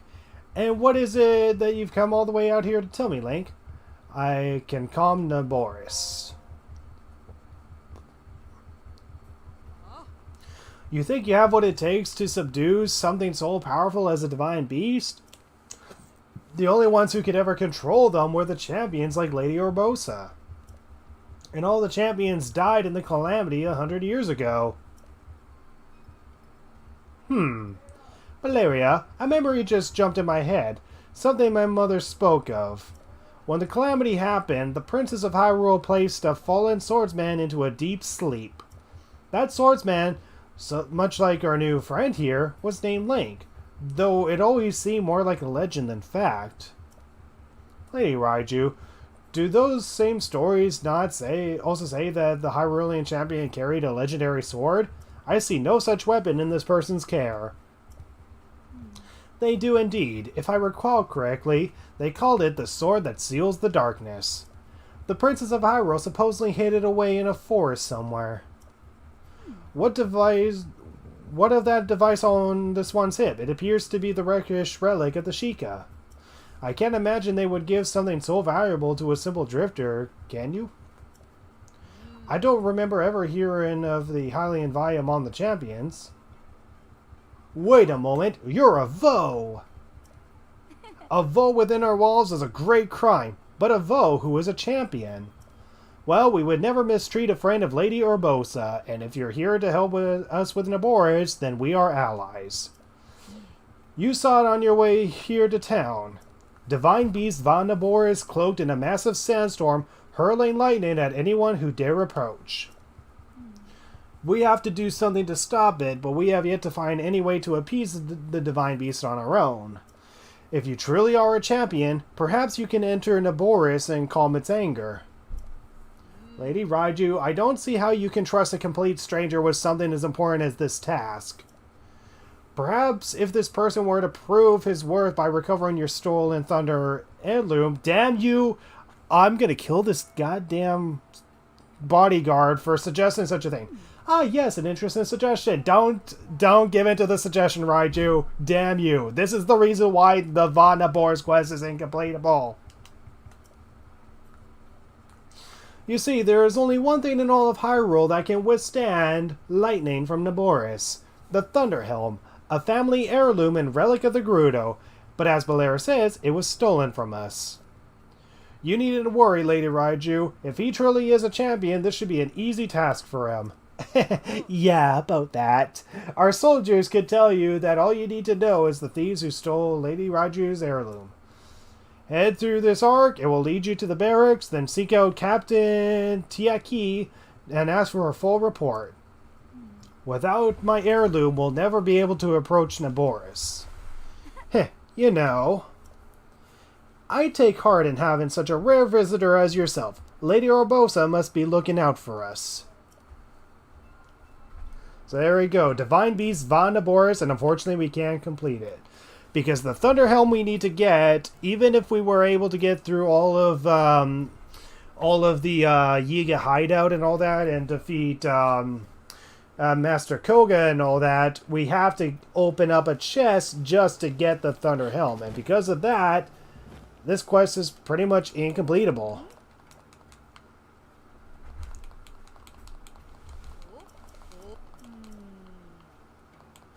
Alright, so anyways, pretty much just setting up the parameters and all that of where to go.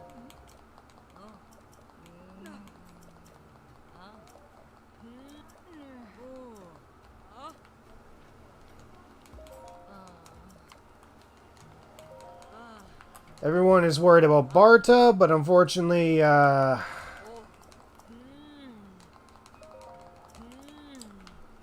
not much we can do. Unfortunately, Barta is not around here.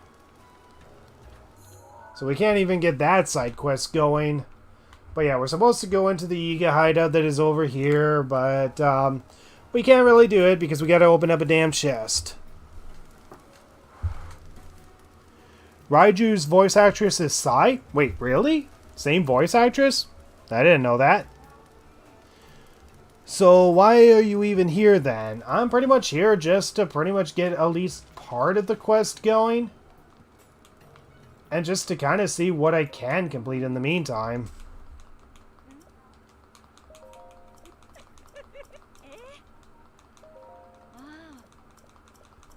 Alright, so, and also, if I do happen to be in the desert, I can at least cool it down, but whatever.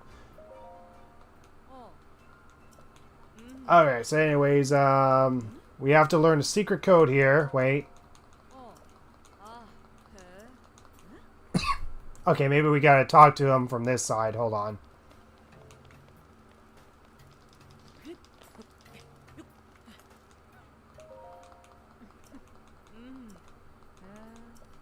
The password is... Wait a second.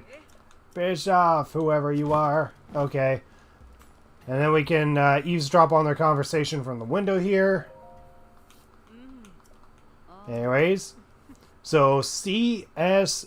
Or GSC Diamond, okay?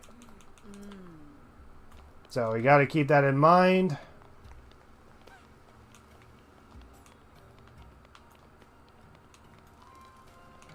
So yeah, I don't think there's really any worthy quests that we're really able to complete within Gerudo Town. It's just another location that we conveniently happen to have gotten. Okay, so G, S, C, Diamond. So the Secret Club's secret, and this is where we can pretty much get the heat-resistant armor that is far more efficient than our Gerudo Vi armor. So this is where we get our heat-resistant armor for as low as 650. Otherwise, okay, the headband is actually cheaper in comparison. Okay, so this one we gotta pay luminous stones as well as have rubies with us, but we can't even get luminous stones to begin with. So unfortunately, there's really not much we can do in the shop. Okay, so it's still pretty early, actually. It's still pretty early in the desert, so, I think what I'm going to do, I don't know if I can do it, but I'm going to head towards the Wasteland Tower. Funny how they sell men's armor in this town. Well, I mean, it's a secret shop, right? In fact, the only area that you can actually, not be in disguise is inside the secret shop. Otherwise, the rest of Gerudo Town will call you out if they notice you as a Vo. Vo being male.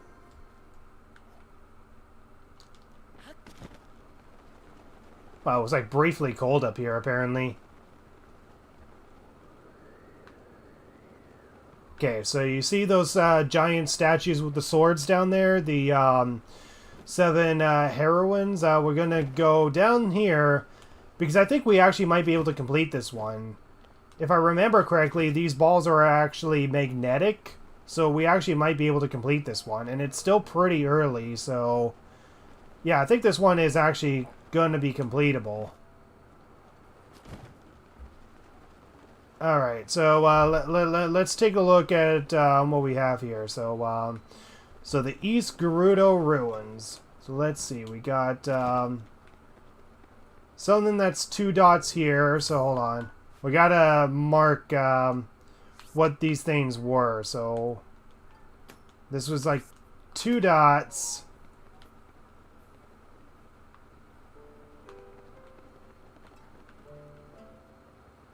This is circle. Yeah, so it's magnetic. So this one is definitely completable.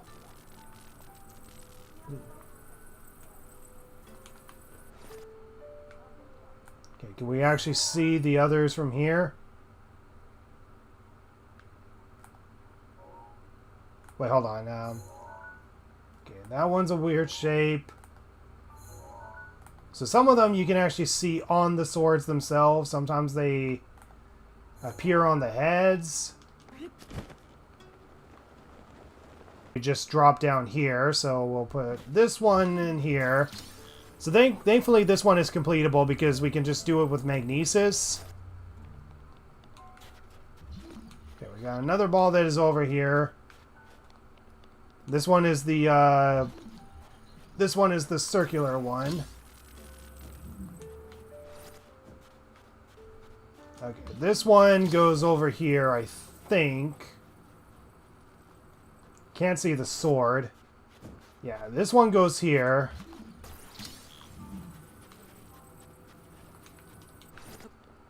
There we go. Nope. Wish there was indication on what these were for.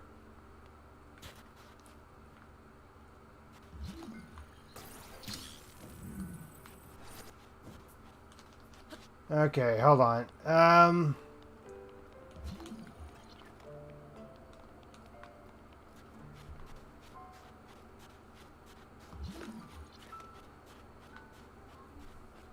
Trying to remember what. Oh wait, hold on. There's one on here.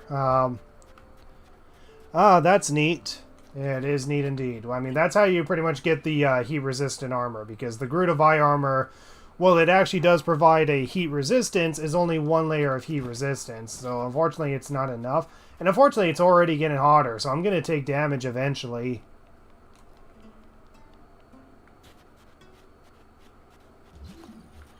Okay, nope.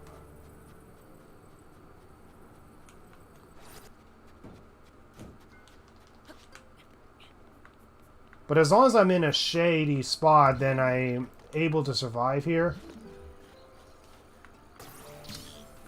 Okay, is this the thing I'm looking for? I think this is what I was looking for, I think. I don't know, I need to keep track of okay, so that's like 2 little pointy things pointing up. I can barely see it. Hold on. Okay, this one is like a... Okay, I see what it is. So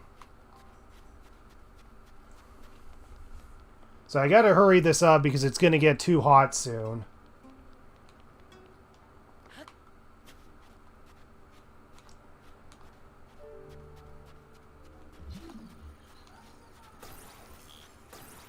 Come on.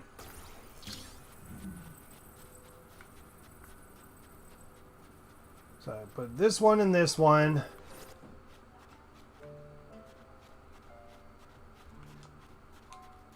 Alright, so here's the dotted one. Wait a minute. No, dotted one goes over here. I marked this one for sure. Okay. That one's complete. That one already has something in it. That one doesn't. Okay, so what is this? This one's? Might have to climb to the very top just to see what it is.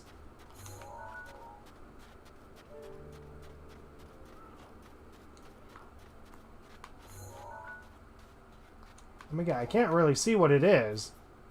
Or maybe I can't see what it is because there's actually nothing there. What do I have left? Okay, I have one that looks like an arrowhead. So one that looks like an arrowhead and one that... hold on.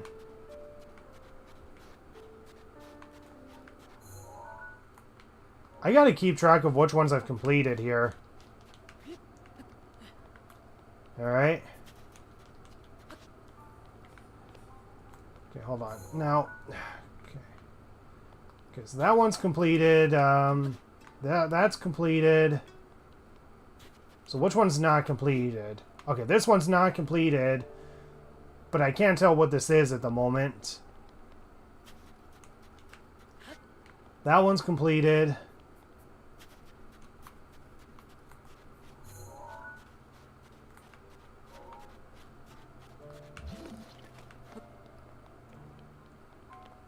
Okay, that one's completed.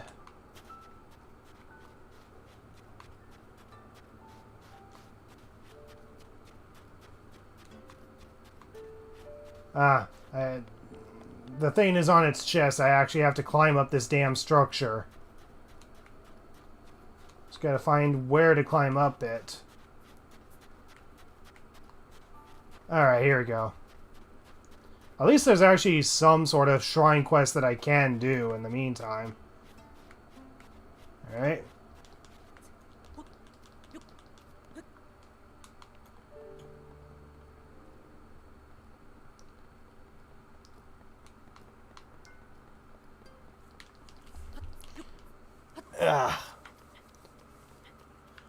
Alright.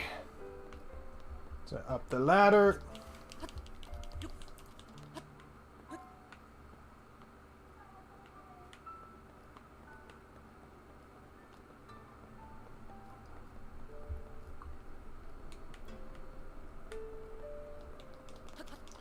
Thankfully, it's not getting too hot for me in this desert. Alright, so this is the one with the arrowhead. So this is the one with the arrowhead. So let me just mark this one with the arrowhead. So we use literal arrow here. So that's the one with the arrowhead. Okay, all the balls are in the other holes by the looks of it. So I just put the arrowhead in that one. And then this one in this one, right? There we go. And I just put the arrowhead in the one with the arrow. And that should complete it.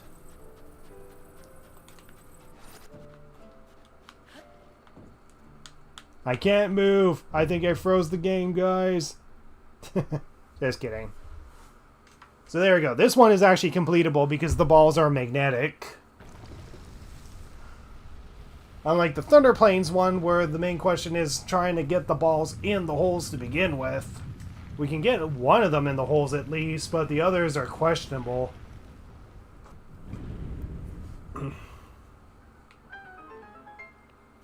There we go, the 7 heroines, so... Awesome. Another shrine complete.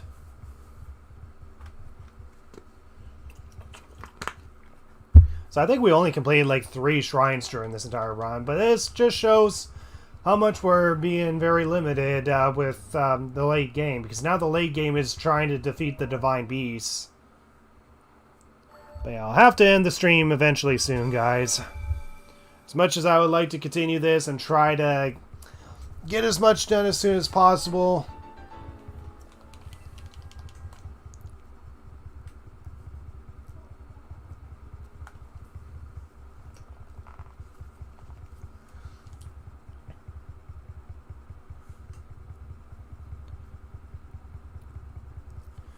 aw. What's aw? Did I say something that was cute? I don't know. Did I say something that was cute because you're awing for whatever reason? Alright, so that's another shrine complete. So going back to Ridgeland, grinding up our rubies, waiting for Kilton to show up, and then we'll get ourselves another mop, and I think that'll be the end of the stream, guys. So I think in the next stream, it's pretty much just us grinding up rubies, buying what we can from Telly, and then getting the mops from Kilton, and then somehow defeat Vah Rudania, or Water Blight to save Vah Rudania.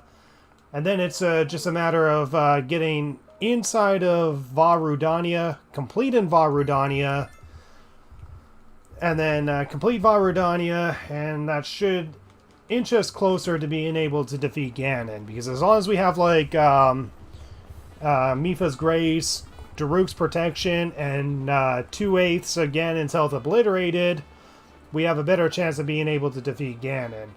Otherwise, the only other thing that we can do is Vah Meadow, but we also got to make sure that we don't lower the durability of our Forest Dweller Sword or our Forest Dweller Bow. No, you're gonna end the stream. Oh, you mean aw as in disappointment. Okay, I thought you meant aw as in something that was aw, so cute.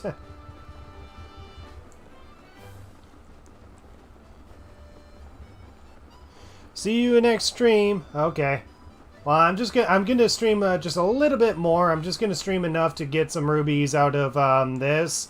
Get one more mop, and then that'll be the end of the stream. At least grind enough so that way I can cook another power thing, another power food. Because I'm gonna have to do a little bit more of this grinding in the next stream.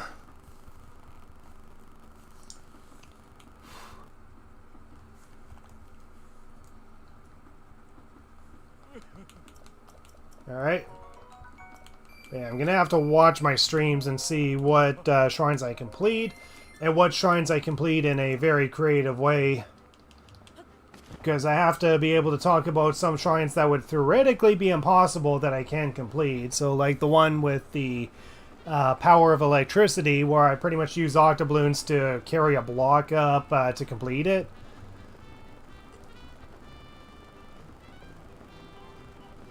I thought that was a character running in the background, but that was just a bird. Alright. So just a little bit more of this.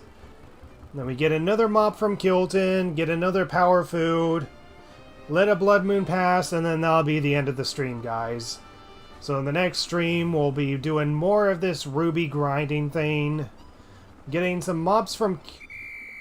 I did not mean to touch that. Are you shitting me?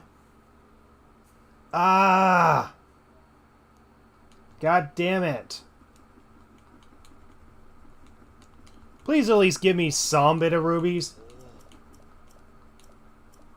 Okay, at least I gained 30 rubies out of that, but crap. Don't do that, guys. Don't do that, or you're only going to get 30 rubies out of that. Hopefully next stream I'll be back home. We'll see. I don't know when the next stream is going to be. It really depends on the weather. I mean, right now it's 21 degrees Celsius where I am. Anything hotter than that is way too freaking hot for me. I mean, right now I'm already sweaty and it's too hot.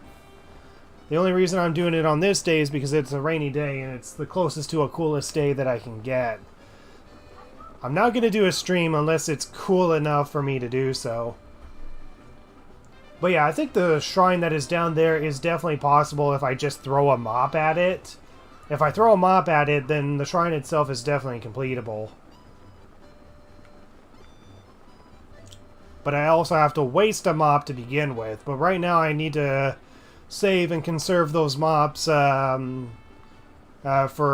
Water Blight Ganon. I need to see if I can actually defeat Water Blight Ganon with nothing but mops, essentially. Mops and, of course, the shields that I have.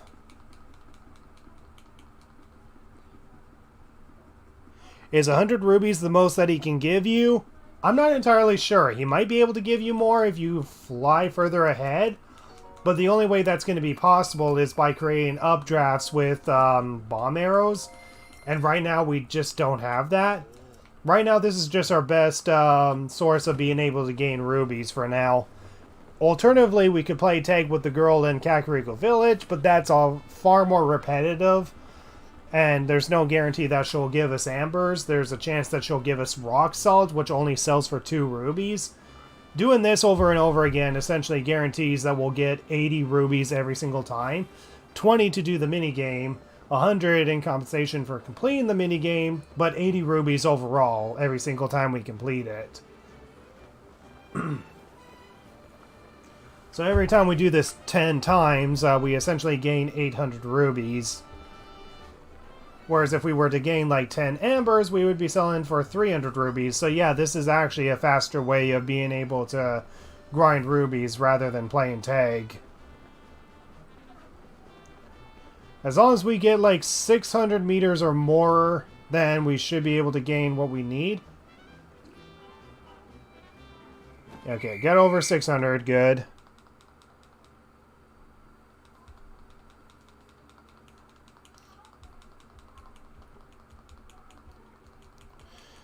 Alright, so it's nearing 5 p.m. on my side. I mean, it's 4:41, but I'm going to have to eventually quit and get off this game eventually, guys. But I'm doing this pretty much enough time so that way I can already have a bunch of rubies ahead of me. So I'm at 7 p.m. right now. I'm going to go to Leviathan Village, get the mighty porgies that I need. And if I have like 5 mighty porgies, then I'm going to cook them to get another power buffing food. And then after that, it's getting the mop from Kilton, having a blood moon pass by in the shrine, because I'm postponing the blood moon on purpose for as long as I can. So that way I can always cook power foods. Excuse me. Because when it's a blood moon, the stats for the cooking increases, essentially.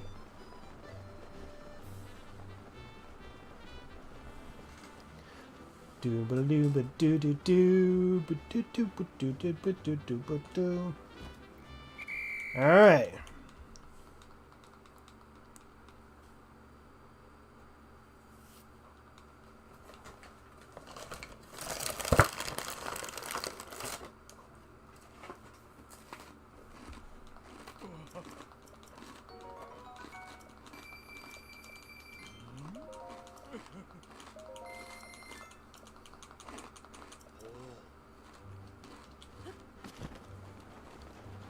Just eating some Triscuits. I apologize if you hear me chewing.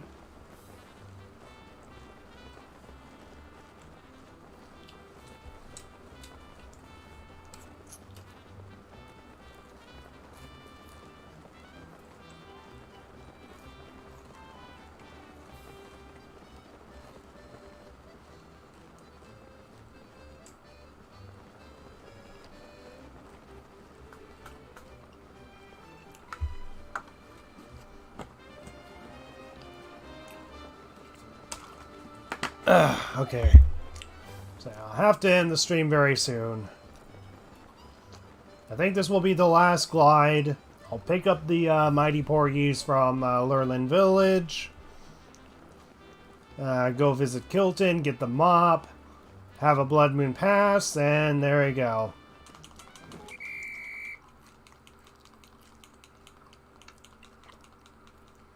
At least this stream didn't fail on me this time.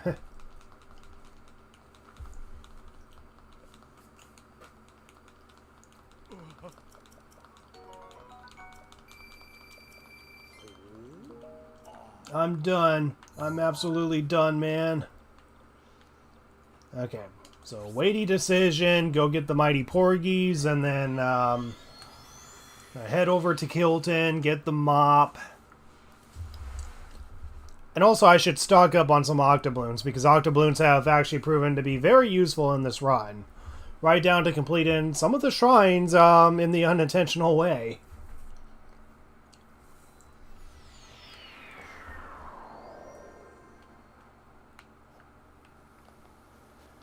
Actually, I don't know if Kilton's going to be here, because Kilton also appears on the other side of the beach. Yeah,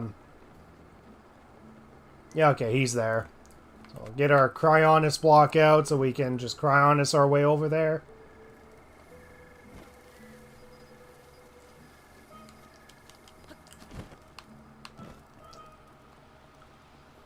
Okay, get the mighty porgies. Take all of them. I'm taking all of them, lady. Whether you like it or not. Get some more octobloons. Now let's create some Cryonis pillars. Go see Kilton.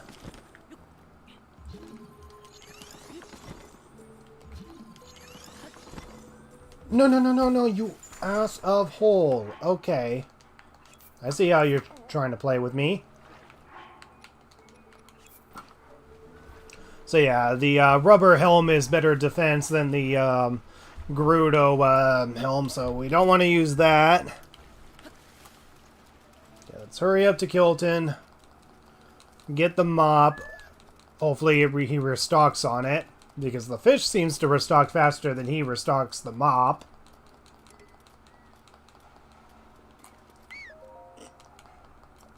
So Blood Moon is over there. Spenmon. Wooden mop. Okay, so here we go. Got the wooden mop. I'm just going to cook the food, let a Blood Moon pass, and that'll be the end of the stream, guys. So, head to Kakariko Village, because I know I can make the food there at least.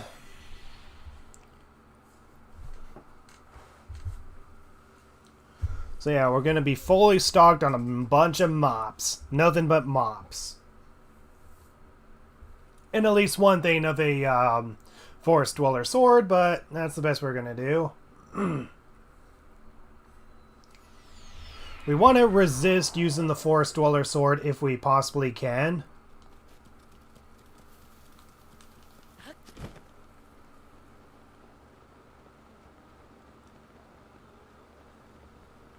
Well, I can't cook here. It's too rainy. Gotta cook somewhere else. I guess I can cook over here near this stable because it doesn't rain here.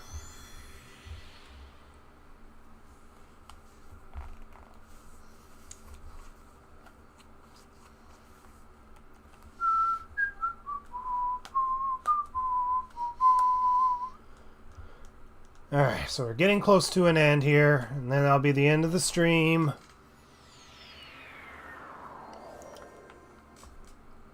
Alright, so stable.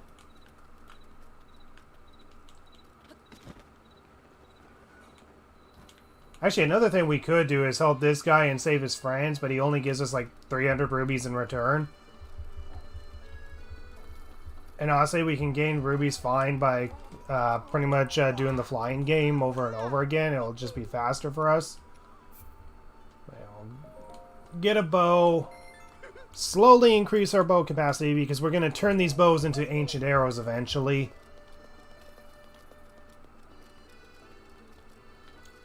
So we're going to wait until it's like 11:30 in the game.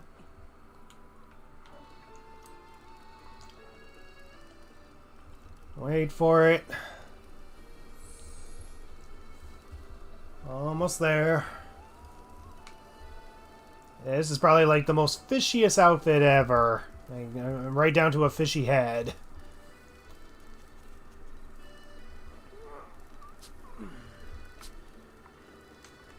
Alright. Almost there.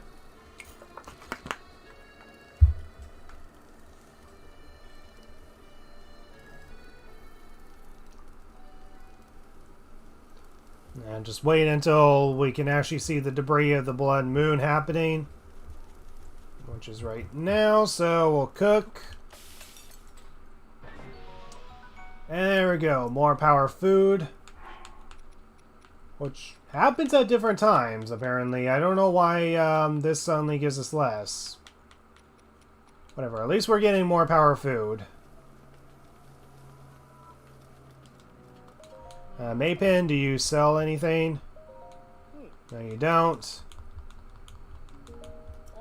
Okay, so we're just gonna duck ourselves into a shrine. See what the build-in release shrine is. I actually forget what build-in release is. See if it's actually completable.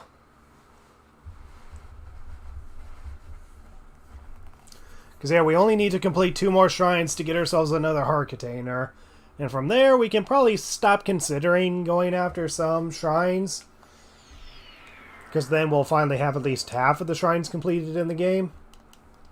But we'll duck into this shrine, but we'll also see why the shrine was incompletable in the first place.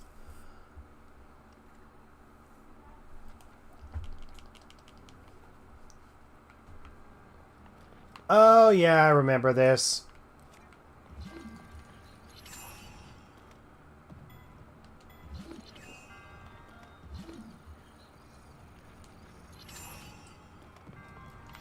Yeah, I remember this damn shrine.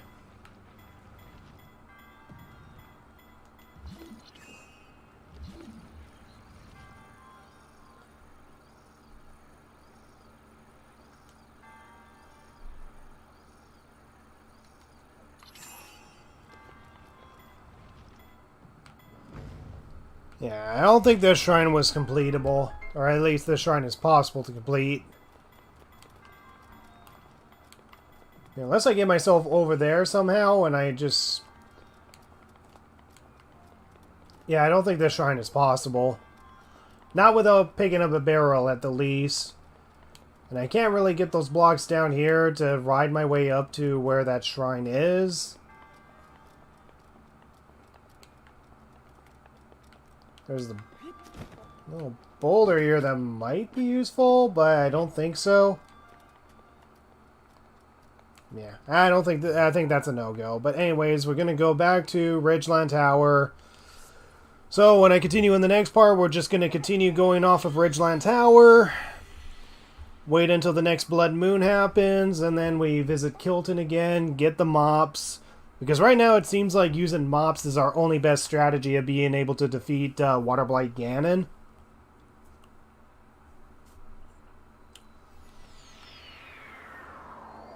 So how many mops do we have? 3 mops, 4 mops to go. If we can fully stock our inventory full of mops, then this should be good. And we are already fully stocked on shields apparently. But this honestly is good. I think this is good. I think this is a good part to end the part. So thank you guys so much for watching this part of the stream. We're definitely making a lot of progress. It may not seem like it, but in a run like this, we are making a lot of progress. So thank you guys so much for watching this part, and I'll see you guys in the next stream. So adios, and you all have a good day. Or a night, depending on where you are.